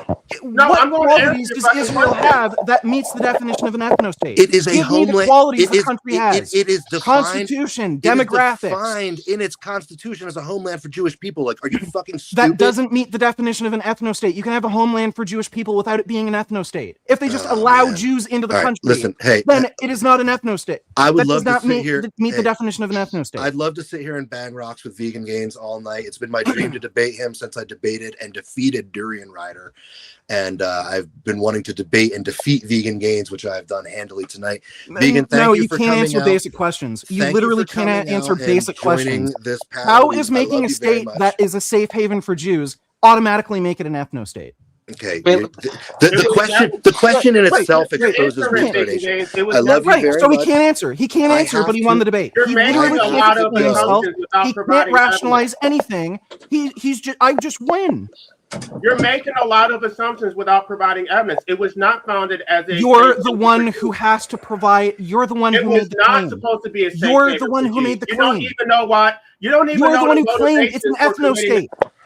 How is Israel an ethno-state? What qualities does it have? You're fucking stupid. You don't. How many times do I have to ask you the same question? What qualities does Israel have that makes it an ethno-state? He literally explained it to you a billion times. He literally explained it to you a billion times. Not only was it founded as an ethno-state, but they will not let another group become. Again, that's question begging. So what qualities does it have that makes it an ethno-state? They literally explained it to you 1,000,001 times. No, they didn't. No, you're the only thing that was said is that the idea is for it to be a safe haven for Jews. You are a hamburger brain. The definition of an ethno-state. You are a hamburger brain, and I have to go. I wish I could debate all night. Vegan, next time you come on, I'll debate you again about anything and probably pile drive you You're a into the fucking ground. Idiot. You're a fucking idiot. And you're a hamburger brain. If you really want me to answer you literally you cannot qualify a single statement. You can't make an argument. You can't answer simple questions. Hey, you do not even understand what I'm asking you. Tonight, when you're lifting weights, I want you to think completely different topics. Tonight, when you're lifting weights, I want you to think about me and get really mad and get some. Again, I'll ask for the 50th time. What qualities does Israel have? By hamburger brain. Do you want me to answer? Life abolitionism gave the definition of ethno-state. Explain how Israel has those qualities. That's what I'm trying to do. If you would shut the fuck up, I can answer your damn question. Answer. Israel's laws defines Israel as a nation state of the Jewish people, establishing specific ethnic/religious identity as the foundational basis of its state. It has a law of return which grants automatic citizenship rights to Jews worldwide, which do not extend to Palestinians. They have a national flag which is explicitly Jewish rather than representing all citizens. Palestinians have all the same rights and protections under the law. They don't have a right of return. No, they do not. What are you talking about? And they don't have to sign up. Tell me one right. Tell me one right that Palestinians. Tell me one right that Palestinian Israelis don't have. They don't have a right of return. They're not Israeli citizens. I asked you, what right do Palestinian Israeli citizens have? Of course they're not Israeli citizens because the Israelis are occupiers. It was their land in the first place. Oh my God. I just realized this guy doesn't even know where Israel is. He doesn't know what Gaza is, what the West Bank is. There is no I literally just asked you. There is no such thing as Israel. There is only occupied Palestine. Totally there is no state of Israel. There is my God. Palestine. You realize Arabs? Do you realize Arabs live in Israel? Right? You realize there are Palestinian Arabs that live in Israel and have citizenship. Palestine will be free. From the river, dude, name one single right that Palestinian Arabs that have Israeli citizenship do not have over Israeli Jews. Name one right that Palestinian Arabs with Israeli citizenship don't have. Life abolitionism. He's asked you a question. You just said that statement. Just listen to the question. Keep the conversation flowing.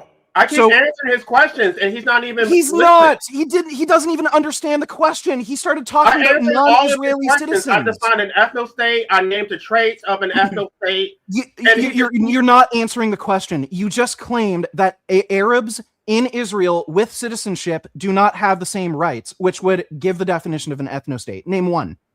I just answered that fucking question. They don't have no, the right you didn't. Of return, you were talking about non-citizens. Right of return is in regards to non-citizens, you idiot. If they're citizens, they have a right of return because they're in Israel. They're citizens. No, Vegan Games. I just told you what the right of return is. The right of return applies specifically to Jews, even if they are not Israeli citizens. It only applies specifically to Jews. They can live anywhere on the planet. Okay. And they have a right of return because... I just asked you what right non-citizens have. So just because they have a bias for allowing Jews to immigrate, no, Jews don't have to be citizens. Buddy, dude, every country has a bias with who they let in. Every country has a bias with who they let in. Not There's based immigration on ethnicity. policies. Not There's based on ethnicity. Yes, there is. Name one country. So the United States is an ethno-state now because Trump is trying to limit Muslim immigration? Name one country besides Israel United that States. has citizenship based on ethnicity. United States. Poland. So what are you talking about? There's immigration. The level of retardation in this conversation is astounding. So as soon as Trump banned Muslim immigration for that period of time, the U.S. was by definition an ethno-state. That's a stretch. You're so disingenuous, Vegan But Games. every country has a bias with who they let in. Every country has a bias with who they let in. Canada, for the longest time, we're talking about what is actually in up until the 1980s. Dude, up until the 1980s, Canada barely let in any minorities. It was mostly white Europeans that they let in. And then later, they because they needed to hit higher immigration targets, they let in more ethnicities, more Indians, more people from the rest of the world. The damn Constitution. What are you talking? We're not talking about a bias. We're talking about the founding documents. The founding documents of the state of Israel says that citizenship is based on ethnicity. No. What it says is that if you are Jewish, you automatically have a right to come to Israel and claim citizenship. That's it. You can get citizenship in Israel. It happens all the time if you are not Jewish, even if you're an Arab Palestinian.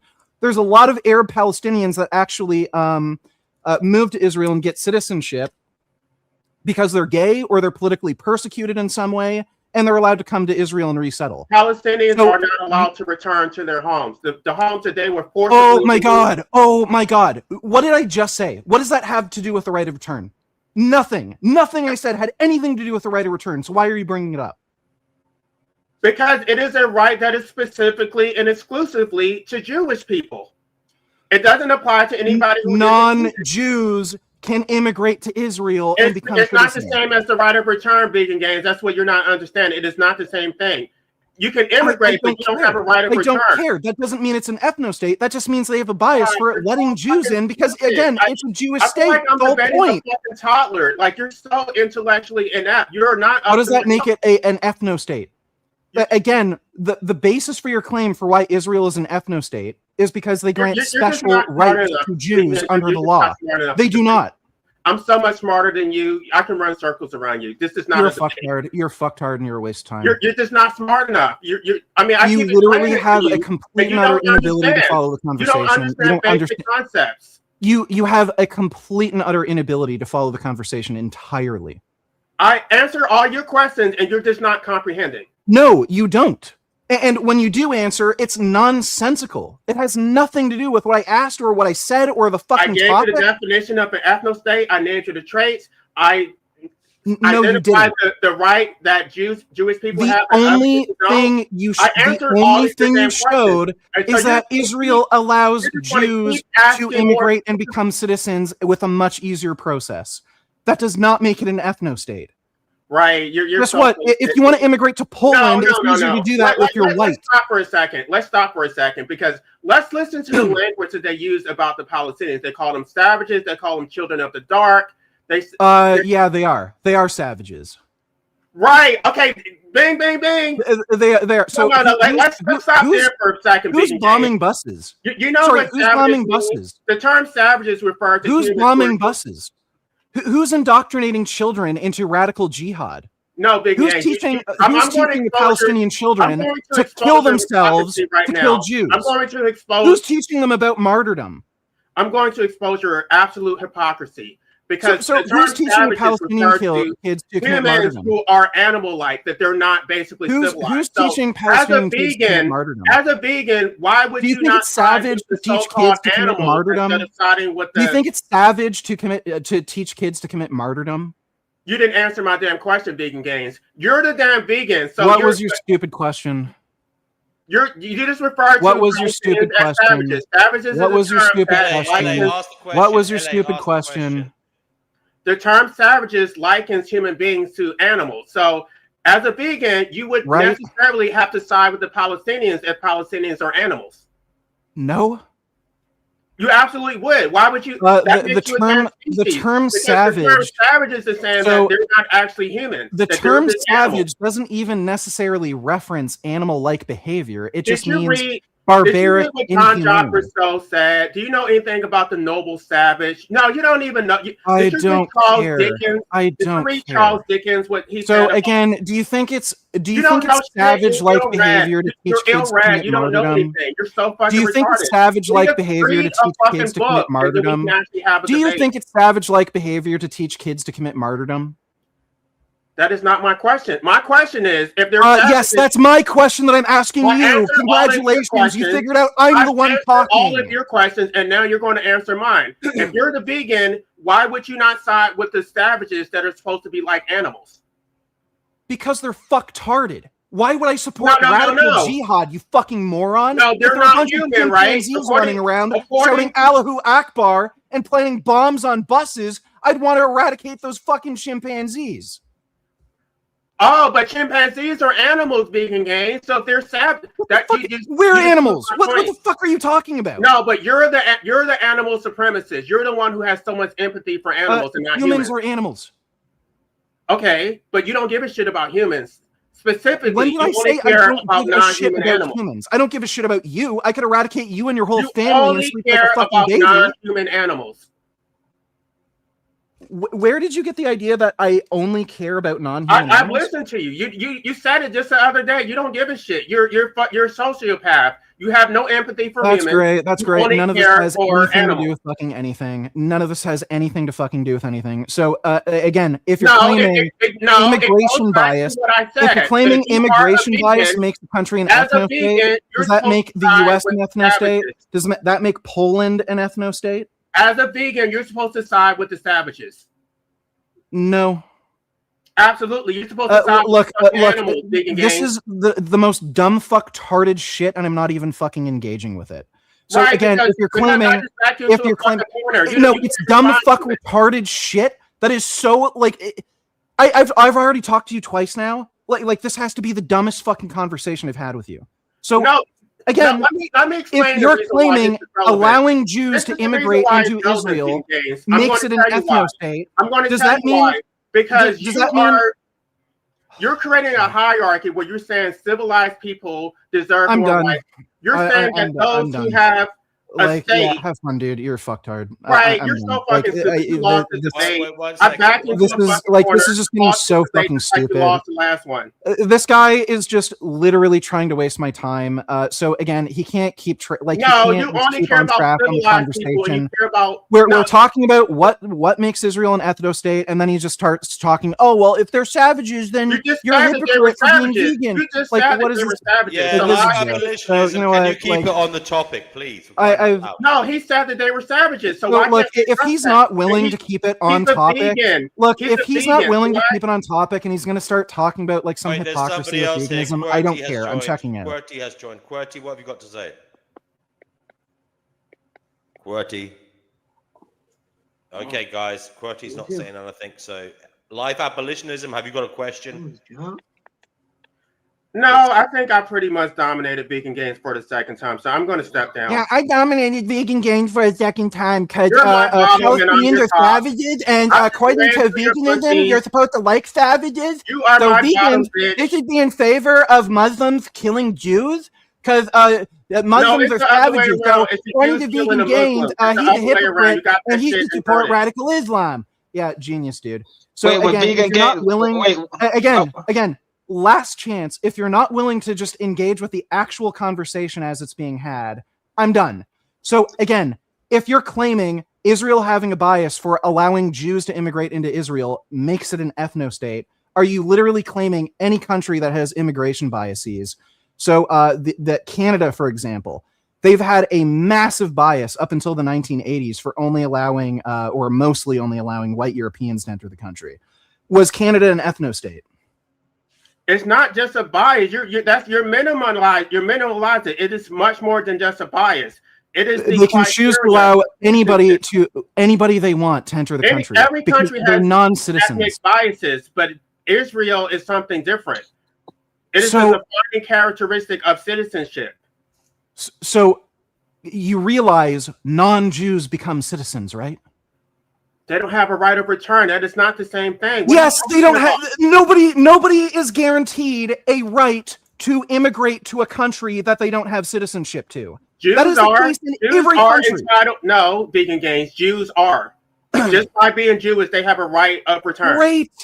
Great. That's Israel's policy. If they have a bias for allowing Jews to gain entry, that's their choice. Your dog. So by definition. So your by dog, definition, I would love would Canada be an ethno-state? Tell me the policies, because I really would like to hear that. So again, Israel does not only allow Jews to immigrate; they allow a much easier process for Jews to immigrate, just like how Canada allowed a much easier process for white Europeans to immigrate. No, Jews are guaranteed to go to Israel whenever they want to. That's the difference. Great. They can do that if they want. Qwerty, are you there? Like you're literally saying Israel has to allow non-citizens all equally the same ability to immigrate into the country? No, that's not what we're saying. Or else they're an ethno-state? No, that's agent. That's what we're talking to right now. Let Qwerty say something. Qwerty, what side of the fence are you on? What would you like to say? This is the first time I've done this, but it's super low. I can hardly hear anything. I want to ask vegan gains. Yeah. How do you get so bulky? Oh, for fuck's sake. I mean, come on, bruv. This is a serious conversation now, Qwerty. Is that all you got to say? All right, as you were, guys. Sorry. Yeah. So again, yes or not, we don't have an obligation to make it so that everyone gets to have a right of return. But the fact that Jews, in particular, have a right of return shows that it's an ethno-state, because only those the definition of an ethno-state. It is an ethno-state. It requires that citizens have a different tier of citizenship and rights based on ethnicity.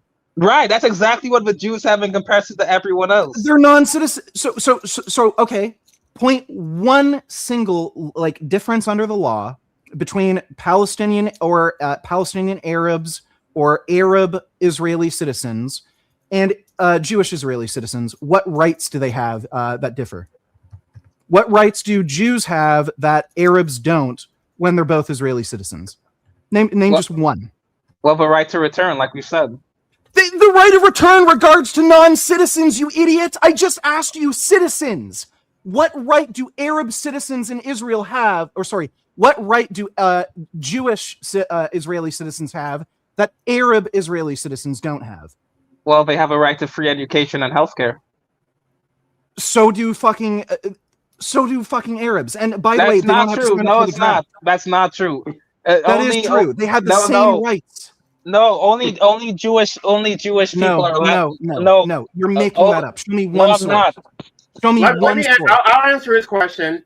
Show me one source. Show me one source. Arab James. Israeli citizens do not have a right to health care. No, I'll answer your question. They have, in addition to the right of return, they also have a right Right to of return regards to non-citizens, They so also have it's the right not to in conflict. I said, in addition, they also have a right to self-determination. They also have a right to land access. We're talking about Israeli citizens. Name one single right that Israeli Jews have that that Arab or Palestinian Arab Israeli citizens don't? Self-determination. Where? Okay, show me their constitution where they don't have that. Where does it say except Arabs? Where in the law? Show me where in the law, where in the Constitution, point me the exact fucking law where it says Jews have this right, Arabs don't. Let me read what the actual law says. The right to exercise self-determination of the state of Israel is unique to the Jewish people. That's what it says in their fucking constitution.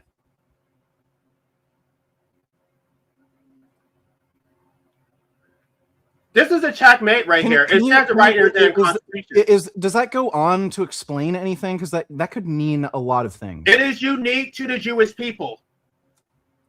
Sorry, so what does that mean? So what does self-determination mean in that legal framework? So like Palestinians aren't allowed to do anything? Like Jews can say, hey, you're not allowed to work that job. You have to work this job and make bread. Like what does that mean? No, it relates to sovereignty that Israel has sovereignty that other groups don't have. So they can define what their people are. They can define what their rights are.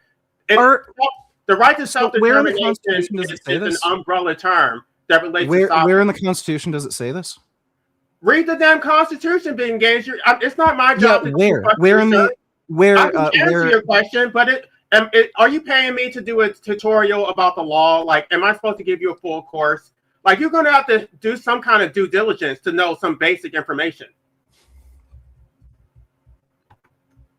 Like, you don't get to sit there and just ask questions and have me spoon feed you everything, and then you don't know shit. And then because if I don't answer everything precisely, then all of a sudden you won the debate. No, you don't get to just ask questions. You actually have to put forth some kind of damn argument.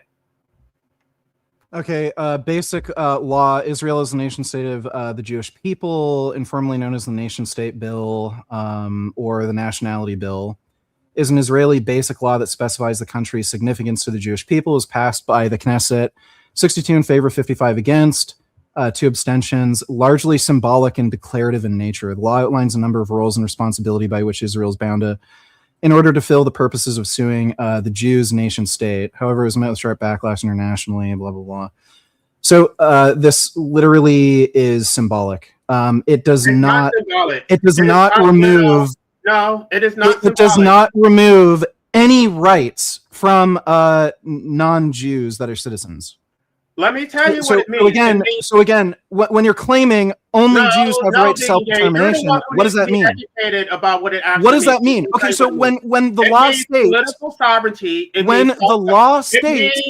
political sovereignty, self-governance, cultural autonomy, and economic control. That's what it means. Buddy, there are Palestinian Arabs in the Israeli government. They don't have a right to self-determination, though. They're members of part. So they have the same rights. They have the same rights. It says it in their damn constitution. Be a part of the political system. So again, when you say only Israeli Jews have right to self-determination, what does that mean? What are the downstream effects? Are they not allowed to speak? Do they get locked up for being politically opposed to the government? Like show me where what does this lead to? So when I look this up. When I looked this up, it was only a symbolic. This law, this thing in the Constitution, it was purely symbolic, and it was just meant to solidify that Israel is meant to serve the Jewish people. This is not a debate. You're asking me to educate you about basic legal concepts. So, so you lied. You misrepresented what the fucking Constitution actually meant, and you can't actually describe.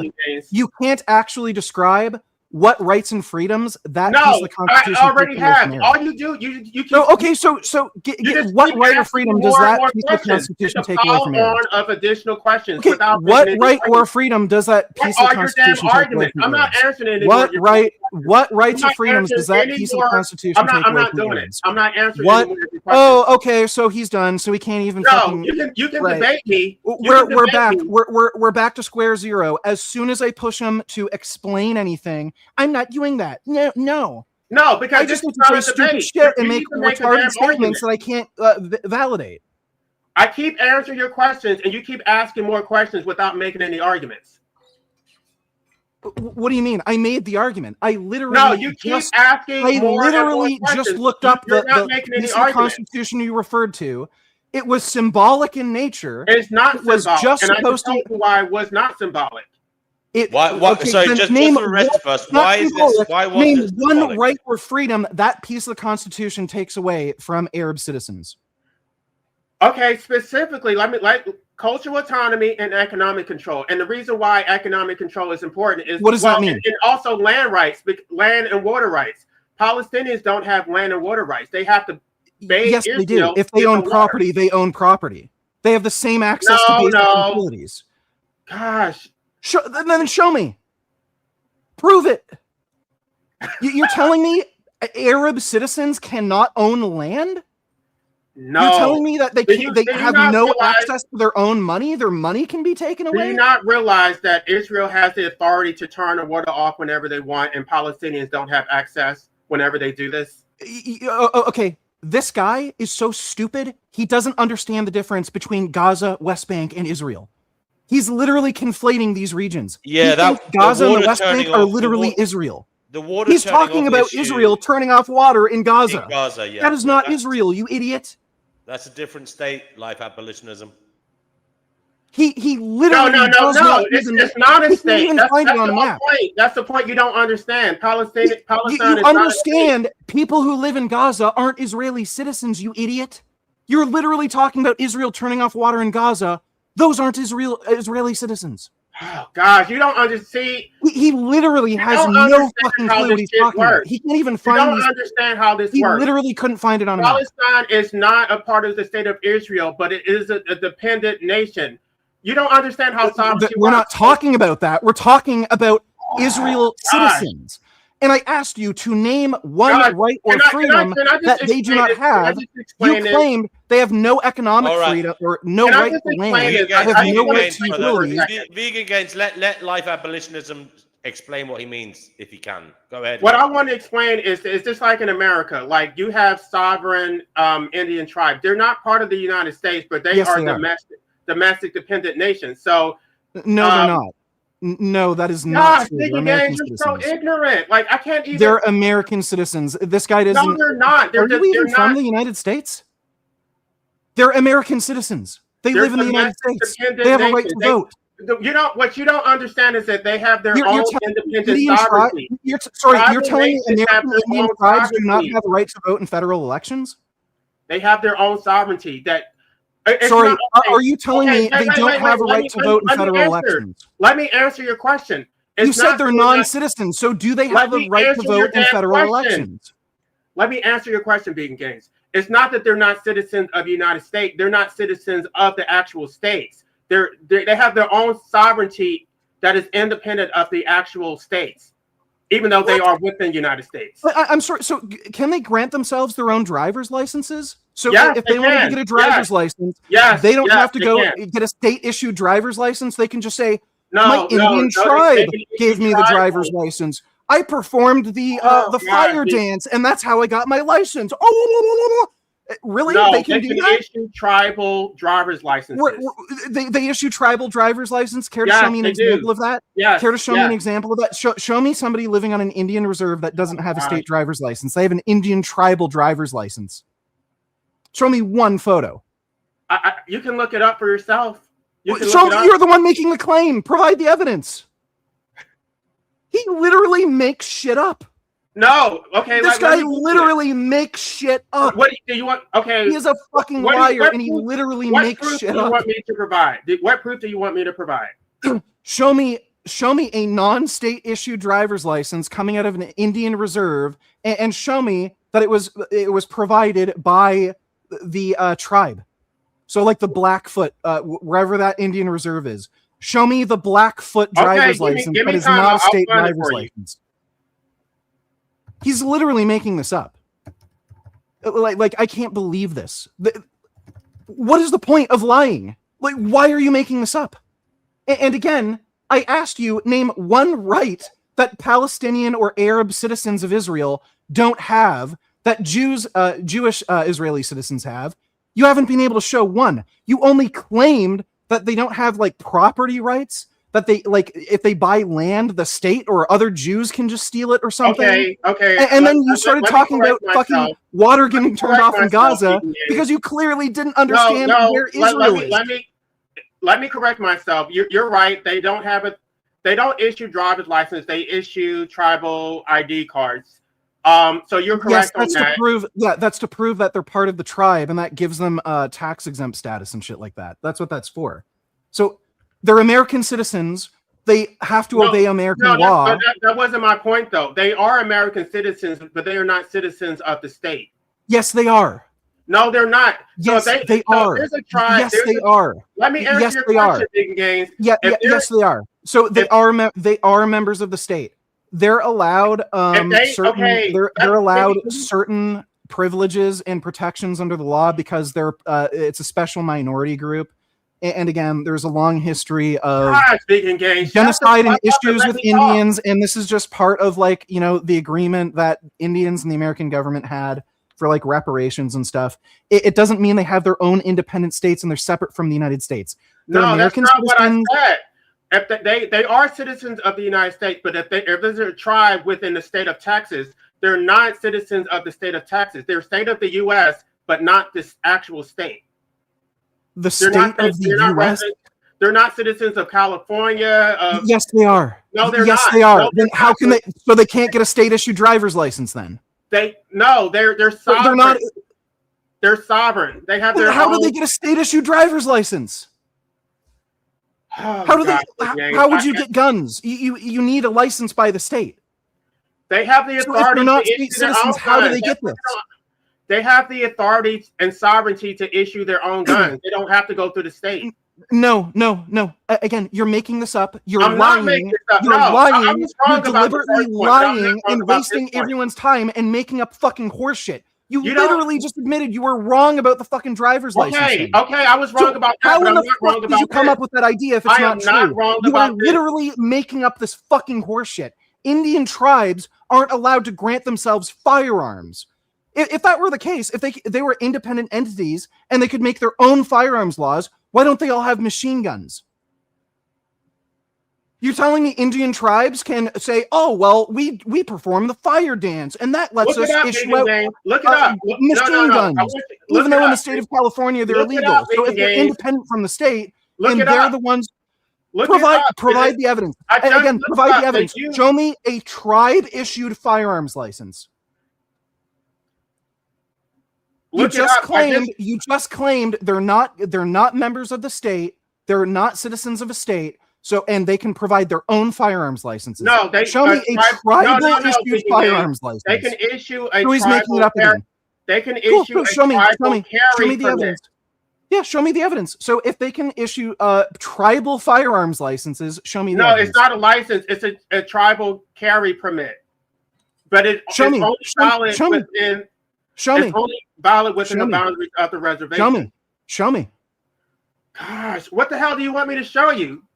I feel like you should be paying me. Permit. You should be paying me to do your damn research. I'm not your fucking personal assistant. If it doesn't exist, then you're literally just trying to make me waste my time for something that literally does not exist. I just looked it up. So what I'm saying is this part is absolutely correct. And I'm not sure what you're asking me. Oh my God. What you want me to pull up the statute? Is that what you're asking me to do?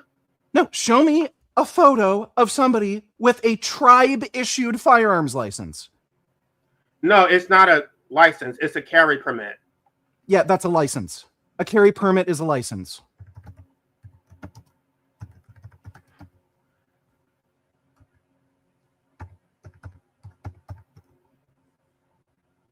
Okay, well.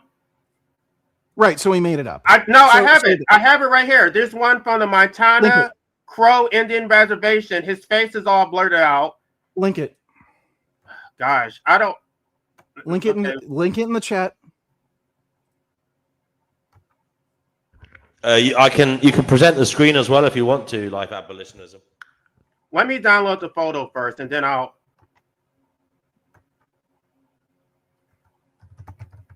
Anybody else in the chat want to come on the link? And again, like this is a complete diversion. So I asked him a million times now, Name one right that Arab Israeli citizens do not have, but Jewish Israeli citizens do have. This guy mentioned economic freedom. I don't know what the fuck he means by that. Like, are you claiming Arabs aren't allowed to have certain jobs, or they're given jobs like in a communist state and they're forced to work at a factory? Can you What see is the this photo? I'm sharing? What is this? This is a driver's license. It's blurred out. It's like redacted. It's a tribal. I mean, not a driver's license. It's a carry permit. You already explained this. Yes, there's an ID card that proves they're a member of a tribe. No, they need this. I'm sorry. They need this for their tax exempt status. I asked you, show me the driver's license or the firearm thing. I'm sorry, that's not the right one. Just 1 second.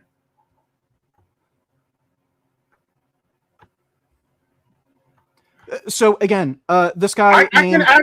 You're assuming that I can't actually do it, and you're making shit up and you're full of crap. I'm not. By the way, I know laws are similar in Canada. I know people who are tribal members, and I've seen their tribal ID card, and they have lived on reservations before. They don't get driver's licenses or firearms licenses that are granted by the tribe. It's whatever fucking province they're in. They have to get a provincial driver's license. They have to get a provincial firearms license. And if they want to get a boating license, again, that's given by the province. It's not given by the fucking tribe. That's all things that are managed either federally or on a provincial level. Same with the states. Again, he's making this up. He's making this up because he thought he could lie to everybody and he'd be able to make some stupid fucking argument against No, they can't issue licenses, but they can't issue permits. So again, I asked this guy, how is Israel an ethno-state? He said Arab citizens don't have the same rights as Jews. I asked him to name which ones. He mentioned economic freedom. I don't know what he means by that. Like he might want to explain in detail. He also mentioned they don't have property rights. They don't have rights to utilities. And we found out he doesn't even... He was talking about Gaza, not fucking Arab Israeli Let me answer your question about the So again, show the evidence. Let me answer the question about the economic freedom, that they routinely discriminate against non-Jews. They discriminate against even Jews who happen to be black, the Ethiopian Jews. They don't have a right to employment because they can actually discriminate based on race. They don't have a right to what? Employment. They can actually, they don't have a right to labor laws. They actually get paid under Where's the evidence for that? And we're talking about citizens, correct? Yeah. Well, I'm assuming that they are citizens. We're assuming. Okay, so I don't want you to assume. I don't want you to assume. I want you to show me the evidence.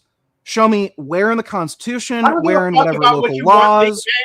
Show me something that definitively proves they do not have the same rights. You don't get to have it your way. Who gives a fuck about? Yes, I do. There's a standard for burden of proof. You have to show the proof. Show me the legislation. Show me the statute. Show me. Eating motherfucker. You're the one making the claim. Show me the evidence. So if you're claiming it's legal to discriminate against Arab citizens, you can, on the basis of their race, not employ them. Show me the statute. Show me the legislation. I don't know that there's a specific legislation. It's about the enforcement that they don't actually protect non-Jews. Okay, so then that means you're full of shit. Then that means you're full of shit. Guess what? Guess what? Every country has racism. Every country has racism. You will find plenty of businesses that will not hire black people. You will find plenty of apartments where they won't rent out to blacks. So does that mean the U.S. is an ethno-state? No, it just means racism happens. So if there's not, sorry, if there's not any legislation that states only Jews have this right, Arabs don't, then you're full of shit. He just admitted he's full of shit. No, there's he literally just admitted he's full of shit. The whole basis for him claiming it's an ethno-state falls apart. Also, disparate impact. Those are two different standards. Disparate impact is just as real as discriminatory intent.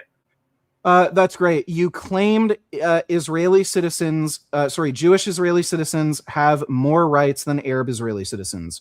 Show me the legislation. If not, shut the fuck up. Okay. I don't fucking care if you can. I don't care if you're going to say people are racist in Israel. That happens everywhere. I'll get you your fucking evidence, and it's almost like once I already admitted when I was wrong. I'll give you 3 minutes. 3 minutes. I already admitted that I I'll was give wrong you about 3 minutes. about Show me the specific legislation. If not, we're done. You are making shit up. So again, the whole fucking basis for him claiming Israel's an ethno-state is that there's a difference in the rights that are granted to Israeli Jewish citizens and Arab Israeli citizens. He has not been able to show any legislation indicating that. So again, 3 minutes. Show me one piece of legislation. If not, you're completely full of shit and you're making literally everything up.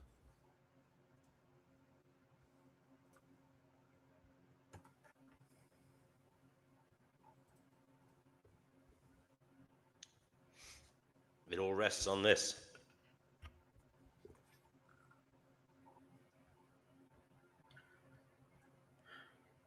Okay, it really relates to the same things that I already said.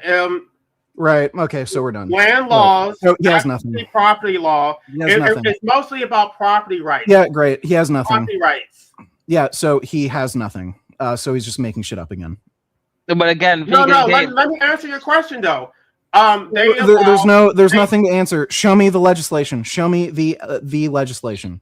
The absentee property law in the state of Israel. It allows the seizure of property from Palestinians who left in 1948, even if they remained in Israel. So there's an absentee property law. Sorry. Absentee property. So if the property's abandoned. No, it only allows. It's not abandoned. They were forced to evacuate their homes, and now it's so-called an absentee property, and only Jews are allowed to claim it. If they evacuated their homes but they stayed Israeli citizens, why wouldn't they be in their homes? Like, show me the legislation. Show it. Show it on screen. Link it in the chat. Show it. Okay. I don't want to hear it out of your mouth. I'll fucking show it. I'll share it on the screen. Go on.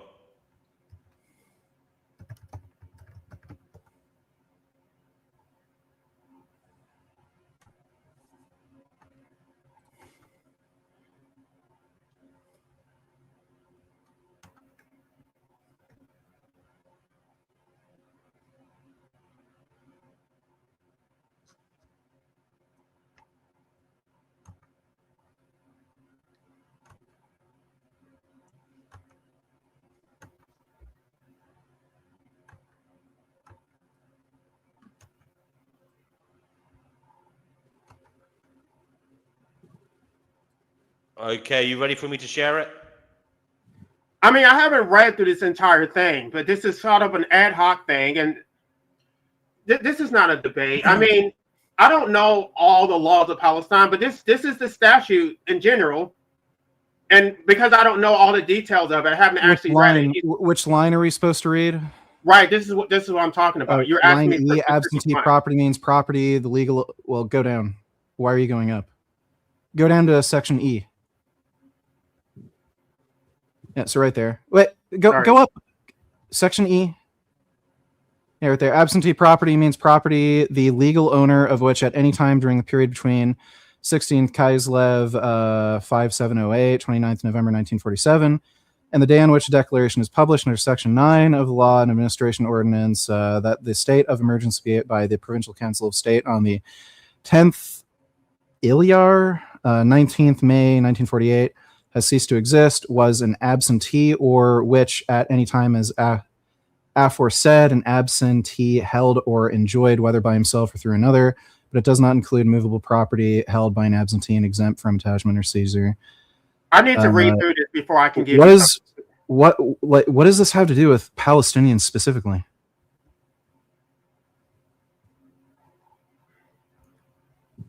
Just give me a second. I'll give you the specific part that I'm referring to.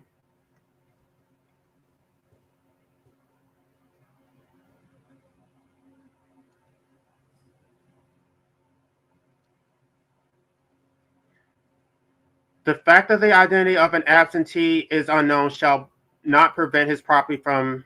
Let me just read through this. See, this is not the. You want me to go? Okay, how about y'all just stop? It doesn't matter. I'll find it, Vegan Games. It literally just said it doesn't matter if it's Jewish or Palestinian.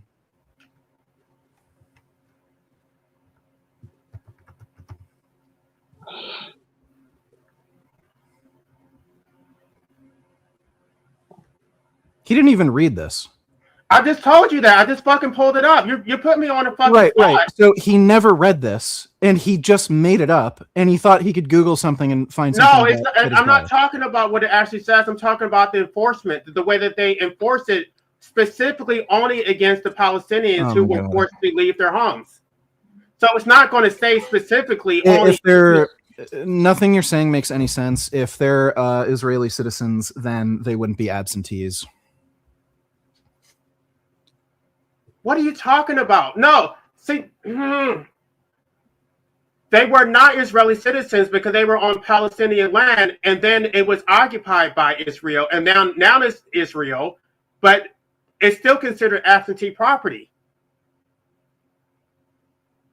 Okay, this is going nowhere. At the end of the day, he doesn't really want to. He does. This is yeah. So I'm reading this, and this seems to deal with property that was abandoned due to war. So there was a lot of Jew. Wait.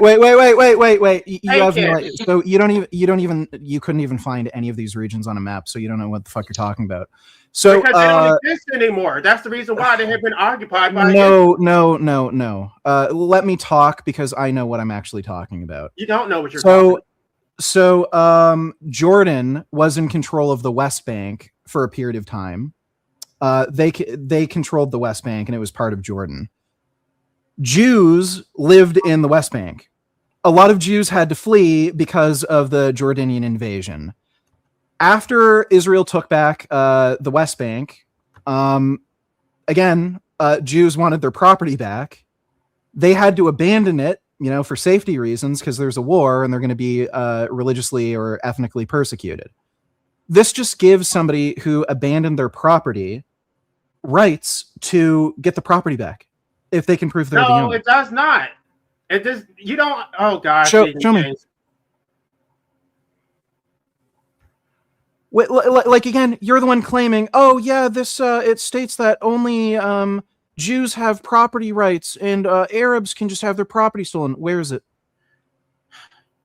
It's in order for me to prove it, I would not only have to read the statute, I would have to go through the case law and okay, so you have no idea what you're talking about. Really you never read the laws. No, you made everything up, and you were hoping you would be able to look for something. You were hoping I'd either not question you or you'd be able to find something. No, Vegan Games. If you want me to do a follow-up, you're the one making the claim, and you provide evidence. Shut the fuck up and let me talk, bitch. Things. Shut the fuck up and let me talk. If you want me to provide the case law and tell you how this is being enforced, you're not saying anything. So that. again, the only thing you should be doing right now is showing me the legislation that shows it's not just a legislation, it's also the case law. Jewish citizens. It's also the case law. I do not give a fuck about anything else you have to say. Where is the legislation granting Jewish citizens more rights than Arab citizens? It's also the case law because the case law shows how it's being enforced. No. So again, if your only argument is people are racisted at sometimes, then the US is an ethno-state. Canada is an ethno-state. The UK is an ethno-state. France is an ethno-state. Because guess what? Racism happens everywhere. There's discrimination in the legal system. It fucking happens. Right. That doesn't mean they have different rights under the law. It comes out of your fucking mouth. You are the absolute racist. You're the one who's racist against the Palestinians. Yeah. Right. Well, great. If you think it's racist for me to think people shouldn't idolize Hitler and try to exterminate Jews, then I'll happily take. Do you even know why they have? Do you even know why the Holocaust happened? I don't know if I should say this on his channel. Oh, please tell us why the Holocaust happened. I'd love to hear it. Be careful what you say, like. No. Don't be careful. Tell us why the Holocaust happened. No, I probably shouldn't go there. I don't want to do that on you. Oh, on your channel. Did it have something to do with the Jews being bad? Was it not all Hitler's fault? Was that what you wanted to tell us? No, it wasn't. Mister, Jews I'm being not an bad. anti-Semite. No, So- it so wasn't Jews what's the being issue? bad. So what's the issue? Tell us why the Holocaust happened. It relates to Zionism specifically, not all Jews. Oh, really? Oh, really? Hitler wanted to kill all the Jews because he didn't like the idea of them making land in Palestine? That's why? I don't think I should say this because it's probably going No, tell us. We need to know this history. Tell us why. Listen, we know it's bullshit, so don't say it. Come on. No, say it. Prove to everyone you're a fucking anti-Semite. Go on. Tell us why the Holocaust happened. Life abolitionism, whatever you're about to say, it's on your head. I don't condone I'm not going to say it. Yeah, he won't say it because he knows he's promoting anti-Semitic fucking propaganda. It's not anti-Semitism. Like I was saying this entire fucking time, this stupid motherfucker is an anti-Semite who fucking hates Jews, and he's a Nazi apologist. That's why all of these motherfuckers do this. This entire time, this fucking rat fuck has been lying to me, wasting my time, making up fucking bullshit. Okay, I'll say it, smart enough to Games. get away with it. Wait. I'll say it. I'll tell you what you'll do, life abolitionism. You'll use special coded rhetoric. So we know what you mean without you saying it literally. So be very fucking careful what you say. Because I'm very worried about what you're about to say. No, it's not anti-Semitism. You know what he's gonna say. It's actually a defense of Jews.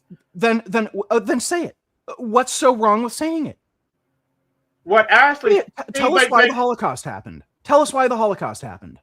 If I say it, you're going to have to research it. Well, it's not true, right? Oh, I'm going to have to research it. Am I going to find this on Nazi forums? Is that where the truth really is, on the Nazi forums? Okay, let me tell you what happened. What happened? Oh, he's going to tell us. He wants to explain why the Holocaust really happened. Tell us. Go on. We have a possible black Nazi here. Life No, it's not. It's not Nazism. It relates to World War I. That Germany actually won World War I, but after the war was over, the Zionists Germany won World War I. No, they did. They absolutely did. They made a deal with Great Britain. Oh yeah. Just shut the fuck up and let me tell you. That's why they were forced to pay so much money in reparations. I'm going to stop. I'm not going to say anything else because she's not even going to let me talk. Go ahead, life abolitionism. You're saying hey, Germany won World War I. All right. And then the Zionists made a deal with Great Britain, which is called the Balfour Declaration, that if they could convince the United States to join the war and defeat, these were German citizens, by the way. These were Zionist German citizens, that they made a deal with Great Britain that they would convince the United States to join the war that was already over, by the way, defeat their own country, and in exchange they would get some land in Palestine. And then when the Germans found out about it, they didn't blame the actual Zionists who actually did this shit. They blamed the wrong people, the innocents who had nothing to do with it, and then they took it out on all Jews. And specifically, it was the Zionists who did this shit. Yeah, so you're a fucking Nazi, and you're a Holocaust revisionist. So congratulations. You literally proved my point. Okay. You are outrageously fucking stupid. That it wasn't their fault. You realize Hitler came into contact with anti-Semitic propaganda that Henry Ford also came into contact with. It was a false document. Did you know anything about the Balfour Declaration? It was a false. So shut the fuck up. We're not talking about that. No, we are shut talking the about fuck it. up. We're not talking about it because that shut is why. The fuck up. We're not talking about that. Yes, we are. So, yes, we are. No, we're not. We're talking about why Hitler. Wasn't that whole thing like Britain agreed to give some land to the Jews, but then Britain fucked them over? Right. Yeah, so I would advise you to look it up, and that was due to anti-Semitic propaganda he came into contact with, and he was convinced that Jews were evil. This is a non-sequitur. That has nothing to do with Henry Ford posted that same document and published it. He called it the International Jew. I believe it was a document originating out of Russia that was falsified. It was all a bunch of bullshit about how Jews are like basically fucking Satan worshippers and they want to control the world and destroy destroy white another people. document which it was called Hitler had planned to exterminate Jews before all of this. Oh gosh, I can't say everything I want to say on this. You can look at his speeches. You can look at his public speeches.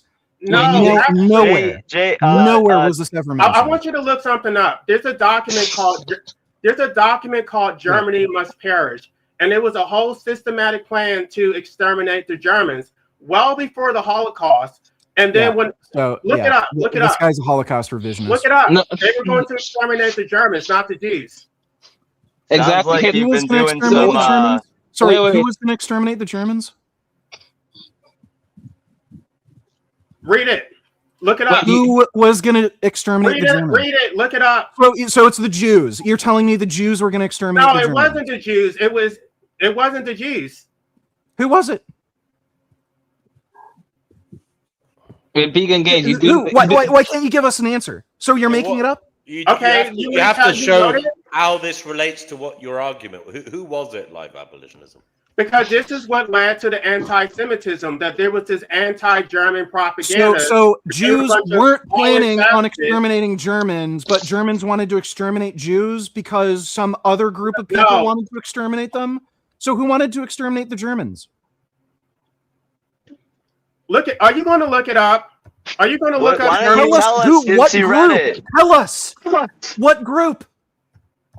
It wasn't a group. It was the Jews, wasn't it? You don't want to say it. No, just look it up. It's called Germany Must Perish. It's by Theodor Kaufman. It's called Germany Must Perish. Look it up. Tell us what group. I'm not going to exterminate the Jews. You're not going to make. Can you kick this fucker out of the chat then? Can you kick this fucker out? Jews. It has nothing to do with Jews. Then what group wanted to exterminate the Germans? What group? And why would you even? I mean, life abolitionism. How would that lead to the Holocaust? The Jews had nothing to do with it. Life abolitionism. It's a fair question. Well, how does this relate to your argument? You do have to answer the question. Because after they found this document, Germany Must Perish, that's when they all turned anti-Semitic because they thought there was. Who wrote the document? Where did this document originate? Who were its authors? It was written by Theodor Kaufman, and then Goebbels found out about it, and then he made all this propaganda. Was the author a Jew? Was the author Jewish? Kaufman is a Jewish name. I'm not going down this rabbit hole. That's not even a point. Why did you bring it up? Because by the way, this was published in 1941. Hitler was already talking about exterminating Jews back in the 1930s. No, he had already outlined plans before. No, you don't understand the point. Jews the whole point is that the Nazis were in Germany, but they were not popular. Nobody took them seriously. Yeah, I mean. The speeches in the Munich beer halls were way before 1941. But nobody took him seriously. The war. Nobody took him seriously. They thought he was a joke. You know what was kind of cool? That it was like the Jewish mob that helped take down the American Nazi Party, which was the Bund in like the 20s and 30s. Thought that was pretty cool, and they did it without killing anyone apparently. Wait, by the way, you realize when Hitler wrote Mein Kampf, he was already talking about exterminating Jews. He was talking about Hitler. I'm not talking about Hitler. Yes, you were. He was one of the people who orchestrated the Holocaust. I'm talking about the German people and why they turned anti-Semitic. Did that have anything to do with Hitler? No, not necessarily. It's because Hitler had nothing to do with convincing Germans to be anti-Semites. Really? Goebbels was running the propaganda for the Nazi Party, and this pamphlet. This guy's a Holocaust revisionist. This guy's a literal fucking Nazi. So this guy is one of the biggest fucking idiots I've ever come across. This guy has been looking around far right wing Nazi content. I'm sure he's been watching shit like Tucker Carlson because this is straight up Holocaust revisionism. Hitler was already talking about exterminating Jews when he was writing Mein Kampf. He might have not outright explicitly stated it, but there is very fucking strong wording in that book talking about how Jews are like the ultimate fucking evil who are going to exterminate humanity.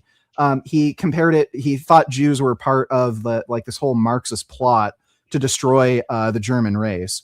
And you can look at his speeches all over the 1930s. Again, in his speeches in the 1930s, it got even more extreme. He was just outright explicitly stating, yeah, we're going to fuck you Jews up. So this whole timeline doesn't even make any fucking sense. Also, again, there are no fucking documents. There is nothing you can point to. There is nothing you can point to corroborate any of this. You're not going to read the fucking book. Again, this book has nothing to do. This book, if you're claiming this book was responsible for Germans, wanting to enact the Holocaust, show evidence for it. Show evidence that Hitler wrote it. That other German high command wrote it. No, Hitler that they didn't write only it. started conceptualizing the Holocaust after this book came out. Nothing you're saying is corroborated by any history. Hitler did not write it. The Goebbels use it as part of his, his propaganda. I have a question. Did did you talk to Vegan Gains about what we were talking about earlier? Yes, yeah, I did, yeah.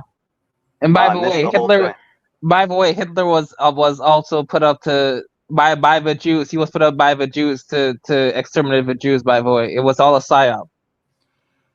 You really believe that? Yes, I do. Evidence. You really believe that? Are you fucking kidding? No, yes. Oh my. Look. My Jay, I'm so disappointed in you, man. My point is proven. These people are what Nazi is wrong with this Holocaust revisionists. generation? Dude, what is These wrong people with this are generation, Nazi man? Holocaust I'm not a revisionists. Nazi. I'm against Nazism. No, I'm not a Nazi. you're a Nazi. These people are Nazi Holocaust revisionists, and this is why they're promoting this Israel genocide bullshit. Wait, by the way, Vegan Gains, Vegan Gains, how much is Israel paying you? How much is Israel paying you to defend Israel? How much? How much are they paying you? Wait, how much are they paying you? We're done. You can You're not willing to acknowledge. You're not willing to acknowledge. So enjoy yourselves. You're Nazis. I think you're I not that willing point. to acknowledge that there was a This is plan why to you're exterminate the promoting German people. pro-Palestine bullshit. The plan to exterminate the Germans was first before the damn Holocaust. No. You're an idiot. I want to know, Jay, did the needle move at all? But I'm done. Was the Vegan Gains? No, damn it. You are done. You're absolutely cooked. Jay was get him back here. I have more stuff to tell him. Get him back. Wait, but you're just damn it. It is what it is. Who got him on the stream? I shouldn't have said it, but there was a plan to exterminate the Germans before there was a plan to exterminate the Jews. It is what it is. Shut up, man. No, there was no live abolition was onto something. Hitler was onto something. You've been reading the secret conspiracy files that no one else got to see. They were leaked. It's called Germany Must Perish. Read the damn document, and then you'll see what I'm talking about. Okay. They were going to force all the Germans to get sterilized, and because the Germans were so violent and they were causing all these problems and wars and shit, and they needed to be eradicated. And then when the Germans read this fucking pamphlet, you do realize it was published in 1941, well after the start of the war, well after the period of Hitler having his time as the orator in the Munich beer halls. Right, but I'm not talking about the Nazi party. I'm talking about the German people. I'm talking about why they became anti-Semitic. Oh, but they seem to have become anti-Semitic before 1941. This book. No, they really were not anti-Semitic. Oh, give me a break. He was giving anti-Semitic. What year? Dude, Jay, he was giving what year was anti-Semitic. the night of the broken glass? What year was that? All right, let me look that up. Dude, he was giving anti-Semitic speeches in the 1930s, man. The boon in America was all up his ass because they wanted to bring like a big anti-Semitic movement to America, and that's why the night Jewish of the mob. broken glass was in 1938. 1938. Exactly. So that shows there was anti-Semitism in Germany before 1941. This book you're putting And forward by the way, there was anti-Semitism in Germany before Hitler even came to we power. know that. We know that. We Yeah. know that. I'm talking about it becoming widespread when they just, widespread. Anti-Semitism has been widespread everywhere for like the past 5,000 years, dude. Okay. Because the Jews did it to themselves. But Jews love being victims, Noodles. Okay. Wow, that's fucked, dude. No, You I really are. don't think that. I don't You think are a fucking Nazi. No, I'm not. Like, a I'm Nazi. really surprised at you, J.E. Like, no, wait, you're wait. Let me wait. Let me explain myself, okay? I don't agree with that. I'm not saying totally across the board. I'm saying in certain instances they love making themselves victims, not totally like absolutely across the board. In certain cases, they love making themselves out to be victims. You're smearing with a broad brush, my friend. I don't Actually, I agree don't want with to that call you my statement. friend anymore. That was fucked up. I'm sorry. I don't agree with that. Yeah, that was a holy shit moment there, J.E. I mean, I am somebody who doesn't like to wave any flag for anybody else, but you know, to paint all Jews. No, that's what I literally said. That's why I said not all Jews. I said in certain instances, some of them will make themselves out to be victims. Not all of them across the board. That's like I could say the same thing about any. I could say the same thing about any group of people anywhere, right? You could, yes. All right. I apologize for saying all Jews to begin with. Okay, I was wrong for saying all Jews, but I will revise my statement and say that some Jews across certain. But as Noodle said, so what? You could say that about any group of people. By the way, I want to welcome Brother Marcus. He has been waiting patiently to say something. Guys, anybody else in the live chat, if you want to come on, this is the Finding Gnosis show. Do click on the live link and come on and have your say. Brother Marcus, let Brother Marcus talk. Brother Marcus, what is it you got to say? I just came on because I was surprised to hear J.E. say some stuff, so I wanted to find out more about it. No, that's why I said I revised my statement. I didn't mean to say all Jews. I meant to say some Jews in certain circles. About the PSYOP stuff too. Well, I think there's good evidence to suggest that Hitler was. Huh? Where's the evidence, Jay? Well, I can show it to you, but there's evidence that shows that Hitler was put up to what he was doing to again make sure that the Jews make themselves out to be victims and instate this state of Israel. That's exactly what the whole plan was. It was a psychological operation.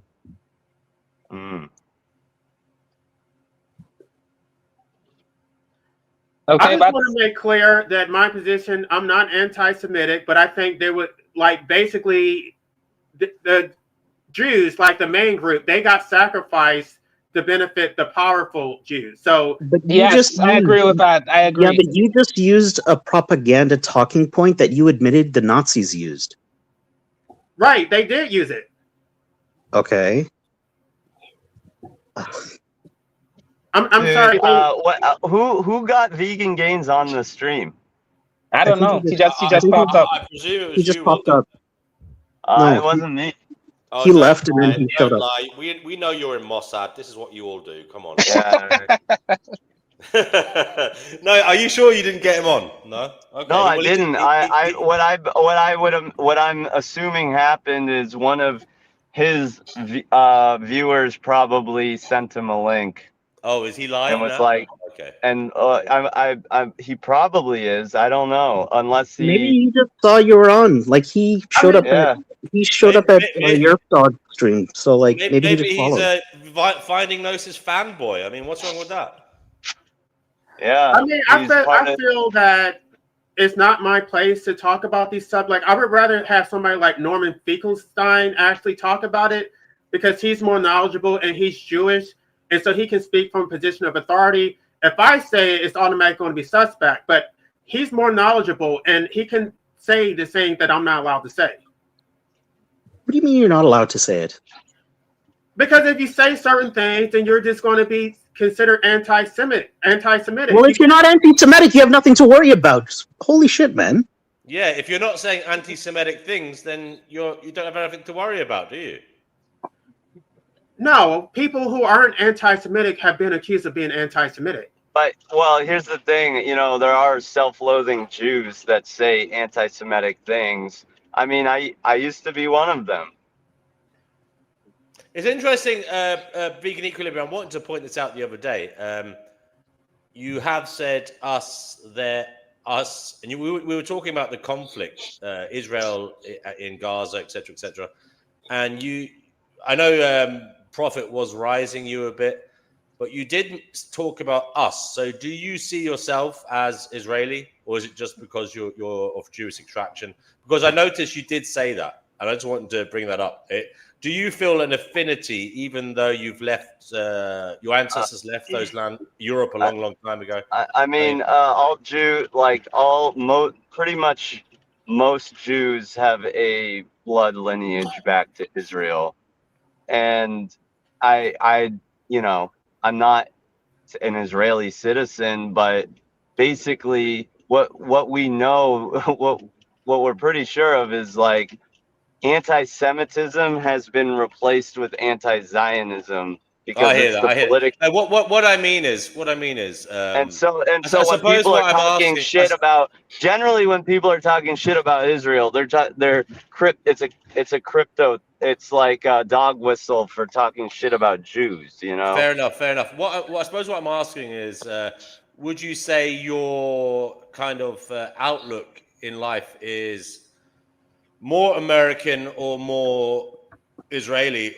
Like in terms of, would you consider yourself a dual citizen? I don't know if you have an Israeli passport, but would you consider? No, but I can get one, and I plan to.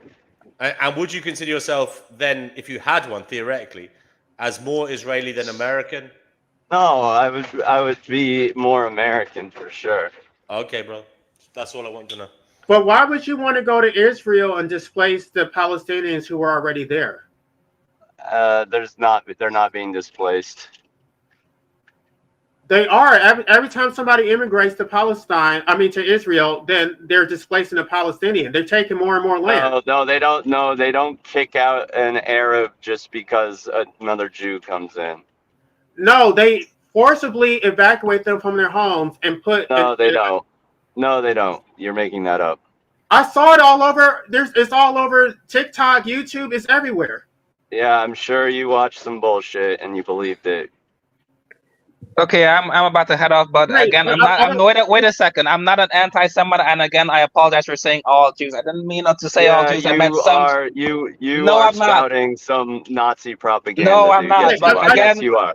Yes, you are. Again, I would just like to clear my name and say I'm not a Nazi. I'm not pro-Nazi. I'm not an anti-Semite. You okay? definitely spouted some Nazi propaganda. No, dude. You did. No, yes, I didn't. You did. Nibbles, yes, you did. I have a question though. When I see these videos, are you saying? I mean, Yerf Dog raises the question I asked last night as well, and it is a fine line. I mean, there was some anti-Semitism has been raised fairly in some instances, I feel tonight, in relation to some of this harping on about some of the propaganda of the Nazis. But I feel that sometimes anti-Semitism was thrown when people were either making a legitimate mistake in terms of the sources they were quoting, or they were quoting actual substantial views that a lot of people hold. That things are very worrying, and sometimes it seems that the Israeli government is doing dubious things, and then they get the bucket of shit that is anti-Semitism thrown over them, and I don't quite know how to square that. As I said, Well, you I gotta am let the worried people about that. say their views, because just being vague about what people believe is not helpful. No, because people don't want to say it and then being accused of things that they're not. Then stop teasing about it. Like for an example, you hinted at Nazi propaganda. What are you talking about specifically? The Nazis weaponized that niche private publication to justify it wasn't anti-Semitism. private. It wasn't private. It was public. Well, it was public, right? Right. What I'm saying is that a lot of Americans don't know about that document. Germans must perish. That was a propaganda piece that. Do you know that was written in 1941, as I said, after a period of World War II when maybe the Jews had already suffered, and there were angry people writing angry things because of what was My happening. point is that this was weaponized by Nazis, and you just hinted at it and just like skirted past the details. What do you want me to say? What it actually says? Is that what is your argument? I'm saying the Nazis used what you just said to justify their propagating anti-Semitism. Okay, my point is that there was anti-German sentiment which was weaponized for anti-Semitism. So the anti-German rhetoric or propaganda came first. No, it didn't. It did. It absolutely did. No, this is the narrative the Nazis said. I mean, you could say maybe from like World War I, there was like leftover stuff from that. Maybe, I don't know. No, there was all this propaganda about Germans being savages. They were so violent. They were causing all these wars in Europe, and they must be eradicated. You would have to. I know you're saying that this was published in 1941, but there was a lot of anti-German sentiment before 1941.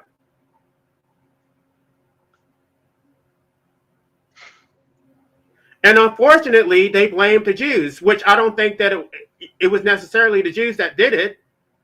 Well, Jay certainly thinks that. And I don't know what he means by this psyop thing. Like he didn't go into the details. I know. I'm hoping that he hears this and gets. But I'm sorry, does that not raise questions if someone says this is psyop? Notice, I want to ask you a question though, because you're saying I should not believe those videos. Cool. Do you think those videos are AI? If I'm watching the IDF evacuate people from their homes with machine guns, is that not real? I don't know which videos you're talking about. I don't know the context of the videos. There's lots of it could be from any different scenario. And you're saying that it's a Jew moved into Israel. Now we have to evacuate the home of this Arab person for this Jew. Like that seems extremely dubious. And it's literally what happens. So far-fetched. I mean, you're watching. I don't know what you're looking at, so I can't say. But there's entire documentaries sounds like total about bullshit. There's entire documentaries about it. There's books written about it. Yeah, I mean, you're also your credibility is not very good. It's not about my credibility. You need to go to the actual primary sources. Sure, okay, whatever you say. I don't believe that. You're not going to look it up though. I don't believe that any Arabs are being kicked out of their homes because some Jews moved to Israel. If I were to show you one Arab evacuate from, would that change your entire viewpoint? Well, no, because I don't know. You're going to show me a TikTok. I don't know any of the context. I don't know, I don't know nothing about what's going on in that video. Okay. Let me just ask you this question. If it was true, if they actually were evacuating Palestinians from their home, would that change anything? I would say that that's wrong. Okay, then I mean, I'm not sure that it's worth the effort, but I can prove it to you. I can give you a whole bunch of videos. I can show you documentaries. Mm-hmm. Well, maybe you want to show it on the stream here. Well, just ask yourself, what can falsify that position? That would be a question for Noodles. I'm not sure. Yeah. That's a question for Noodles. Like, what would falsify it? Like any position you hold, we should be able to say, well, this would prove me otherwise, right? Yeah, I don't know. That's a tough one. That's a tough question. Well, it's a good question. It's not just anti-Semitism. The Palestinians have been treated horribly, and I know that. Can I just ask a question? Vegan Equilibrium, you're going for the Israeli passport. Good luck to you. It's a sunny place. I'm sure it's a lovely place to visit. When it's not I've visited. I've been there. When it's not being, hit with missiles and whatever. But where would the line be in terms of when would you say enough is enough in terms of this Gazan situation. How long more do you think it needs to go on for? That's, I suppose, answer that question however you feel. I mean, basically, they have to take out the major military targets and the major players, which most of which they have done, which is part of why the war's coming to an end. I know people say it's over, but I know there's still some scrimmaging going on. It's basically tit for tat at this point, from what I've heard, which that's how you engage in war. Like, I'm pretty sure it's been shown like the most effective way to win a war is through tit for tat. You know, I mean, I don't know, like it's hard. It's really like hard to say. Anybody else share I guess Shai I think Dayo's view? World War what? III is coming. Does anybody else share the view that World War III might be approaching us? Anyway, I gotta run, but it was. Nudis, can I ask you one last question before you leave? Why am I able to have a rational conversation without you getting triggered? And why is like Vegan Games, who's not even Jewish, why is he more upset than you are?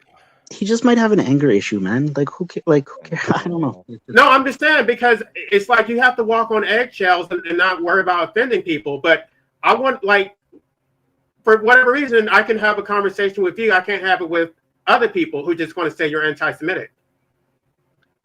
Well, I mean, I think that you are spouting nonsense, but I'm just, I don't know. I have a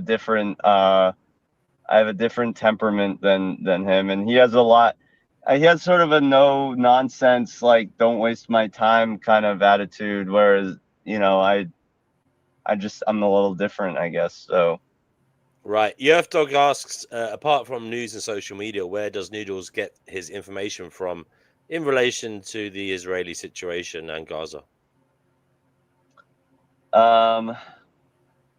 Well, like whenever somebody sends me some stuff about, well, obviously I watch the more pro-Israel side of the news, but generally what happens is people will send me counter information, and then I'll try and look at a few different sources about it.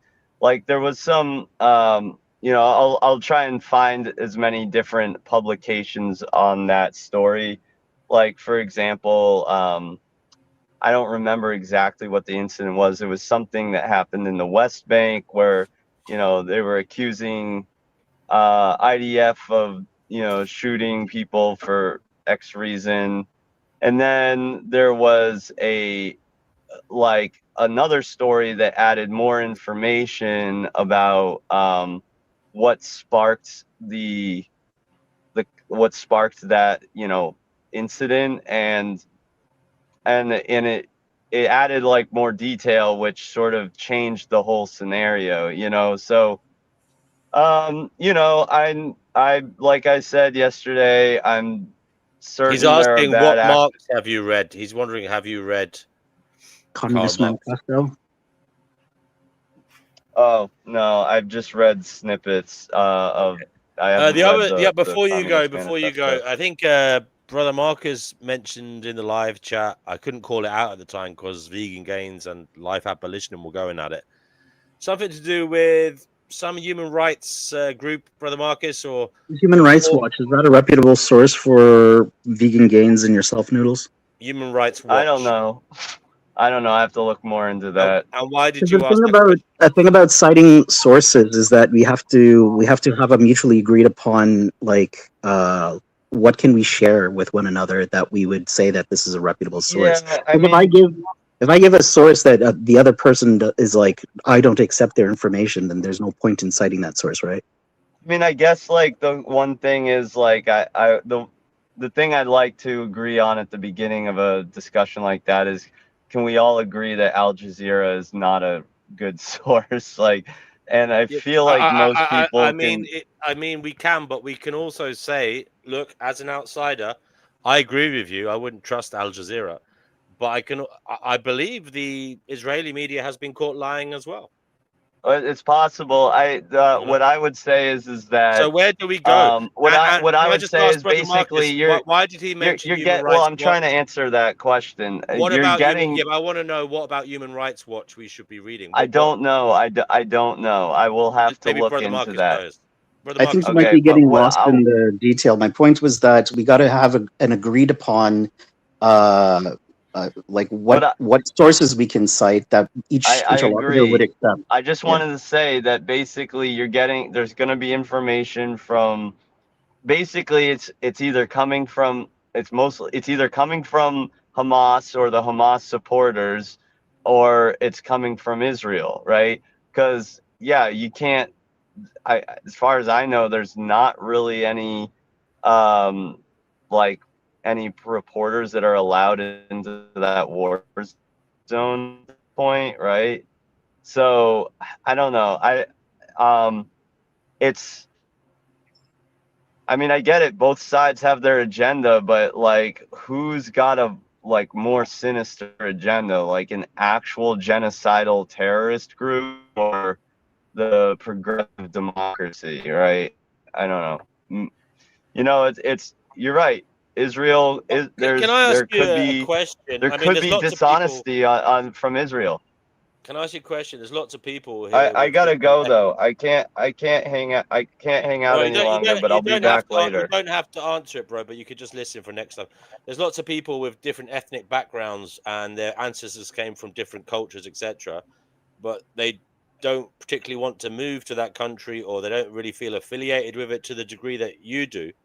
So I'm just wondering why you want an Israeli passport. Like, why do you want to be attached to the culture of your ancestors? It's just a question. I find it interesting. I've been to Israel. I personally wish I've been that to Israel, and there is together. sense of, there is a good sense of camaraderie there. It is nice to feel surrounded by people who have I don't know, who have a very it's like, it's kind of like just being, I don't know, it's like family, right? It just feels but like you understand each not other. a regressive step though? I mean, like looking forward. No, I don't think so. I Should we think not be that moving forward together rather than moving backward to our ancestors when clearly that's the problem? I mean, I don't think there's anything wrong with enjoying, with appreciating being surrounded by a certain kind of culture, and especially when, But what about? I actually have to check myself the other day I realized I was talking to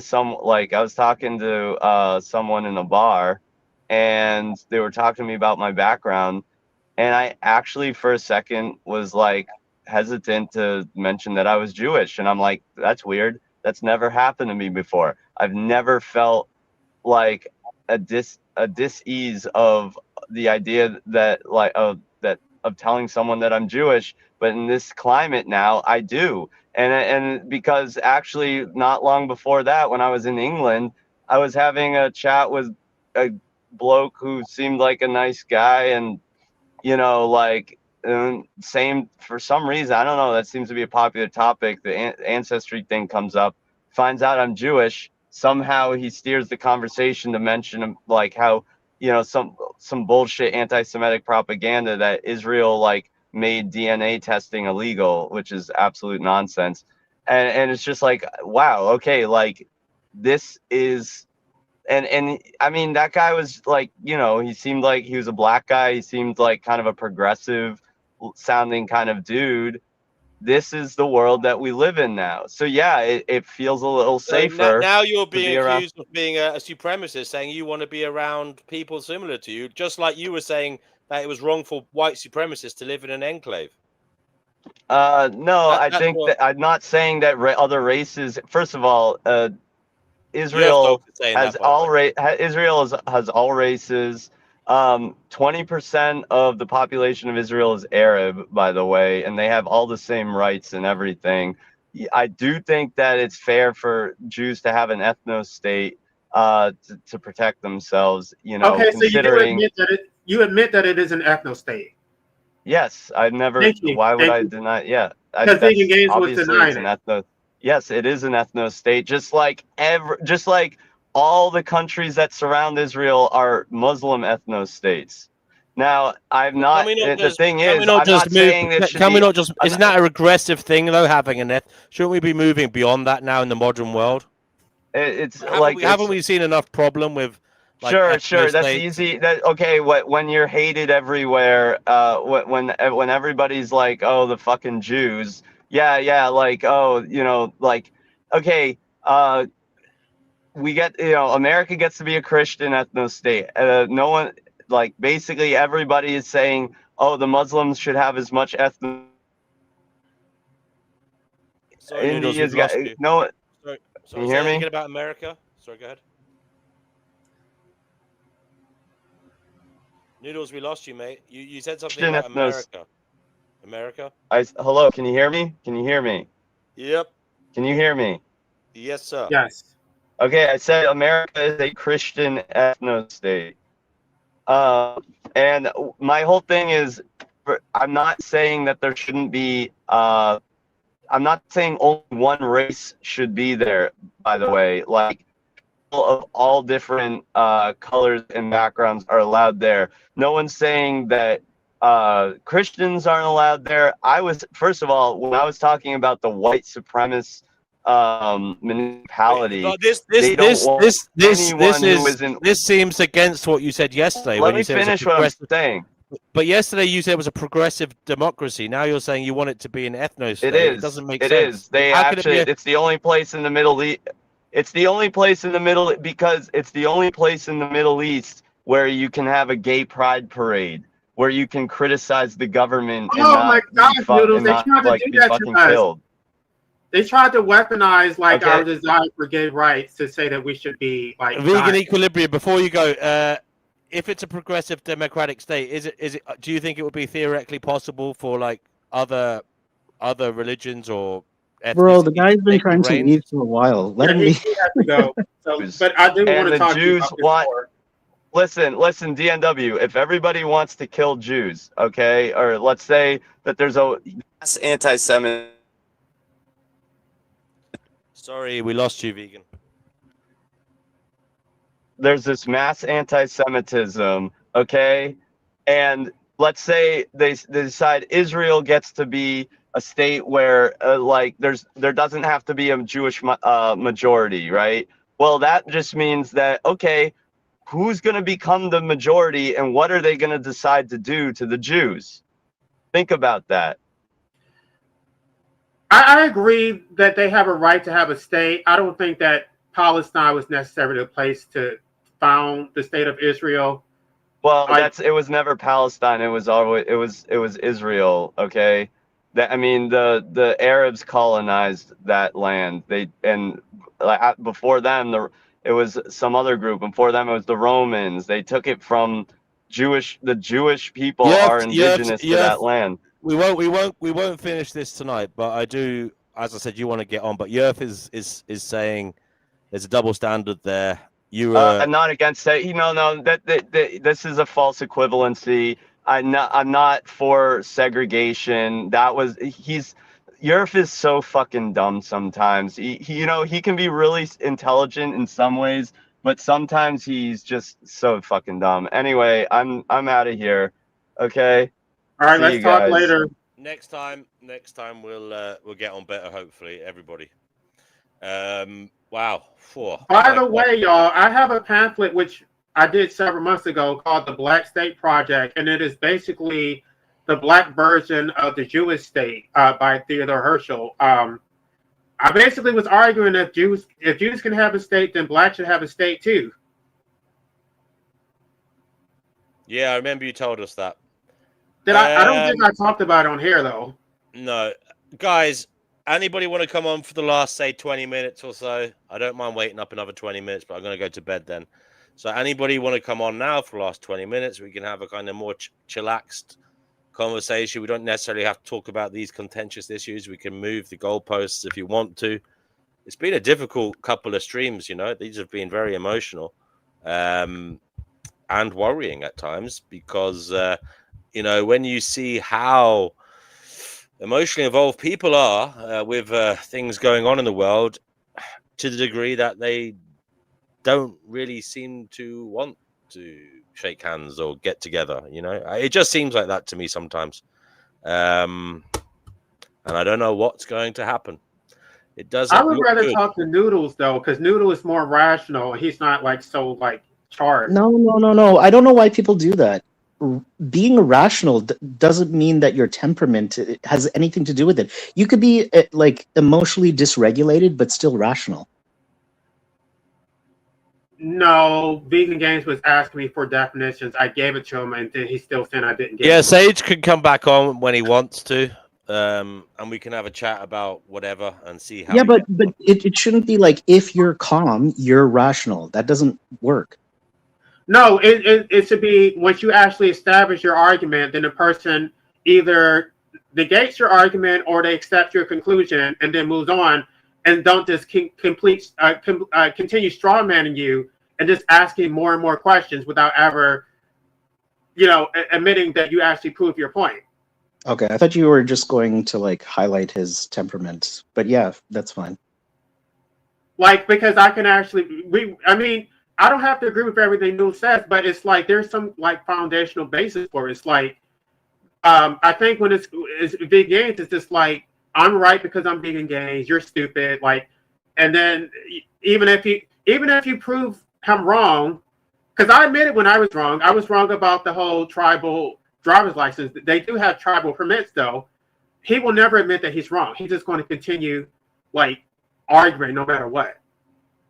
Oh, that was the Human Rights Watch thing. I was looking up the land disputes issue, and one of the sources was Human Rights Watch and land discrimination against Arabs. But the thing is, you'd have to I can't just present that if the person's going to reject the sources reporting on that. It does seem. I'm sorry. It seemed to me as an observer that the sources will be rejected if they don't support. Well, that's why I asked the question. Yeah. Right, and then he just sort of puts you on the spot to like prove, like show the law, and it's like, no, I have to do research and actually like put all this shit together. Don't just put me on the spot to like, oh, where's your driver's license? Like, no, let me do some fucking research and then I can get back to you. But it's like you have to answer all of his questions, question after question after question. He doesn't answer any of yours. That's not how a debate works. Worrying times in this world. Worrying times all around. Worrying times. So many flashpoints. So many. But then also that goes to the questions like, how do you falsify your belief?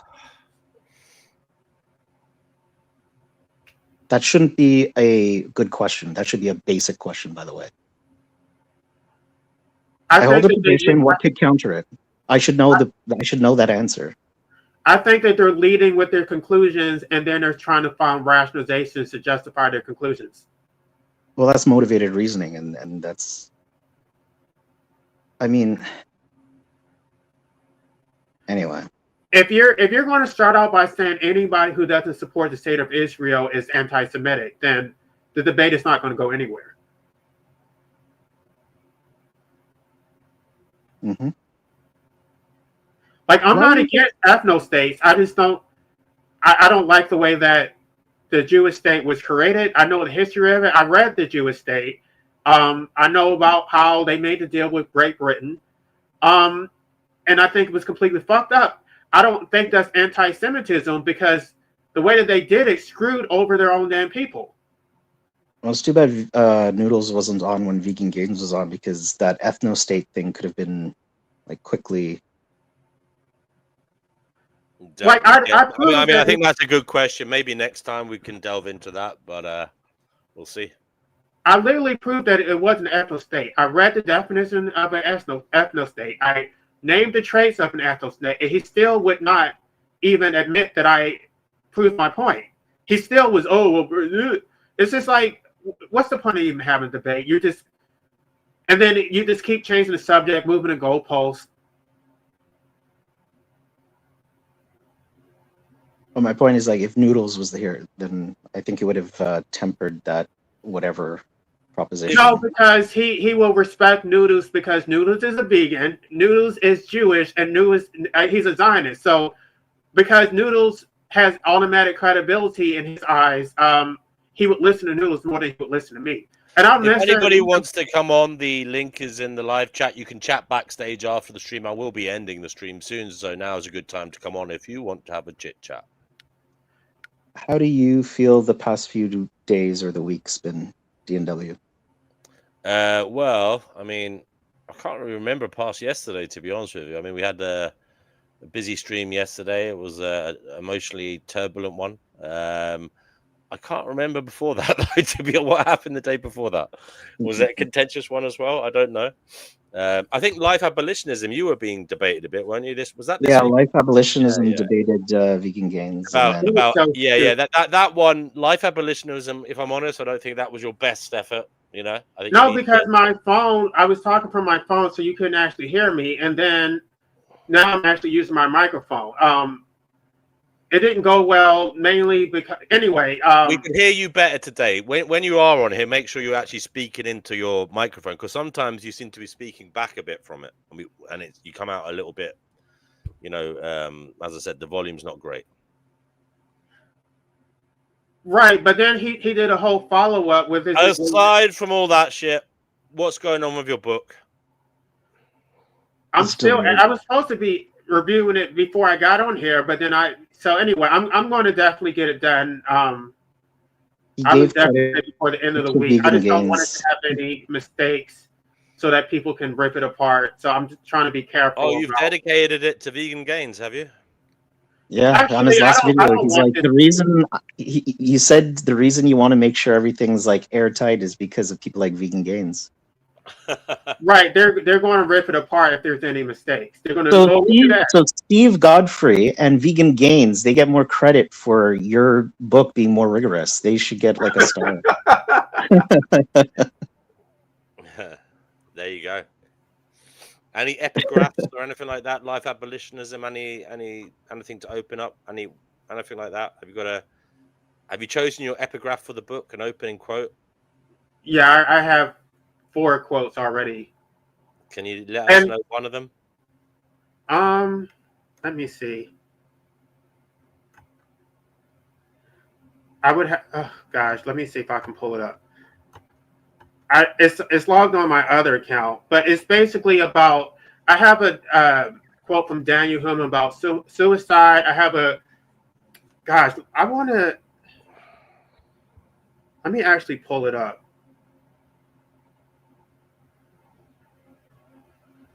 Okay.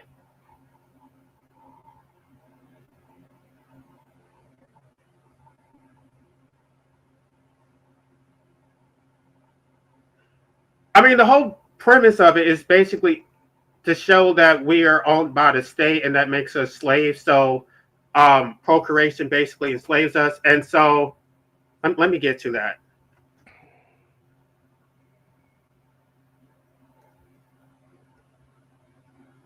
All right. This is the first. I have 4 of them. The first one is from Plessy versus Ferguson. Slavery implies involuntary servitude, a state of bondage, the ownership of mankind as chattel, or at least the control of the labor and services of one man for the benefit of another, and the absence of a legal right to the disposal of his own person, property, and services. So this is the one that is like the most compelling. The state has an interest, and this is from the Supreme Court, Washington versus Gluttback. The state has an interest in preserving and fostering the benefits that every human being may provide to the community, a community that thrives on the exchange of ideas, expressions of affection, shared memories, and humorous incidents, as well as the material contributions that its members create and support. The value of others of a person's life is far too precious to allow the individual to claim a constitutional entitlement to complete autonomy and making a decision to end that life. That's the whole basis of my whole, anyway. And there's another one from Jean-Jacques Rousseau. The citizen is no longer the judge of the dangers to which the law desires him to expose himself. And when a prince says to him, it is expedient for the state that you should die, he ought to die. And then here's my final one. A man who retires from life does no harm to society. he only ceases to do good. And this is from David Hume of Suicide Essays and the Immortality of the Soul.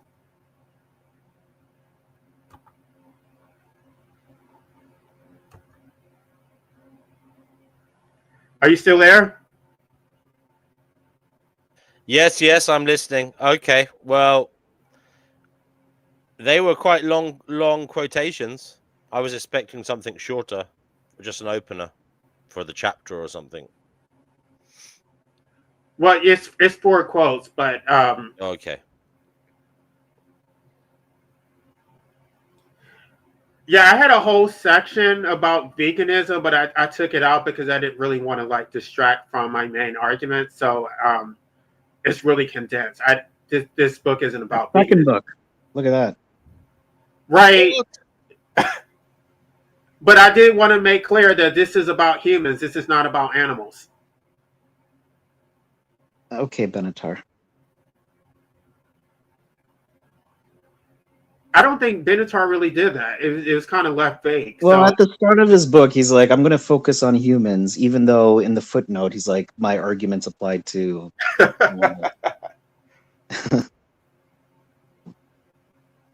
right. So anyway, I promise to stay off YouTube until I actually get finished because this is a distraction. It is. Especially talking to Vegan Games because I thought I was only going to be here for like 10 or 15 minutes. And He was on here a long time.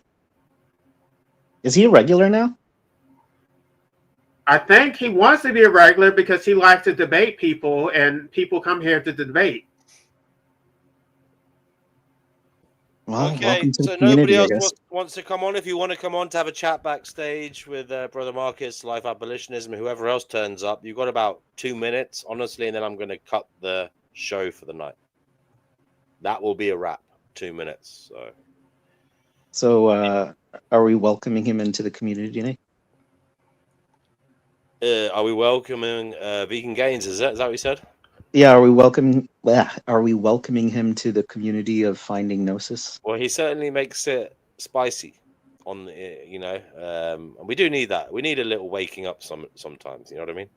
Mm-hmm. So, it is what it is. There we go. Finding Gnosis isn't going to be a walk in the park, people.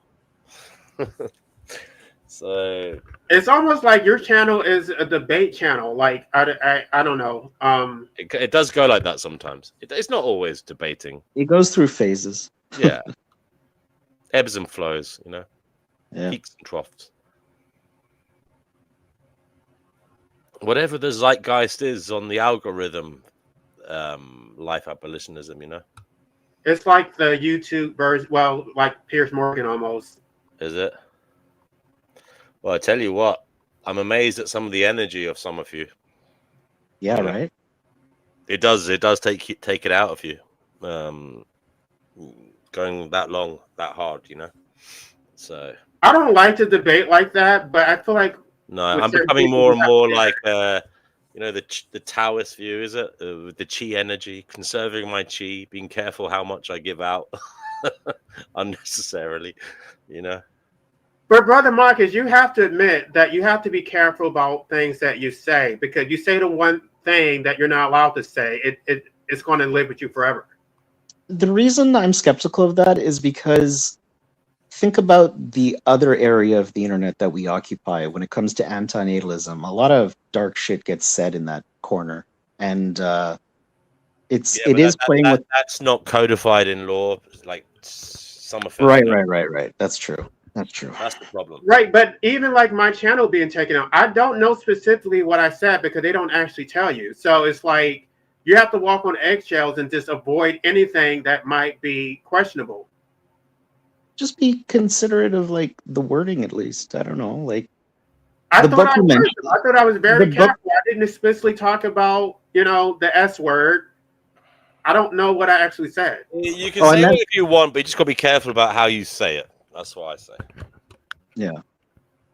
There's ways and means, You can paint the picture in someone's mind without directly saying literal, blunt words, I mean, Amanda's channel was taken down, and she still doesn't know why they took her channel down. So really the only safe way to keep your channel intact is to avoid any controversial topic. Technically, but we can't help it. And I feel like when people are like, wavering, should I say this? And it's just like, oh, just say it. It's like, no, just say it. And then you're the one who has to suffer all the consequences. Nearly time to go, folks. If you want to come on, link is in the live chat. You can chat backstage. Other than that, we are going to end the show.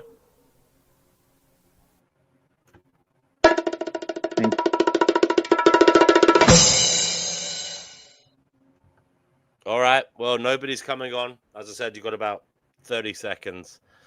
We will end the show. I'll tell you what. I'll play the outro music. And when that outro music ends, the show will be over. That's what we'll do. Brother Marcus likes this song. I must put a video with it, Brother Marcus. That's what I think I'm going to do. Nice. But I think you'll have to send it to me because I know that you have the music file, right? I can't find it anywhere. So, where is it? It's on here, obviously on StreamYard, but I don't have it anywhere else. I don't think. Well, I could download your video. You have it on your channel, don't you? Yeah. I could just do that. Where the hell is it? Noodles ran this show, right? And he moved everything around. Oh, there it is. Okay. Show's over. You have a little while to come on. Yeah. Thank you, guys. Truth is fleeting, shadows call. We search for meaning, we question all. The path is winding, the veil is thin. Beyond illusion, let the journey begin. Seeking knowledge, breaking chains. Through the echoes, through the pain. One more question, one more spark. We chase the light inside the dark.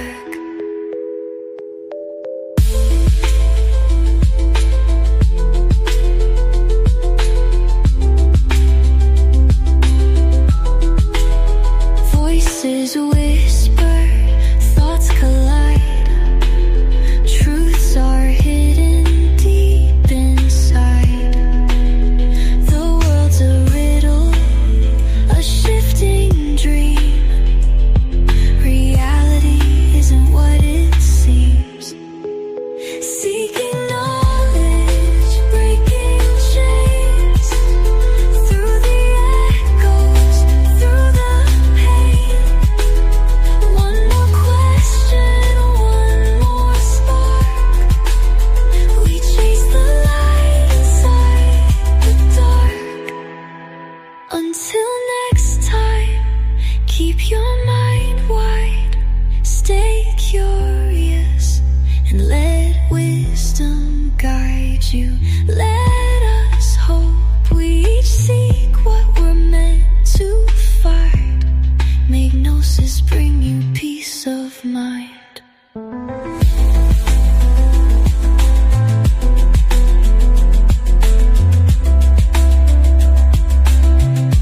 Do you want to keep it going, Peak Equilibrium, or do you want to just go backstage? I was just gonna tell everyone that Lemon made me a real vegan Reuben, and it was amazing. That's all. There you go. Nice. If you want a real vegan Reuben, you should ask Lemon to make you one. She has a food service, vegan food prep business. Nice. Let us hope we each seek Yeah, that's all. we're meant to find. Make Gnosis bring you peace of mind. All right, I'm ending it now. All right, good night.